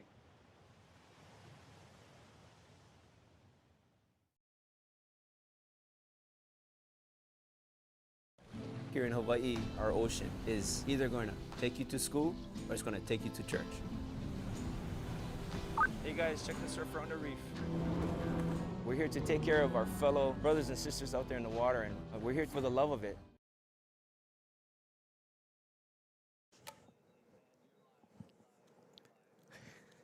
And we are back. Live Surfline's broadcast of Live at Teahupo'o. Yeah, so exciting. Nice to be here with Miss Ballard, Rachelle Ballard. Thank and you, my Dave. name is Dave Wassel. And Rachelle, tell me this. Yes. Growing up on Kauai, your influences there on the North Shore of Kauai compared to surfing influences as then when you came to Oahu? For sure. I mean, I grew up with, you know, Bruce and Andy were younger, but I surfed quite a bit with them. But Brado, you know, he was Southside boy, and Chava and Kai and Cody Graham. Yes. You know, Cody Graham was like one of my faves, and Miles Arreola and Aaron Sentes and Ruben Balmores. And I mean, we're, you know. Did you just throw out Ruben Balmores? Yeah, and he's still the man. Yeah, he's he still is. the man. He's still getting the best waves. Of course. You know you're at the right spot when Ruben's out. Amen to that. Yeah, I mean, you know, Kauai's one of those special places. There's so many great surfers there. And just like Tahiti, where it's like, wow, you know, the enthusiasm to travel the world and surf those, you know, maybe not so good waves, and like leaving your family and all this comfortability. There's so many great surfers that are just happy as can be living on Kauai and just cruising. So, you know, it's like it's the life, right? It's definitely a good life. It definitely is. But there, I don't know for sure. I'm asking, was there a lot of female influences in the surf on Kauai in your time? So when the first, so say the first contest that I did, there was this lady, Nikki Bockwinkel, and it was Laola Lake, Sonoy. Mom? Sonoy's mom. No kidding, yeah. And then Margot Oberg lived down the street from me. And there really wasn't that many of us. And I was kind of the, you know, the young Grom coming up that, and Kaipo Hakias and I were actually the first WCT surfers that qualified from Kauai. Yeah. Very OGs. Yeah, dating myself a little bit. It's fine. It's fine. But so as I grew up surfing on the North Shore, I remember you girls coming over. You and Megan and everybody showing up on the scene at Pipe and Backdoor, and it was funny earlier. I heard you say something like, "Oh, you know, somebody took off behind me and blah blah blah." It's like, you should have just been like, "Why did you even paddle for my wave?" I love that. But you're nice. You've got a lot of respect for everybody else. But everybody in Hawaii knows that you have respect for everybody. Yeah, doesn't for sure. matter, and so everybody takes their turn. I think some people back in that day were like, I can't believe that so-and-so got this wave from me, but realistically, you and a couple other girls were pushing. What I'm getting at is you guys broke down these barriers. Yes. Right? Of this whole, oh, it's a girl, it's a guy thing. And I see that coming into the eddy where you mentioned Paige Alms at Jaws and Andrea Moeller. And then Rocky brought up Mrs. Erickson. They finished in the lineup of the eddy in higher than halfway through, meaning a lot of gentlemen didn't surpass them. That's so cool. Isn't it, right? Yeah, special. I love that the ocean is this great equalizer. Sure. Phenomenal. And you know that brings it back to the origin that Tahiti was surfed by a woman first. I mean, sorry, Teahupo'o. And then also in Hawaii, like the women were right up there and surfing, you know, big, beautiful waves with grace. Way, way, way before anybody even knew about surfing, right? It was just in Hawaii. And then, you know, Duke Kahanamoku brought it through the world. Spreading the aloha vibe. You used to spend a lot of time out at the end of the road, out at the Pension Bonjui. Auntie Anik Pa'ofai was one of the first Tahitian female surfers. And that's right. She was. She had some great stories to tell us there too. And you know, that's what's so cool about the ocean is it's like there's this power of it, but it's you want to be one with the wave, and that's the grace of it. That's the flow of it, right? So sure, there's the courage and the ability and the talent and the strength, you know, to paddle in. But once you're in, it's all grace. It's this finesse on the surfboard. And that's where it's so cool that men and women and now children are out in these, you know, big lineups where the waves are of consequence, like this one right here. I mean, what a gorgeous wave this is, right? And that's where, you know, like even that wave being not like maybe so deep, it's huge and beautiful. And then you see that 90-degree angle again where it's like it's flat at the bottom and vertical up at the top, right? And it's throwing a large spray that feels so good when it hits your back. The entire ocean floor just dropped out. I think it's actually to your guys' advantage that you grew up in that environment that you did. Kauai's always been this hotbed of talent, but it's because of the constant rivalry between each other. It's very competitive. Extremely so competitive. We actually like have these like, you know, heats out in the lineup with each other. Right. It's still going. We're still having heats against each other. Oh, and whether it was from individuals on that same break or from different sides of the island. I remember surfing with guys from the South Shore, and they'd make a phone call, like call the guys on the North Shore and say, hey, we're coming there. Today's our day. Yeah. Like, whoa, wait a minute. I'm just going to sit on the beach for a while and watch what really happens. But it was a very interesting dynamic. Yeah, and well, Kamale and Kala Alexander's cousin, Mahina, you know, she now rides a stand-up paddle out there, but she and I were the like ones out in the lineup at Hanalei riding, you know, big waves, and we still do. It's like she's always like, where are you? Waves are going off, let's go. And it's, you know, like there's this camaraderie, and, you know, you have your sides of the island and, you know, that kind of a thing, but it's like you want to be where the best waves are, and it's like it's its own, you know, kind of surf adventure. If I'm not traveling the world, it's like I'm having that right there. You know, that's my like surf trip. So it's, you know, and then to be able to go off from there, and back in the day who knew that it was going to be such an amazing amount of incredible surfers coming out of Kauai? Bethany, you know, I mean, what Bethany does even today is incredible. Riding waves, like whipping around and just pushing off with one hand. The ability and the level that she has is incredible. Paddling into Teahupo'o, towing in at Jaws, surfing pipeline. I think the rest of the world, including myself, are glad that she's got that kind of just inner desire, right? It's very inspiring, but very threatening at the same time. She's the nicest person in the world, she is. but I have to take a step back and be like, oh my gosh, she is it's Bethany. empowered by God, for sure. God is within her. You can see it clearly. It's amazing the things that she does. And I mean, you know, like you just like the list that's there. Like, you know, Tatiana is such an incredible surfer. Malia, Manuel, you know, like the lineup of the women there, and you know, Seabass, like following in the trail and footsteps of Andy and Bruce, and Barca. Hey, let's talk about the guys. Totally.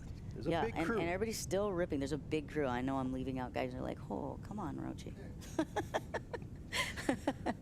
No, but now you see this younger generation coming up, right? We have a young lady on the world tour. Yeah, Gabrielle Bryant. She just won. Didn't she just win Margaret River?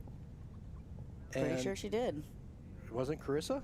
Carissa and Gabrielle. Maybe she was in the final with Carissa. Is that what was going on? I wasn't actually watching. I was surfing. Okay. Nice out. Nice out. Thank you. And I've been too busy with my business to look online. But I did hear her name, and so yeah, I think it was Carissa, and Gabrielle was in the final with her. Yes. So it's great to see the continuation of the Kauai contingency on the world tour, and just doing great things and representing. Such a solid posse. Family vibes out in the channel at Teahupo'o. Interesting, looking at the screen right now, Kevin Wallace, Surfline's #1 lead forecaster, I should say. There's a couple good guys over there, but he called it. He said, hey, you know, around noon, we head into the midday, there's going to be a little bit of texture showing up. Just a little bit. Just a little bit. He's very good at what he does. Incredible, incredible. Yeah. And if he's not calling the shots, he's out body surfing some great barrels. Right. There goes a nice paddle in. Beautiful wave. Makata here we Pang go. has been on Deep. a tear. This is a nice deep pit. Come on. Oh, beautiful. My Lord. That was a gaper, and he was, how fast do you think he was going on that wave? A million. That was some speed. And then right at the end, that foam ball kind of gave him a little acceleration boost out of it, right? Hats off. Came flying off of him. Was that his helmet that came flying off of him? Is that one of the, that looks like a chumbo. You know what, I would say, yeah, you're right. It might have been his helmet. I think that's as deep as anybody could have humanly ridden that wave. I think that was, I'm sorry, I'm speechless. I really am just playing it back in my head. How really crazy of a line that guy just drew. Really, really committed and never gave up. Right at the end, I thought the whitewash got him and he was toast, and then poof, he came flying out. I can't wait to see the replay on that one. Horrifying, horrifying. The fact that you just are surrounded by Mother Nature and all her fury, but at the same time, you're in the most beautiful place on the planet. What a... And he slowed down for a second and then sped back up again. Oh, that was amazing. Oh, it was the drone that flew off. That was his helmet. That was a different part of his anatomy that went flying. That was wild. Oh my goodness. Wow, special wave. He's gonna remember that one. Okay, looking back, you know, when a south swell is approaching Hawaii, everybody's like, oh, how was Tahiti? How big was Tahiti? Because that way you kind of know what's coming. That's right? it. It was funny. I was one of my buddies, Race, was texting me. He's like, oh, we can tell how big the swell's going to be depending on what Matahi Drole is riding. If he's riding his foil, it's going to be head high. If he's paddling in, it might be like 3 to 4. But if he starts towing, we know for sure you might have to take off your comp leash and go to a regular leash. Right. Yeah, a couple days, we'll get that swell. Okay. Little test here. Yes. How long from Tahiti to Hawaii for a swell? South swell? Like 2.5, 3 days. Nailed it. You got it. So this is, we should start seeing that, what, Tuesday afternoon into Wednesday? Yeah, probably just depends on, you know, that speed of the swell, direction, if there's wind, no wind, right? All that stuff. Hopefully no wind. Well, the good thing about Offshore. the south swells is they don't get as affected as our northwest do by our trade winds. Maybe on Oahu. As far as arriving on our shores. Right. You know, now to surf it is a different thing. Sure. But it doesn't get knocked down as much. That's good to know. Yeah. So close to. Yeah. Yeah. Yeah, that's the interesting thing, right? Because in Waikiki, you have all the tall buildings, and so it just always seems to be a lot more buttery. Oh, for conditions-wise? Yeah, we're like, you know, trying to find that like happy medium because it can get pretty windy on the south side. It gets really windy, but you also notice that it doesn't knock it down in size. Whereas if you have something coming, like everybody's looking on Surfline, there's an eddy-sized swell, but there's 20 knot trade winds. All of a sudden, it's a third the size. Yeah. When it shows up to our shores, it just doesn't penetrate. But the south swells, not so much. You know, I was noticing this guy in his stand-up paddle earlier. I thought it was Tikanui, but I don't think Tikanui is goofy. Well, I know he's not goofy foot. It's Vatea. What? Yes, of course it is. No, it's not. No, it's not. It looked like him. Dave, gosh. You blame me. Blame the howling guy. It's okay. Throw it all on him. I love it. It really did. did. For a moment, didn't it look like him? Yeah. Because I was thinking the same thing. It's his son. Who is it? We need a commentator from the channel, from the Peanut Gallery, playing back at us. Oh, the guy's going to get barreled all morning, though. Put it that way. He's been getting some good ones, for sure. I left boards there in 2006 when we had the last contest there, and I was like, I'll be right back, and I haven't gotten back since. Hopefully, they gave them away to the kids. And what about you? Do you still have boards down there? When was the last time you were in Tahiti? 2012. Okay. For surfing. Yeah, it's been a while.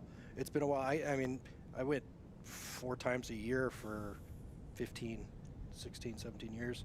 But it just became, I got married, I had a kid. Yeah. So that kind of put an end to that as far as, if I was going to do a surf trip, it was to try and make money doing it, get a paycheck. And so I started looking into other places.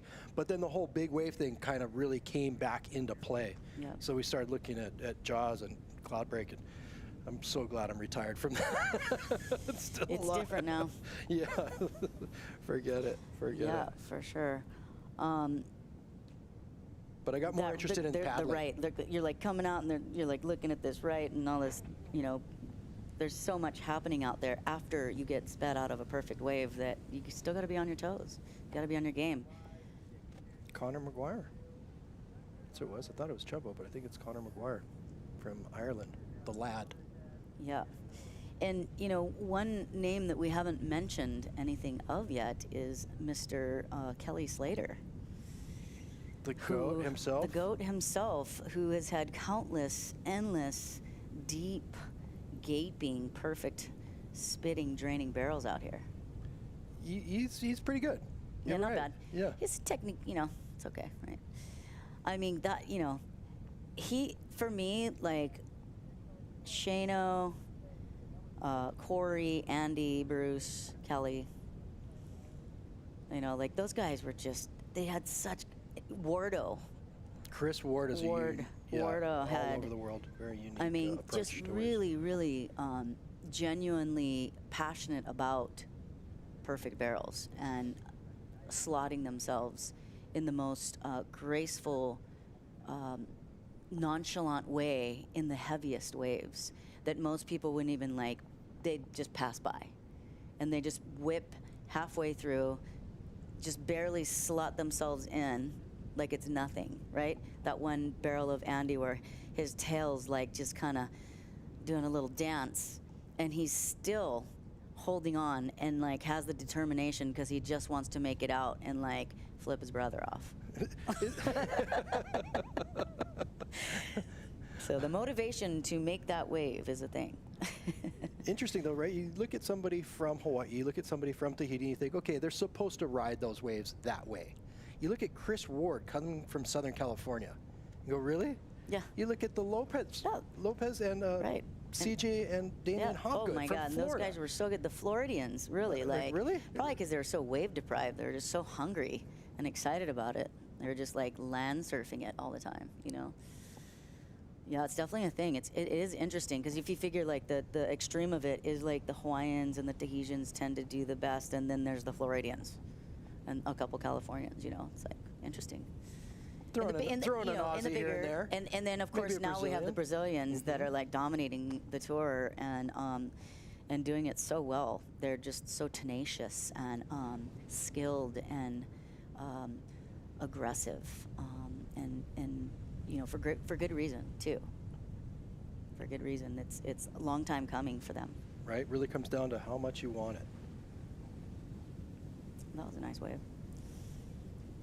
That was like the 100th perfect barrel we've seen somebody get spat out of.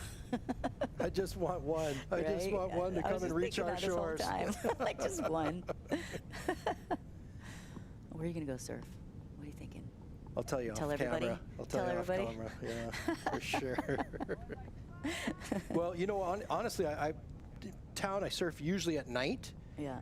That's what I've done for long amounts of time. It's less crowded, but with the recent things that have been happening here with the larger critters, I think I might pass. Yeah. I'm going to pass on the night surf. I'm going to stick to where it's actually kind of crowded and reduce those odds. The moon's getting bigger right now. Yes, but it is. That's what I was thinking about the whole time, but other individuals had other ideas, correct. Connor McGuire working on his tan. Doing some barrel yoga. Oh, so pretty. It just never gets old. The beauty of this wave.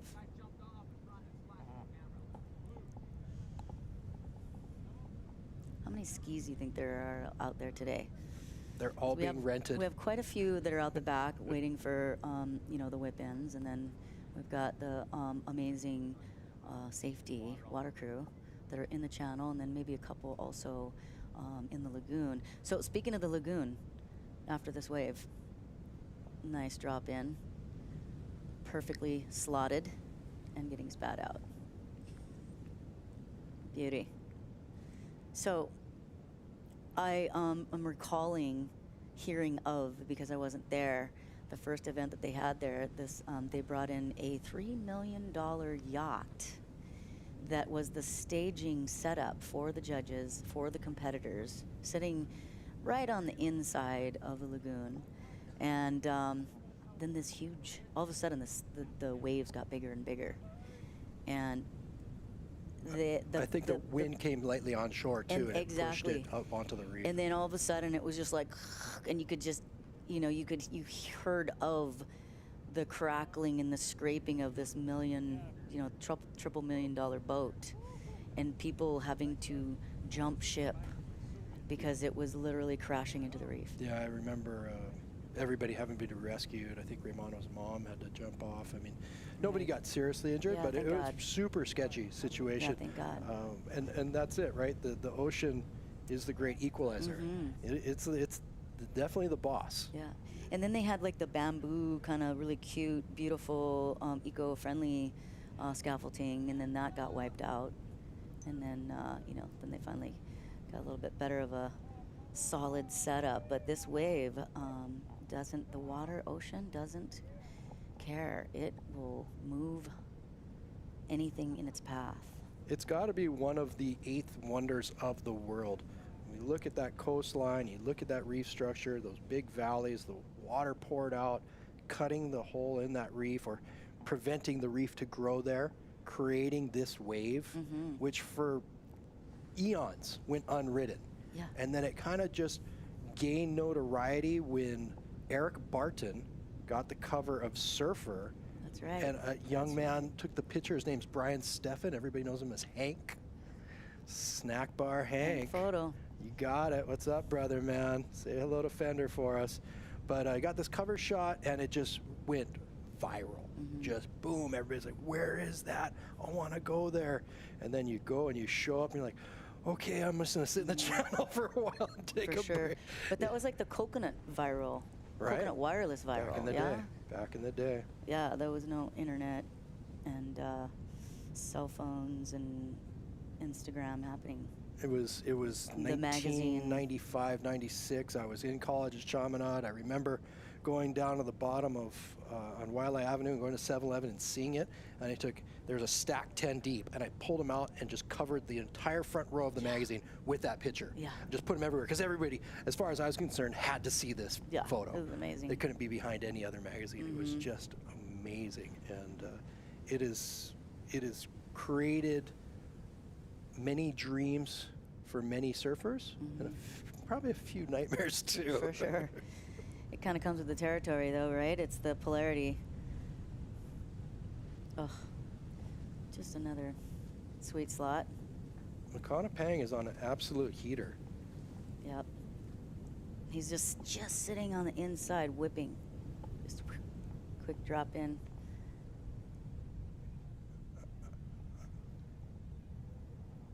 Speaking of Hawaiians doing well in Tahiti, I saw Billy Kemper out earlier, and I think we've got a piece coming up with him as well. Smart man. I think he might have actually brought his wife down with him. And why not? It's Tahiti. It's beautiful. Yeah. Maybe they need a fifth kid. Chopes is all about momentum and positioning. You know, if you want to paddle one of those waves that's considered a tow wave, you have to commit really early and you have to go straight down. You can't look back. You can't look and wait for it. And you'll feel the momentum, you know, it's pulling you backwards. But the second you feel yourself go 1 second forward, you got to commit. You know, the second you second guess out there, it's over. And that's probably the most,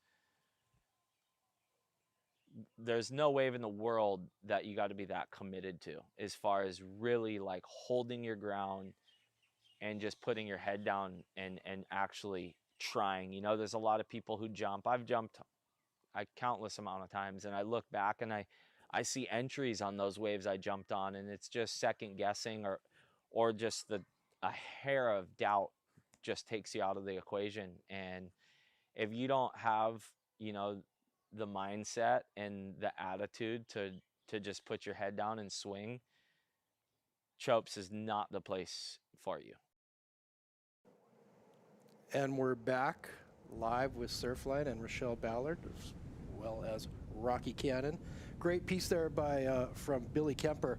You know, Billy Kemper, I would claim, is one of the most over-prepared surfers there could ever be.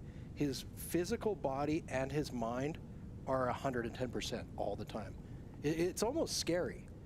You know, I was sitting out in the lineup at Pipeline the other day, and he said, you know, I'm thinking to myself that I've got another good 10 to 15 years at Jaws. Like, you've got 4 titles there already, really? Amazing. So I'm going for 10.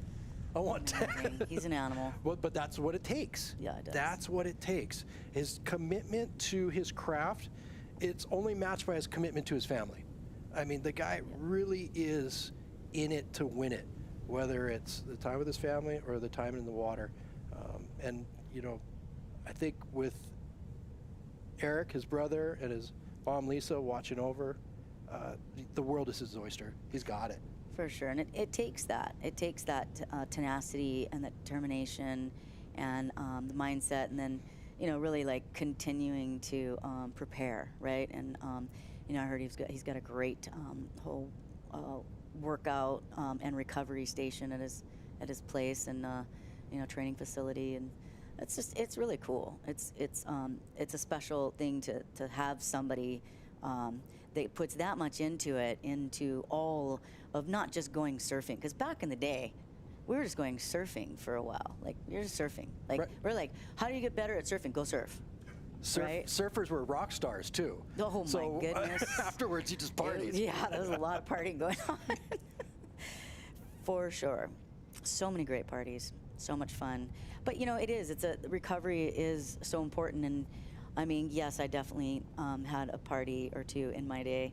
But I was always so into yoga and so into eating healthy and an anti-inflammatory diet, you know, back in the day, from when I was like 24. And sometimes it takes like, you have like something going on with your body to where you have to figure out what that is. But then what happens is it ends up making you more sensitive in a better way, because then your longevity is there. And you're not like in your, 40s going, oh, so what I gotta do? How do I have to be healthy? And it's really a game changer that, as vets, that we can offer that to the youth nowadays. And right from the beginning, they're setting themselves up with a better diet, with better mindset, again, the breath work, proper training, and as long as they can lighten up and have fun, then they're golden. And I think that that's the key in today's athletes, that they're called. They're not even like surfers anymore, they're athletes, yeah? So, you just gotta remember, it's all about having fun and connecting with the ocean and being grateful, because that's why we do it, because of the love for surfing. So you don't agree with those parents who start screaming at their kids when they come in, like, Mom, I'm sunburned, and they start crying and get back out there? Definitely not. You need the recovery. You got to be doing it because you love it. Because once you start wearing yourself out and you're doing it and you're getting all serious, that's when you get injured, and that's when it's no longer fun. So, like these boys right here, they're having fun. Right? Got to have the white teeth showing. The balance, right? It is a balance. It is. It's a balance.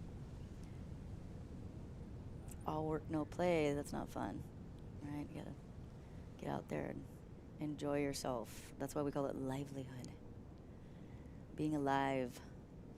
And this reef is alive, speaking of which. How many times have you had to lime yourself? Every single time. Every single time. I had the this most embarrassing is where you can't reach it, and somebody else has to do it for you. That's the worst. And they're like, oh yeah, I got that for sure. Come here. Oh man, have a sip of Hinano and then the lime. I think the short term is outweighed by the long term, right? You don't want to get an infection down there. Staph is rampant. Mm-hmm. That's the reason you do it. That reef is so alive. You look on screen, you go, wow, it's so beautiful, so alive, so everything is just vibrant. So is everything else. So you cut yourself open, you're just opening yourself up to possible bad things down the line. So you said that you went to a doctor over there. Yeah, I walked out. I walked out and I just dealt with it. I'm like, I'm okay with the puka in my head. Yeah, so it is what it is. It comes with the territory. Yeah, for sure. And that's like surfing. We're just it's the Wild West, right? It's like the path of the unknown is what we all kind of started with, this trailblazing, and now this road is very clearly paved, and it's still Teahupo'o. It's still the origin of the wave, and it's still the technique of riding that barrel and the experience of getting, spat out of one of the most gaping, beautiful, glassy, perfect views in the world. And then the other side of it, potentially avoiding the cheese grater on the reef. Looks like Jake Mackey. He's been out all morning getting some really, really insane rides.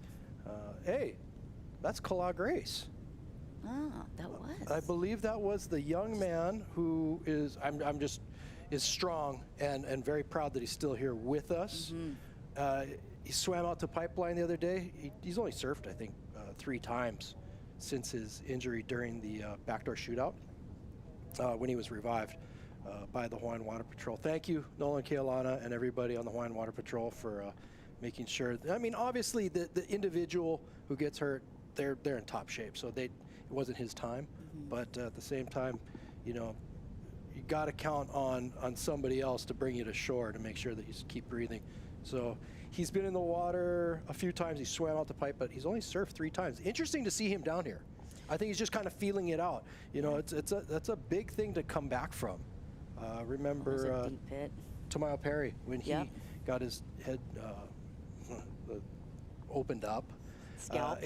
Yes, literally scalped. It took him a good almost decade to come back to where he really wanted it again.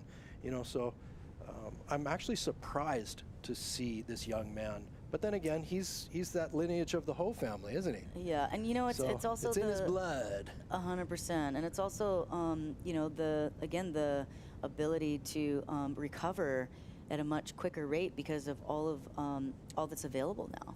You know, the oxygen hyperbaric chambers, and you know, the visualization, meditation, anti-inflammatory diet, like all the right tools to get you into a quick recovery is key. And I saw him coming out of the water that day because we were staying over at the Ko'olaramoku's place at Pipe, and he looked great. He looked really healthy and just calm and happy and peaceful, and looked like he was being really patient with his process. So it's cool to see him just hanging out in the lineup, you know, part of the Macadamia Nut Gallery.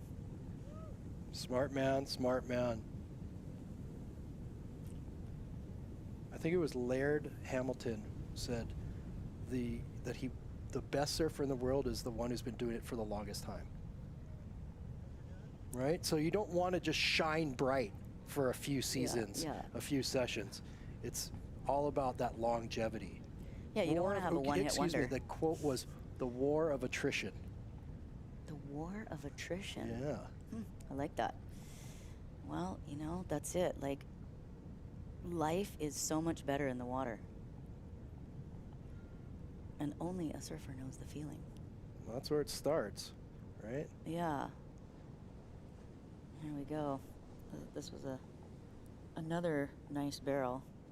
I guess if you came all the way from Ireland, you deserve to get quite a few of those. For sure.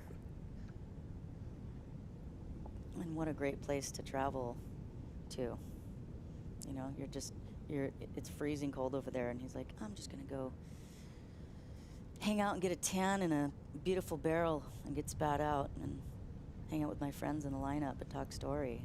And I think enough can't be said about the local crew, right? You watch this session, as I've looked back, yes, they are getting the best waves, but they are also sharing. They're being very patient. Like, yeah, this is our backyard. We do it all the time. So we're just gonna wait and get the super nugs. You guys go have some fun. Please keep your head on your shoulders. Yeah, and, that guy kind of got the lip to his shoulders right then. A little carnage. And we'll just take what's rightfully ours. Yeah, smart. Yeah, they're cruising. But yeah, just so much aloha, yeah? They're and it's really genuine. It's different than a pipeline day, isn't it? Quite different. Quite different. Yeah, that's one thing that I'll notice. Also, you know, it's a lot easier. You can talk about this. The difference between a wave at Pipe and a wave at Teahupo'o. Like a wave at Pipeline, when you take off, do you necessarily know what it's going to do down the line? No. Not even close. I mean, really, honestly, for me, this was the best first really, really, really good barrel that I got, because Pipe has so many changing faces on it that you don't know. Like, I've thought that I got it and I was in, and then I'm like, oh no, I'm in the lip, and then I'm like jumping from the top, you know, pin dropping, you know, or you're in this cavern of a wave, and then all of a sudden it just goes and runs off, or like decides to wobble, right? So there's your perfection right there. You just hold that consistent line for the most part. You know, maybe there's a little slow down or speed up. Those guys almost got taken out, but they got that experience. They were getting spat at, right? How good is that? That's the special thing, excuse me, about Teahupo'o, is this is as close as you're gonna get to being in that barrel and getting spat out. You will possibly get spat on from the vortex of this beautiful wave. Thank you to Surfline and Salt and Air Productions for bringing this not only to us, but to the world. Like you said, we literally feel like we're getting spit on. Yep. Mike's doing such a great job, and the team down there. all the different viewpoints that we have.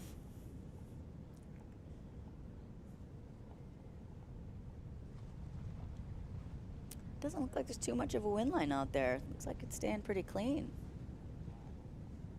What time's the next flight? So we only have one flight a week on Hawaiian right now. Yep. So I guess, you know, a lot of these guys are smart, and they took that Air Tahiti Nui flight from California. So they got a couple more days out of this swell. Yep, Tahiti Nui. Have you had to One of fly to the California? sponsors.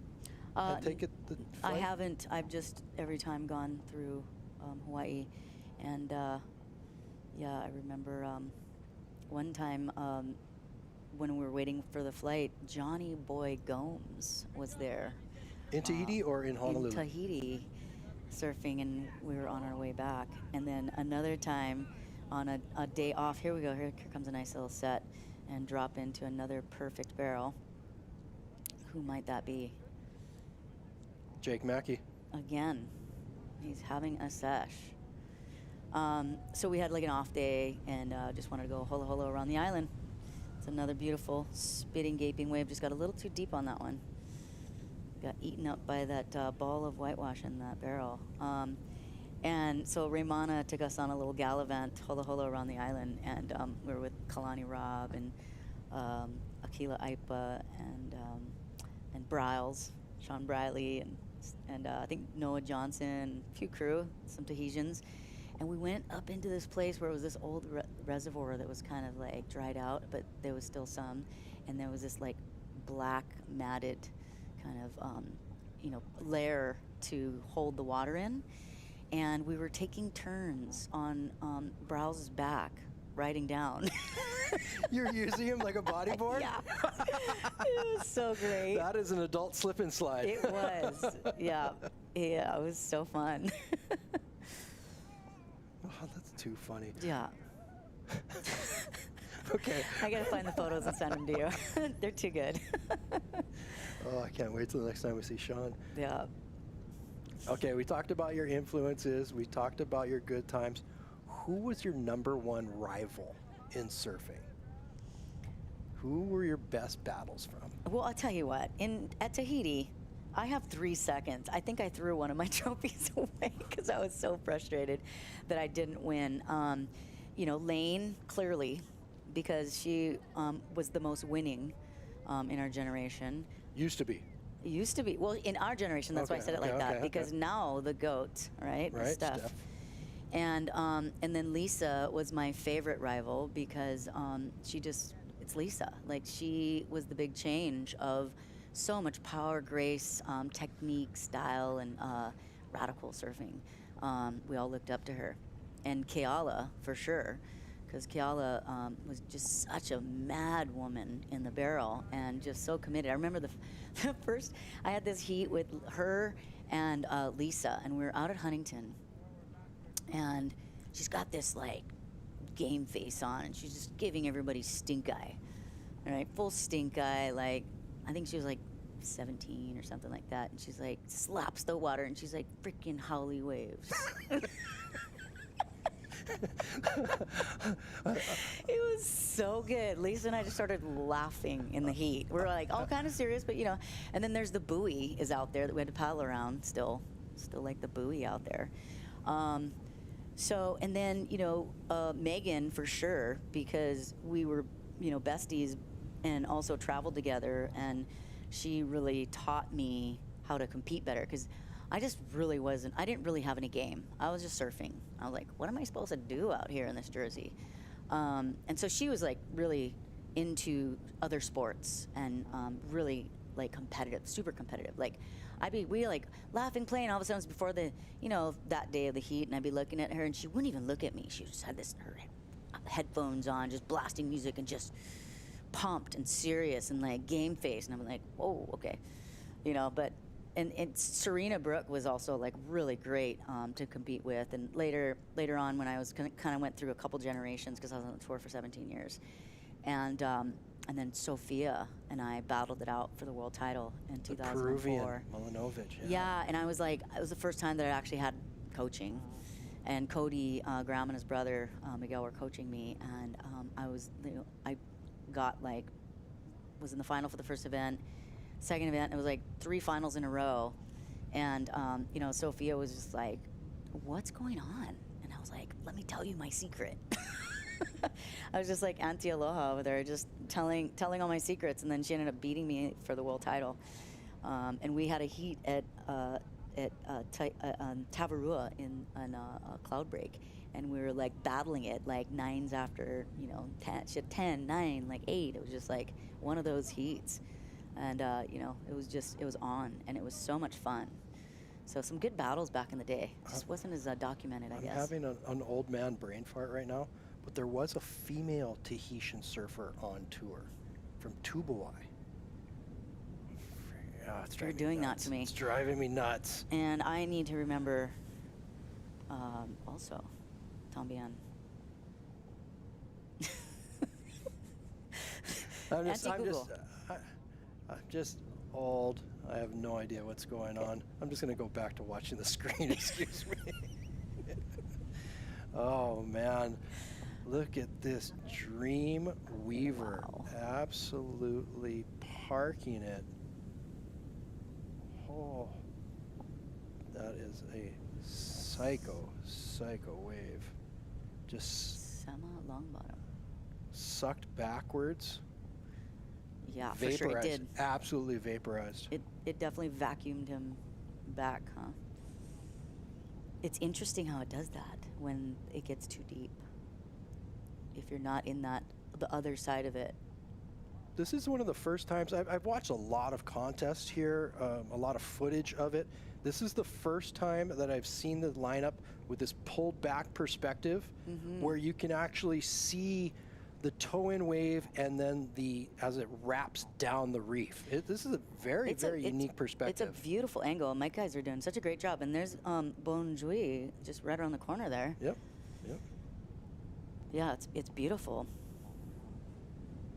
But you can see where everybody is sitting at this beautiful place, and I think we might actually work our way into paying a few bills and taking a commercial break here.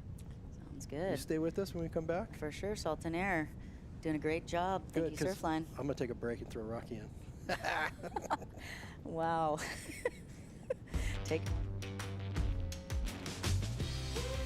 Avec la nouvelle carte prépayée Vini Surfingo à 1000 francs, j'ai 3 gigas pour surfer sur Internet en 4G. En plus, je la recharge comme je veux par SMS grâce au recharge Vini. Et avec l'appli Vini et moi, je peux la recharger jusqu'à 30 gigas. Vini Surfingo, 3 gigas, 1000 francs, carte prépayée, 100% Internet. Plus d'infos sur vini.pf ou en boutique. Vini, partageons l'innovation. It's really shallow. I think there's about like 4 foot of water when it's like 15 foot sometimes, and I hit the reef more when it's small because it breaks on dry reef pretty much. I always ride the 6'8" or 6'6" when it gets over 6 feet. I don't even care if it's 6 feet or 15 foot. I always go for a 6'6" because there's always going to be one big one that comes in, so I want to be ready if that wave comes.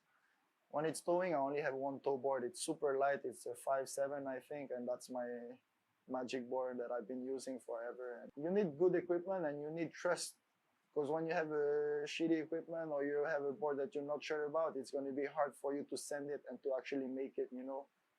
I like to sip really deep when I'm paddling. I try to catch the southwest wave, the one that's going to be super deep and travel the whole lineup in the barrel and then come out after the speed. That I want to do it on a really big one, like something that you're like, wow. And even towing, I just want a big, deep wave.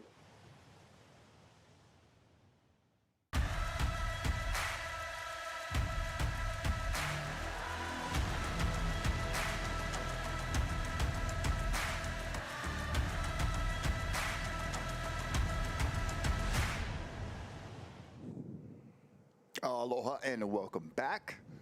More live coverage. Surfline's 20-foot plus heavy water live broadcast down in Tahiti at Teahupo'o, the first big swell of the season for the southern hemisphere. Rocky Cannon here with Dave Wassel, Rachelle Ballard also joining us, and we are appreciative and so thankful to all of you joining us wherever you might be watching from on surfline.com. Thank you to all of our sponsors, Air Tahiti Nui, Vini, Future Fins, Sea-Doo, and Red Bull, and also Heavy Water Surf, and Salt and Air Studios putting this broadcast together, and beautiful coverage. Lovely drone footage there, Dave Wassel. I think I just saw Arsène Harho on a ski. Yes, you did. Original OG. And, you know, going from being one of the premier surfers of the area to now running some water patrol. Just good people at a good place. Yeah, and that crew there, you know, Arsène, Poto, Raymana, and all the extended crew that is there each and every season, doing not only the water safety, but a lot of the hosting and guiding, things like that. Very much appreciated. Man, we've seen just some great conditions, and the swell peaking overnight, not quite the code red that was mentioned. There were whispers about that prior to, but as the swell filled in, it was just at the level where there's some tow-ins happening, some paddling for sure, and lots of great waves. I actually like it better. Yes. I like seeing the performance pushed in that tow realm, as well as the performance being pushed with the paddle-ins. Yeah. At the same break, at the same time. Spot on. Great job. Yeah. Thanks, Mother Nature. Yeah, very fun to watch. And see those Sea-Doo Red Bull skis in the action there, getting as close as they can get safely. You see the viewing gallery, and you see the paddle-in lineup right there towards the left of your screen. Just out of frame would be the tow-in waiting area. And Teahupo'o just getting started for this season. And Rachelle and I were talking earlier, maybe it's probably a good thing it didn't quite get code red for the very first swell of the season. Let the guys and girls get warmed up a little bit as we head into fall and winter in Tahiti and all of the southern hemisphere. It'd be hard to get better conditions on any other day. So, you know, this is a score by any means. 100% just all time. You've traveled the world and many surf locations yourself. You pay good money for that. Yeah. Right there. Totally, man. So this is all time. Dream conditions. And good size surf. Yeah. Yeah, just enough to, you know, get the hair standing up on the back of your neck and get those juices flowing, but you know, not the super critical, crazy conditions that we've seen in the past. So maybe we'll look forward to, you know, a long winter down there in Tahiti for more coming up your way in the future with Surfline's 20-foot plus program now. Lots of opportunity to showcase these days and surf performances live.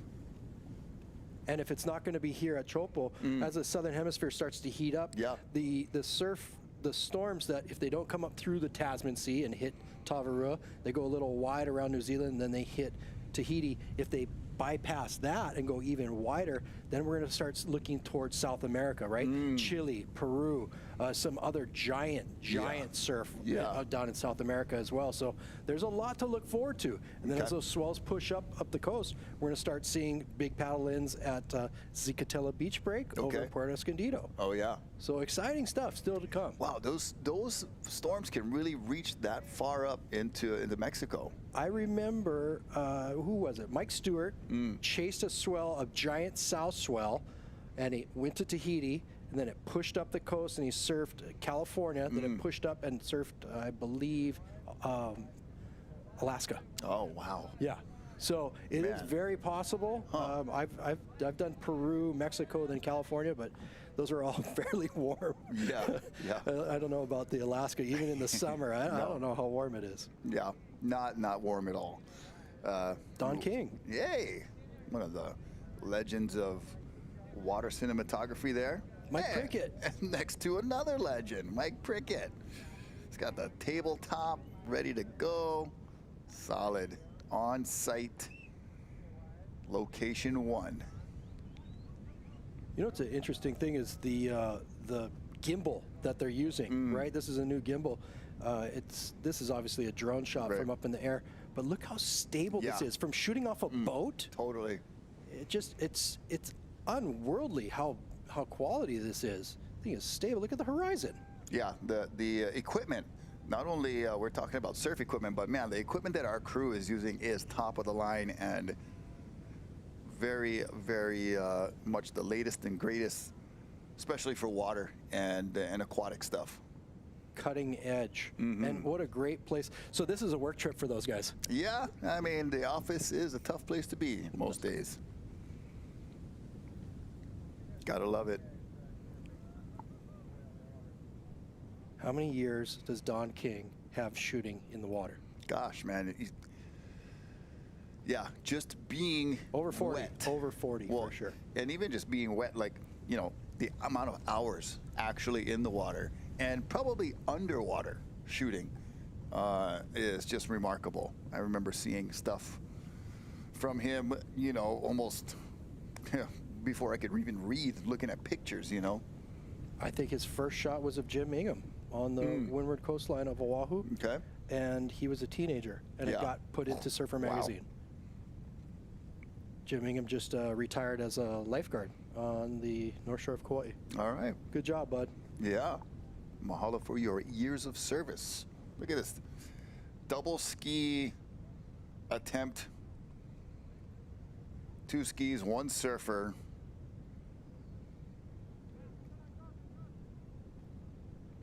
Might have been one of the smaller toe-in waves I've ever seen. Still looks fun. Pace yourself, brother. That's pace quite yourself. larger.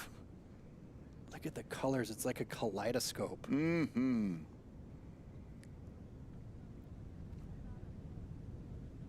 All right, into that slew of skis and boats and sleds.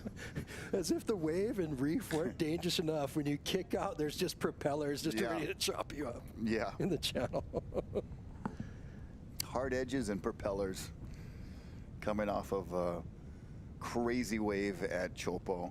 And there's the paddle in lineup. And just up at the top, you see the nose of the skis on the edge of your frame to the left. And there's one of our tow-in skis saying, how's it to the paddle-in surfers? Maybe offering a little rental. Anybody want to tow in for a little fee? You buy me lunch, I'll give you a ride I would probably be reaching for my wallet. Yeah. So a panini and a 6-pack. Yeah, that's well worth it. Gosh, I'll buy you a lot of those. Get me into one of these gems. Mr. Mackey has just been on fire. I can't say enough good things about this Mackey kid. Oh, yeah. It's a great kid. In the Eddy. Yes. Down here chasing swells. Also won an award prior to being in the Eddy. Yep. For one of the best rides of the season. Right. And his sister, part of the Kahuku OIA State Water Polo Champions. Man. That just goes to show great parenting, mom and dad. Yeah. And coaching, parenting, DNA, all of those good things. Awesome job to the Ohana, the Mackey Ohana. And Jake works, you know, when he's not chasing big waves around, helps out at Jamie O'Brien Surf School at Turtle Bay, and is very gracious with everybody he interacts with. I like seeing the young guys and girls not afraid to get their hands dirty, so to speak, and work. The work ethic is very great to see in the young generation. His work ethic goes way beyond that. How's this toe in? Oh. Holding on for dear life. Is that one of our wahines? Charging it. Absolutely charging. Speaking of charging, how's this deep one? Oh, yeah, that was a slinger. Little boat wake to contend with. Deals with it nicely. Holding a GoPro and a GoPro on the board. Talk about perspectives and angles and multitasking. Wow. I was just thinking of different things to hit if you fell. But yeah, it's going to be some good footage. It's too busy for me. Yeah, there's a lot going on there. I'm going to try to simplify things as much as possible. Well, speaking of the Eddie and a lot of great chargers that were in that event, the winner of that event, your colleague, someone that we watched grow up on the North Shore right before our very eyes, Luke Shepherdson, is going to be featured at a Talk Story event this coming Thursday that I'll be hosting over at the lineup at Waikai at the new water wave, stationary wave. They've got the big lagoon there. They've got the different food and beverage outlets, and a very cool place called the lineup. It looks and feels a lot like Surfer the Bar did at Turtle Bay back when it was opened and everything. So I'll be doing a Talk Story there this Thursday, May 4th, with Luke Shepherdson. And that's going to actually also benefit, a little fundraiser benefit for North Shore Lifeguard Association and the West Oahu, West Side Lifeguard Association, helping with the junior lifeguard programs there. But Luke Shepherdson, May 4th, about 5 o'clock. Come check it out right there at the Waikai, the lineup at Waikai. Talk Story with Luke on May 4th. Look at these waves. Wow, look at that replay. That's just a beast. Man, can't get over how much water and volume of water is being moved and displaced when these waves come through. That just looked like chaos. Yeah. It did not, that individual waited so long. I mean, you look at the two different waves, right? The one that the female surfer got, and it's nice and blue and pretty. She's still holding on. Yeah. You look at that intensity in her eyes. But the next wave with all the ski wake and white water being shot out from the wave before and people paddling on the way, oh my gosh, just a little too busy. Yeah. But to come about and get within your mind like, no, this is the right thing to do. I need to hold this line, and it'll all be good. Yeah, I mean, well the done confidence. to the individual. Yeah, for sure. Speaking of that venue over there at Waikai, Surfline is working with the venue to get some of the latest and greatest cutting-edge camera equipment and things installed there for broadcasting as well. So over there, yeah, Surfline, fantastic. Yeah, it's gonna Thanks, be guys. It's gonna be a cool setup when it's all said and done.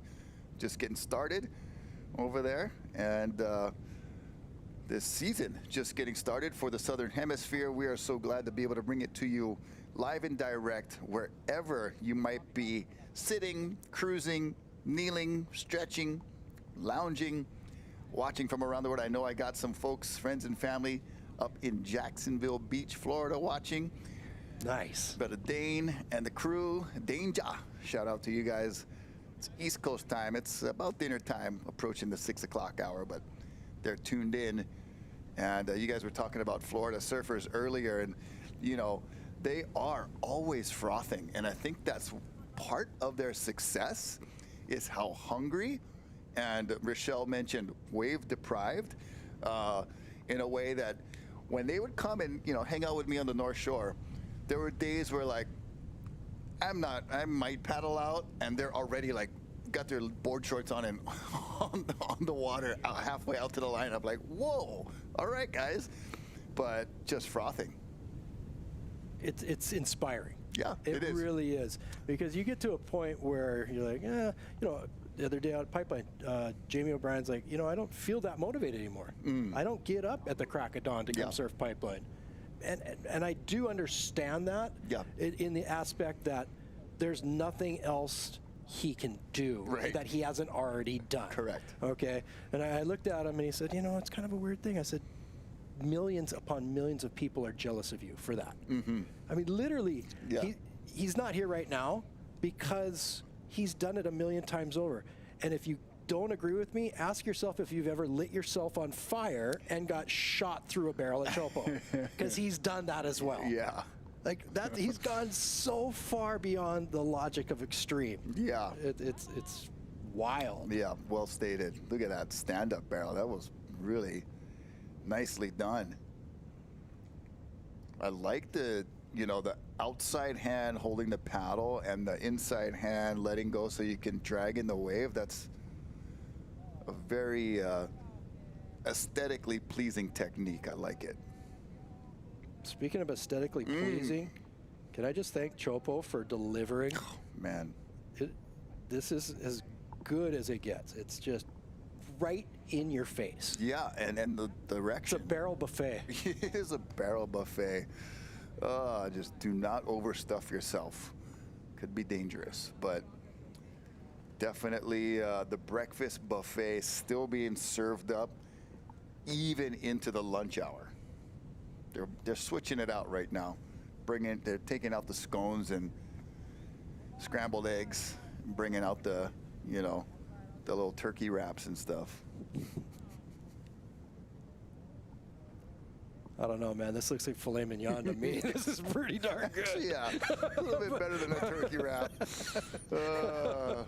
They are bringing out the lobster and the squid luau. Oh, man.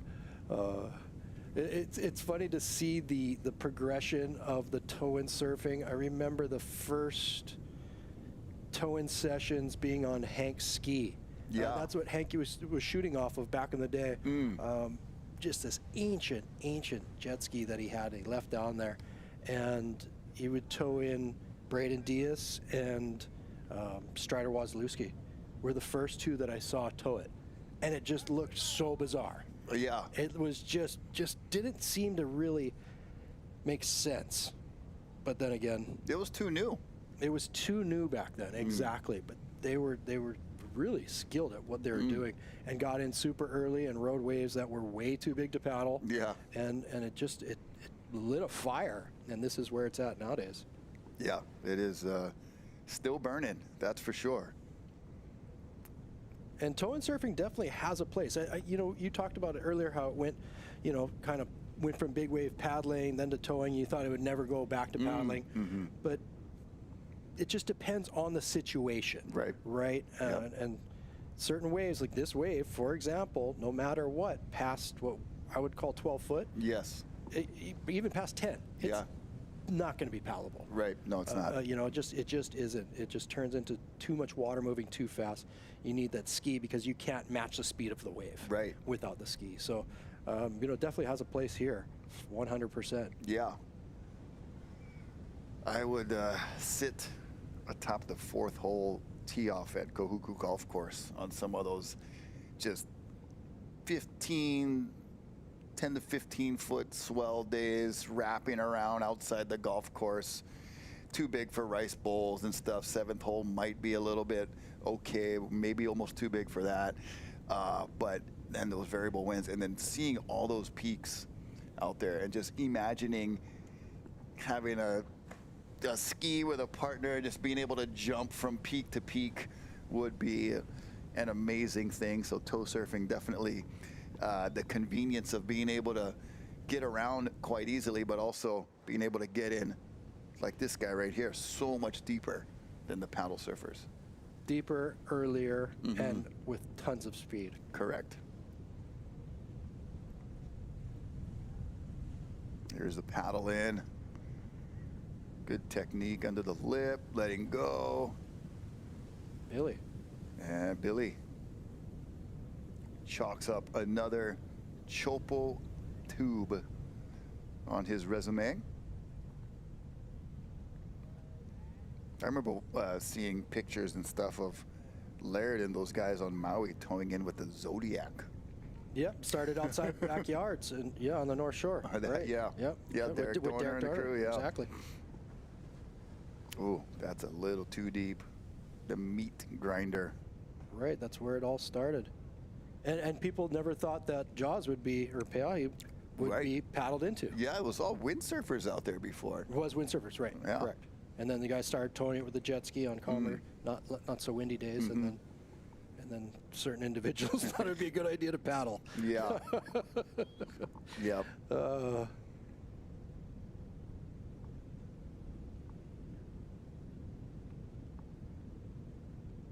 at this. It's like a painting. Yeah. It's so perfect. It's definitely moving art.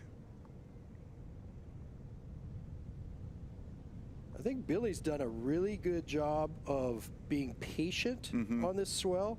He got a couple big toe bombs. Yeah. And then a couple big paddle bombs. Never really saw him, like, I saw Makana Pang probably get more, and Jake Mackey get more barrels, but for quality versus quantity. Yeah, Billy's been picking them. Billy's been playing a smart game here. And maybe that goes into the family man. Yeah. You know, I'm here to get the job done kind of thing. Yeah, not get too crazy. Right? Jake not overextend yourself. Jake and Mackey, Jake and Makana. Jake and Makana don't have kids, right? No, they are kids.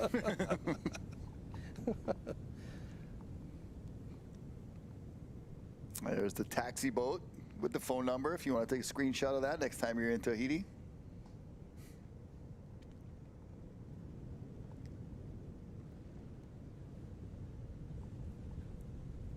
You see out when they do we get a view of the further extended view up the coast a little bit. You see a little ruffling of that potential wind as we're approaching the lunchtime hour. But as far as the surf break is concerned, still quite smooth. There's Tika Nui Smith. You know, the conditions here have really, you can't get any better. Yeah. You can't get any better. Sometimes when you know, that's all I would ever look at in a forecast is the winds, because it comes on shore. What are you going to do? Right. Yeah, it's 20 feet and it's on shore. Okay, well, you know, yes, there's that six-pack and panini coming into play. Yeah. You know, so we really, I think everybody is fortunate that everything worked out, all the pieces to the puzzle. Yeah, you know, I talked to a lot of folks, obviously, in and around one of my jobs that I'm working with visitors a lot at Turtle Bay, and especially during winter, you know, a lot of the focus is on like the swell and the wave size and the wave height and what spot. Like, it all does not matter if the wind switches a couple degrees from the wrong direction. And a lot of people forget, or that's the kind of the other thing that you don't think about if you're new to surfing, or you're just, you know, a fan of surfing and spectating and all that, is the wind direction. Right. You know? So if you're standing on a mountain and it's snowing, that's all you know. It's snowing. Yeah. You don't care which way it's coming from. Pretty it's much. coming from the top down. That's all you know, right? Yeah. But when it comes to the wind and surfing, yeah, every single thing matters.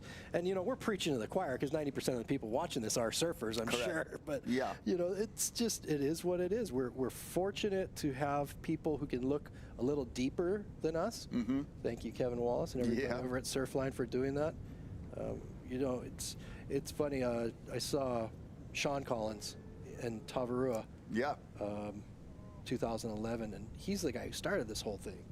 You know, and it made it so user-friendly for people. Yeah. And back in the day, people used to ask me, oh, yeah, what about this? What about this one? What about that one? And I just go look at Surfline. Yeah. Leave them alone.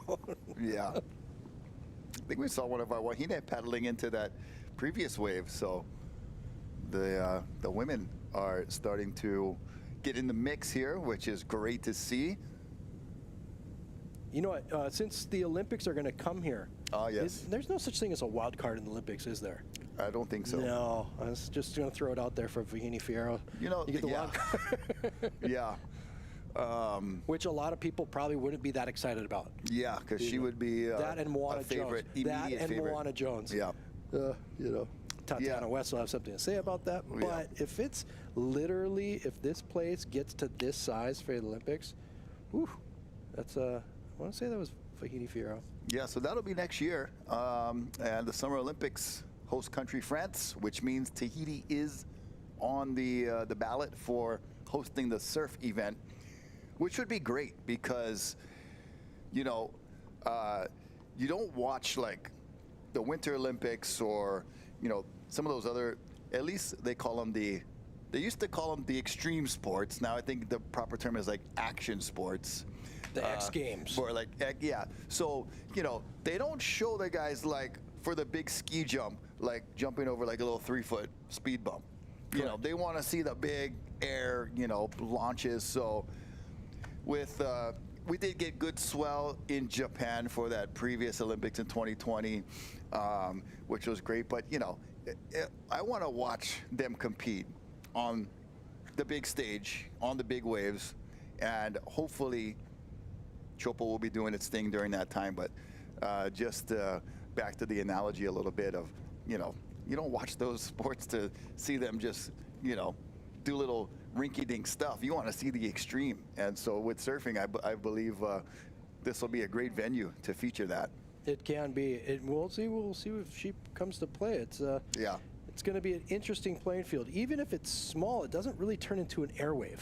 Right. Where other waves do, right? Correct. So yeah, there's going to be a lot on stage, and I think that's why Kelly probably pushed for the wild card to stay on tour, because he wants to be in the Olympics. Yeah. That's the one thing that guy has not won. Hasn't gotten to. Right. Yeah. I don't know. I just pulled that one out of my ear somewhere, but I was just guessing. Your back pocket. It's very, very loaded with content is your back pocket. Here we go. Look at that little fade. You know it's going to be a bomb. Top. You know why? Because you know who that was? Matahi Jorle. Matahi. Yeah. And that was one he didn't want, so I'm going to say it probably wasn't a good one, or maybe he was not in the, you know, proper spot to really take full advantage. I like how from that pulled back vantage point, you could see him going, and somebody else was trying, but local man just kind of nudged him out. Held the line, yeah. So that's where the driver becomes so important. Yes. Right? Yeah. And that's the one thing about toe-in surfing, if you haven't done it, is the driver is perhaps more important than the surfer itself. Yeah. Well, for the success of the whole operation, I would agree. Yeah, and then it is even magnified, I think, to the importance of the operator or driver at this break. Yeah, not to mention the pickups afterwards. Yeah, for sure. You've driven a ski at this break? I have. Okay. I have. So I've driven a ski everywhere in Hawaii, but never in Tahiti at this break. But it was Hanks, and it went about 3 miles an hour. It was 1 mile an hour faster than you could paddle, so it was an advantage. But you know, it wasn't pushing it. You just were a little drier. to these limits, you know, that the guys are doing it nowadays. The individuals nowadays, the way surfing has gone in the past 15 years, 20 years is just wild. What as the jet ski has opened up to what's rideable, what's not rideable. Yeah.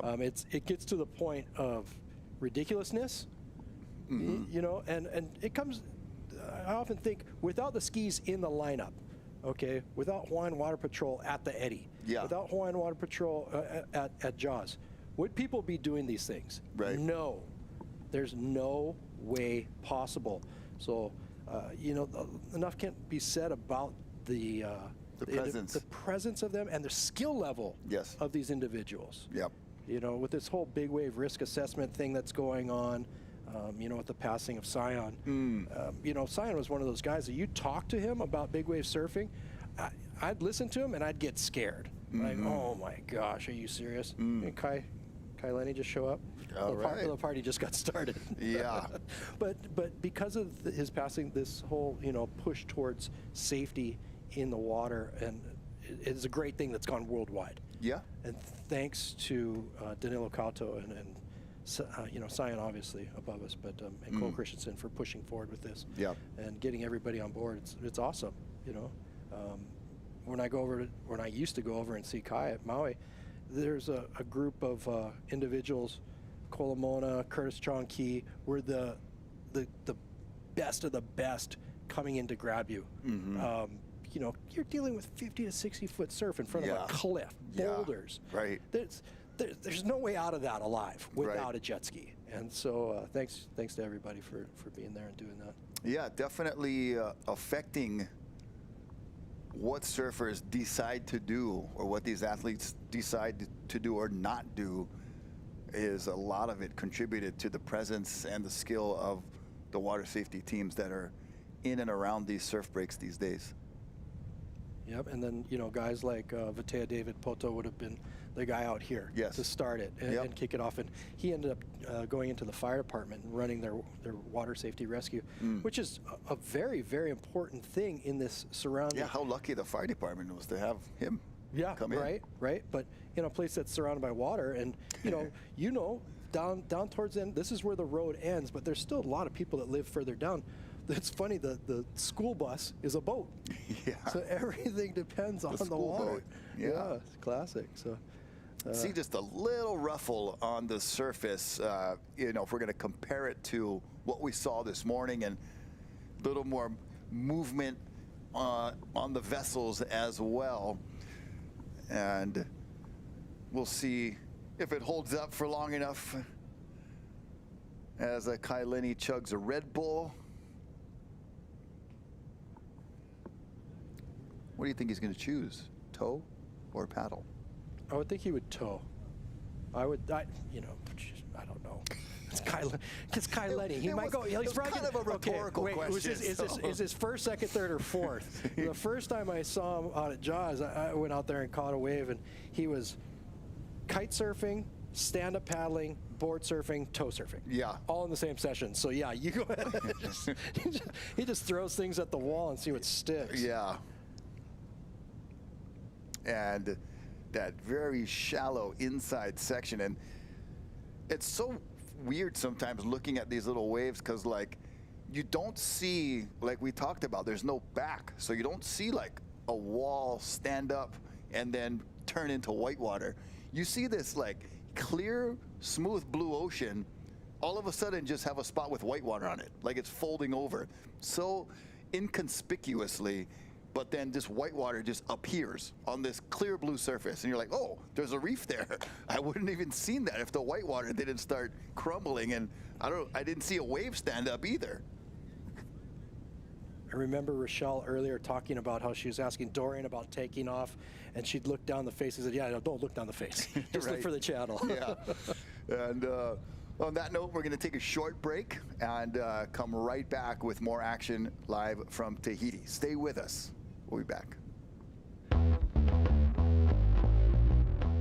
The channel is so close to the wave, huh? You have like boats and people cheering for you like 30 feet away of the biggest barrel ever. Huh? So even when you're sitting in the lineup, you can hear like whistles and people screaming, there's a big one coming. So you kind of have to prepare yourself, like, 20 seconds later, you might be dropping into the biggest wave of your life. So when there's not that many people in the channel, it's harder for us to charge, because you want to make the show too, but not to get hurt. It's like a game. Huh? I think the worst situation you could be in at Teahupo'o is being stuck in the right. So there's the actual wave that you surf, and then there's the channel where all the boats are, and on the other side there's a peak. It's like a right, huh? And this part is like the worst place you can be at Teahupo'o, because usually if you go on a wave and then you fail and then you take like 2 or 3 waves on the head, you're going to get pushed by the current towards the right.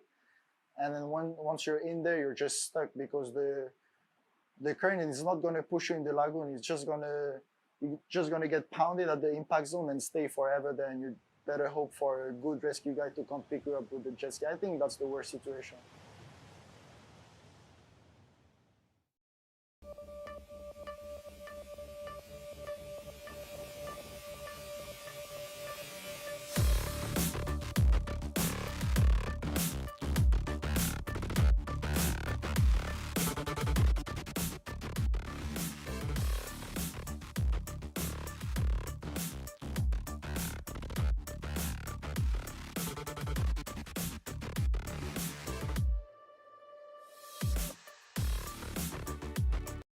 Expression. Yeah, cool. Welcome back. Beautiful views looking towards the Mauka, the mountains of Tahiti and Teahupo'o, the beautiful area, home to one of the 8 wonders of the world, as Dave Wassel put it earlier. I'm Rocky Cannon, bringing you live action Surfline's 20-foot plus heavy water feature of the first swell of the Southern Hemisphere, opening up the season. There's one of our Wahine athletes there getting on board the rescue sled with one of our jet ski teams, busting out the tow rope. She's geared up for some Teahupo'o barrels. No, it's not Vahini Fierro. I don't think it is. But you know what? This is, I wonder if that's that young girl from Malibu. I don't know. No. Billabong. Okay, so just heard back from Mike Stewart. He said he first surfed this place in 1989, so a long time before Eric Barton put it on the map for everybody else. Wow. And he said he actually came down and looked at it in 86 on an onshore day, but then didn't come back until 89, 90. 89 and went out on a Zodiac and got it with some good size. So, you know, it had to start somewhere. Obviously, some Tahitians surfed it prior. Yep. But the world had no idea. Right. And now it's common, right? I mean, it's you walk into a kitchen in Milwaukee and they know what Teahupo'o is. Yeah.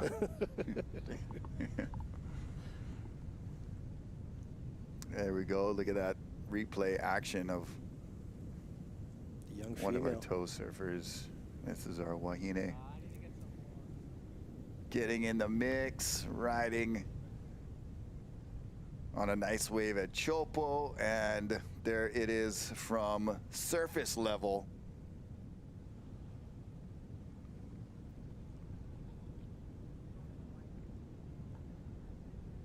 Big old smile. Yeah. That is worth the price of admission, isn't it? Man, just to be on a wave like that, have the view and the exhilaration and all of the emotions that culminate upon completing a wave at Teahupo'o, just quite indescribable. These guys are just psyched, just cheering. What a fantastic, fantastic day. Is that Tauntaun? Yeah, it is. What's up, brother? The big boss. Oh, Ryuki, his son, too. All right. That's what's going on here. We got some Von Bostelare family showing up to the lineup. Yeah. Brother Raimana and Ryuki, his son. That's so cool. Like, imagine the amount of knowledge that Raimana's had and he's delivered to the world. Yep. With the love and, you know, good vibes, and he's passing on to his son. Right there. That kid is going to be the best of the best. There's Rochelle's rat cave, not the bat cave. When it originally started, but apparently it got a lot nicer over the years, and she was able to secure that spot for every season, for a number of seasons. Raimana just heading back to the house. Heading back home, just like he's done a million times. You can tell that it's not a million-foot day by the amount of water that's not pouring out of that lagoon. Yeah, because so everything pours over that reef into those lagoons. The current just gets so it's like wild. a river. It literally is with rapids. Yeah. On those super crazy. What'd you call it? Code red days.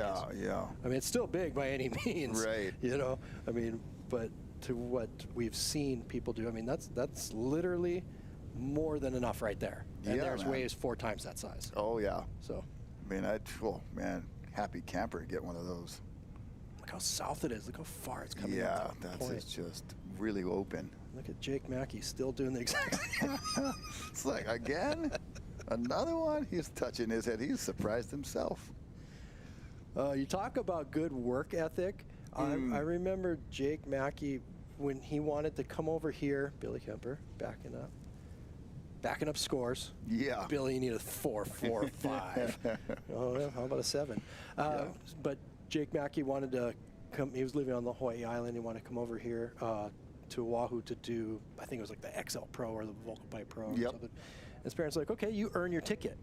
So he had a bake sale at one point and sold cookies. Yeah. And I got some money from that and took the money and reinvested it into hats and coffee cups, and then sold those at the farmer's market and earned his own ticket and entry fee. Man. That is good parenting. That is a good work ethic. Yeah.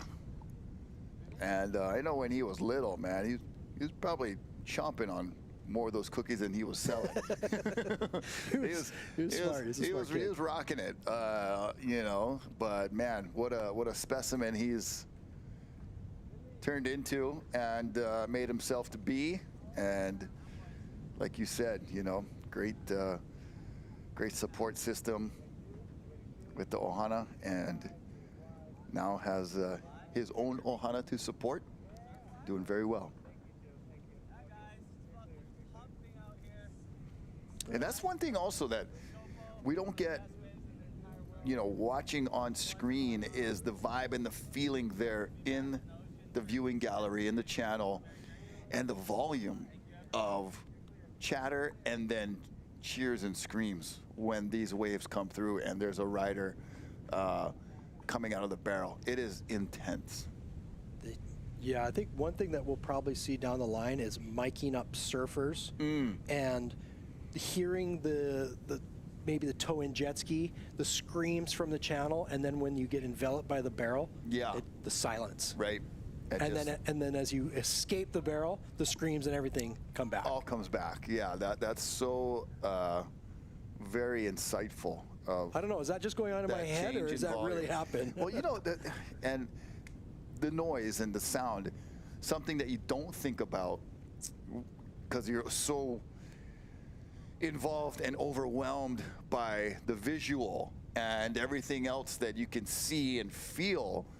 But I remember the first big barrel I pulled into at Pipeline, I freaked out because it was so loud of the wave inside, like bombs going off. Wow. And that really scared me, and I jumped off.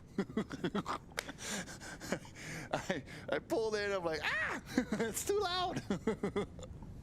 Got worried, but I was like, oh, okay, I should have just stayed in there. But I was overwhelmed by the sound of the wave. But then, you know, then you talk about when you're surfing, you know, in an event, or even like today, there's no contest, but man, there's a gallery of, you know, 40 different vessels out there.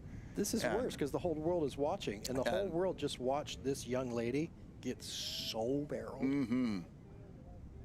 But you talk about, you know, trying to perform like, oh, it's a clutch situation. I need that score at the end of the heat. What about this? What about when the whole world is watching? Yeah. It's the same thing. Every stroke, every paddle, every moment, everything you do good. Everything you don't. Everything you don't do good. There's no escaping it today. Yeah. Incredible angles that this venue is, well, not the venue itself is being brought to you by all these different angles. We've got these drone footages. I thought that was a follow me jet ski right in front of the wave, but it was a drone. Yeah, just right at pretty much almost sea level. So what does she go back out and get another one? Or do you just bank on that? Yeah, you know, it's hard to walk away from sometimes, you know, especially when it's still doing it. No, seriously. Seriously. Wow, that was an incredible ride. So this is that angle I was talking about. Looks like a jet ski. Yes. Follow me jet ski. Perfectly positioned. Yeah, wow, she was very deep. She looks a little too young to be invited to a keg party, but I'm telling you, that was a serious, serious barrel. Yeah, I mean, if that was a beer bong, she just killed it. I don't know. Wow. I wonder if that's one of those moments where does she even realize how crazy that situation was? She's just caught up in all of it. It's hard to say. Like looking around like, did I get barreled? Yeah. Was that cool? Was that a big one? Right. You know, like when you're towing in, sometimes you don't know. Yeah, that was pretty stellar. Shaka's being thrown. Shakas and smiles all the way. Shakas and minoakas, to quote my opening statement way earlier. How could you not be smiling? Being there in paradise, being in Tahiti, and then being at one of the most dynamic surf breaks known to the earth at Teahupo'o. And that still quite small of a paddle crowd. Yeah, it never really got super packed, did it? Right. Very very mild. Mild, very eclectic mix. Yeah. People from Ireland, people from Tahiti, Hawaii, California. Real unique group. I think every single person got an incredible barrel today. Yeah, I mean, the consistency of the swell and the amount of waves that we've seen, the south direction, the quality, not so many closeouts, but every wave pretty makeable. So everybody got something. That's the way we like to have it if we can. Yeah, I think that's a very, very valid point you bring up, is that it was so south that everything from the double overhead to the 4 times foot overhead waves were good. Yeah, yeah, makeable. Incredible and makeable, right? So. Oh, there's the pod of bodyboarders right there. This is what I'm talking about. You can see the skis coming in from deep. Yeah, look at this one. It's starting to. That one doesn't look as south. That one looks more west. It's starting to turn from a lump in the ocean to just an incredible wall of water on a reef. Well, wahine again. So that was that's Summer Longbottom. Is that Dylan's daughter? I don't know. Part of the Longbottom Ohana? Sister, yeah. I would say, I'm not sure that's a very common name, especially in tight of a community as our surfing community. They must be related. Be like seeing a Davina Wassel. Like, gotta be related.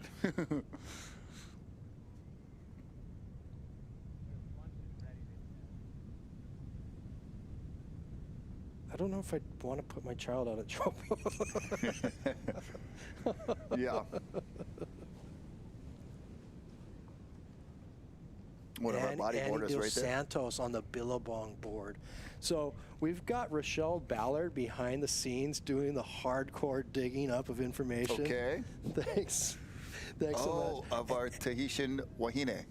Annie Dos Santos was the one on the red Billabong board. Okay. I believe. Oh, got it. Or was it they're out there charging.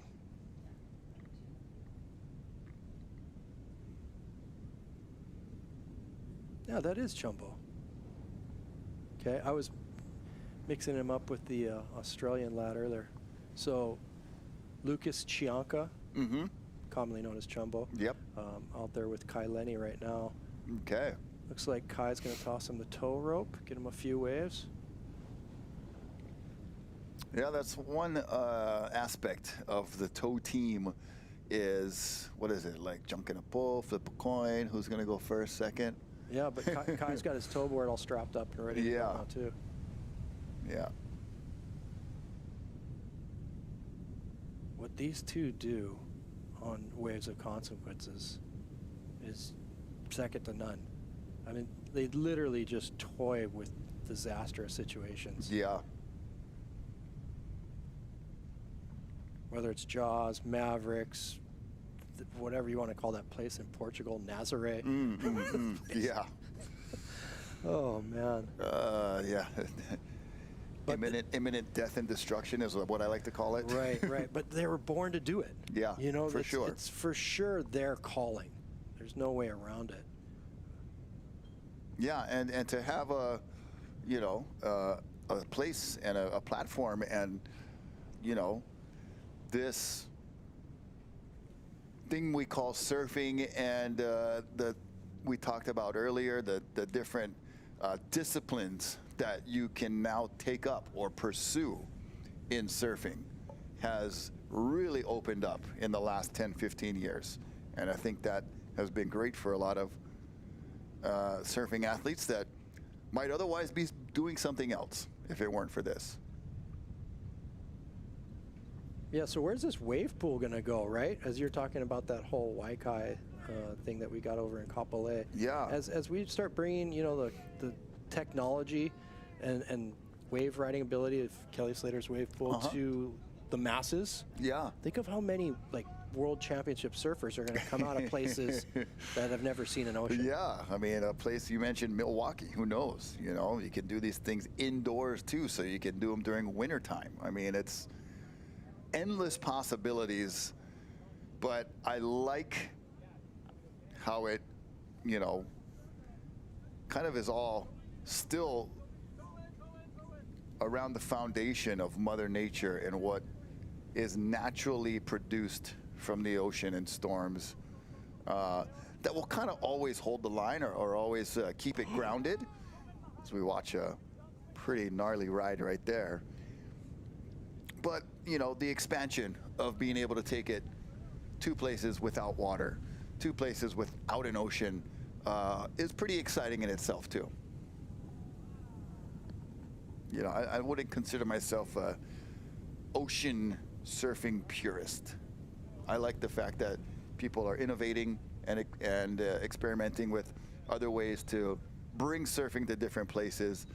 Granted, it'll be a hard time for me announcing the first world champion from Fort Wayne, Indiana, but I will struggle with that, admittedly. Shout out to my wife's hometown. Okay, I was wondering where you dug that one up from. Thank you, thank you. I was having trouble. I was trying to like, well, how does he know about I saw the that place? perplexed look on your face and decided to cut you some slack and throw it out there. But yeah, look at that beautifully drawn line there, and then stayed with it. Credit to the guts on that one. That was a really courageous move to stay in the barrel on that one. And the double backflip. Wow. Remember what we talked about, Chianca doing these born to tow surf? Yeah. And towing with disaster situations? Yeah. Yeah. Cue up. The double backflip. The double backflip. Mm-hmm. I want to say mahalo to Air Tahiti Nui. See it there on your screen right there. And the beautiful tiare flower logo. Did you know that they also fly directly from Papeete to Seattle, then Seattle to France? That is a pretty good haul, but Air Tahiti Nui covering the globe, only about 7.5 hours from LA to Tahiti. So those of you watching in California, it is a lot closer than you think to make it down there. And check out Air Tahiti Nui and all the offers that they have in the different destinations. But of course, their main location in paradise, right there in Papeete in Tahiti. Mahalo Air Tahiti Nui. And right now I feel like I'm on one of those flights looking down. That drone is sky high. That's interesting that they go from Seattle to Paris. I got a trip coming up to France okay. in September. I might look into that. All right. Yeah. Okay. Thanks. You're a wealth of knowledge. Yeah, you know, I do what I can do when I can do it. Conditions changing. Looks like a little bit of, what is that, more of a southeasterly wind kicking up, coming from left to right, which is your basic trade wind pattern. That's a Tahitian trade wind, huh? Over down there, yeah. And it's has a little bit of a crumble up on the top, and it gets more offshore as it wraps down the reef. Does, what direction would you be looking if you're looking from the shore directly to the Teahupo'o lineup? Southwest. Okay. So it faces southwest. Yeah, like a southwest to west. Yeah. Okay. That's southwest. Yeah. Yeah. Yep. And that's why those westerly ones seem to hit that end bowl more. And if the swell is too east or too southeast, it just kind of blows by. And you'll see waves breaking on the opposite side of the reef. Oh wow. Yeah, that's so interesting to see the different swell directions come down to such a small area and see the difference in those, you know, degrees of angle of these swells. But yeah, definitely a little more texture than what we saw this morning. Not that really nice sheet glass of the morning session, but still very resilient is this wave at Teahupo'o in providing tube rides, even with a A little Tahitian trade wind, no problem.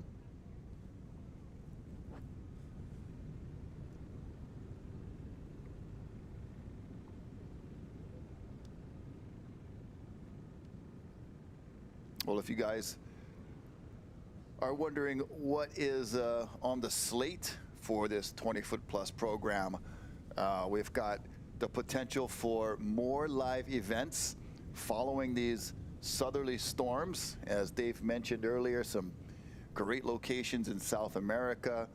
You know, right over down the way from Tahiti, we got Fiji and Cloudbreak there that will also catch some southerly swells. And the possibilities, we're just kind of scratching the surface here with this broadcast and what we can do in locations that are not particularly or specifically, you know, on site where the studio might be, but we have the ability to mobily now produce and showcase a lot of these swells in different parts of the world. And that will be the goal of this 20-foot plus program. The main goal is to put on these live broadcasts so we can watch these athletes as it happens live, as opposed to having to catch up on a highlight reel later on in the evening or the next day.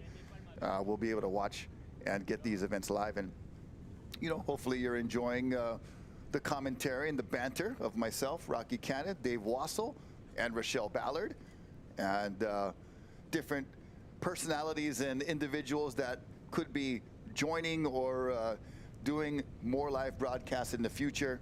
And also the 20-foot plus program will be featuring kind of more in-depth conversations, behind the scenes preparations, and all of those cool things that we don't normally see, or we haven't seen really a lot of, you know, up to this point, and being able to showcase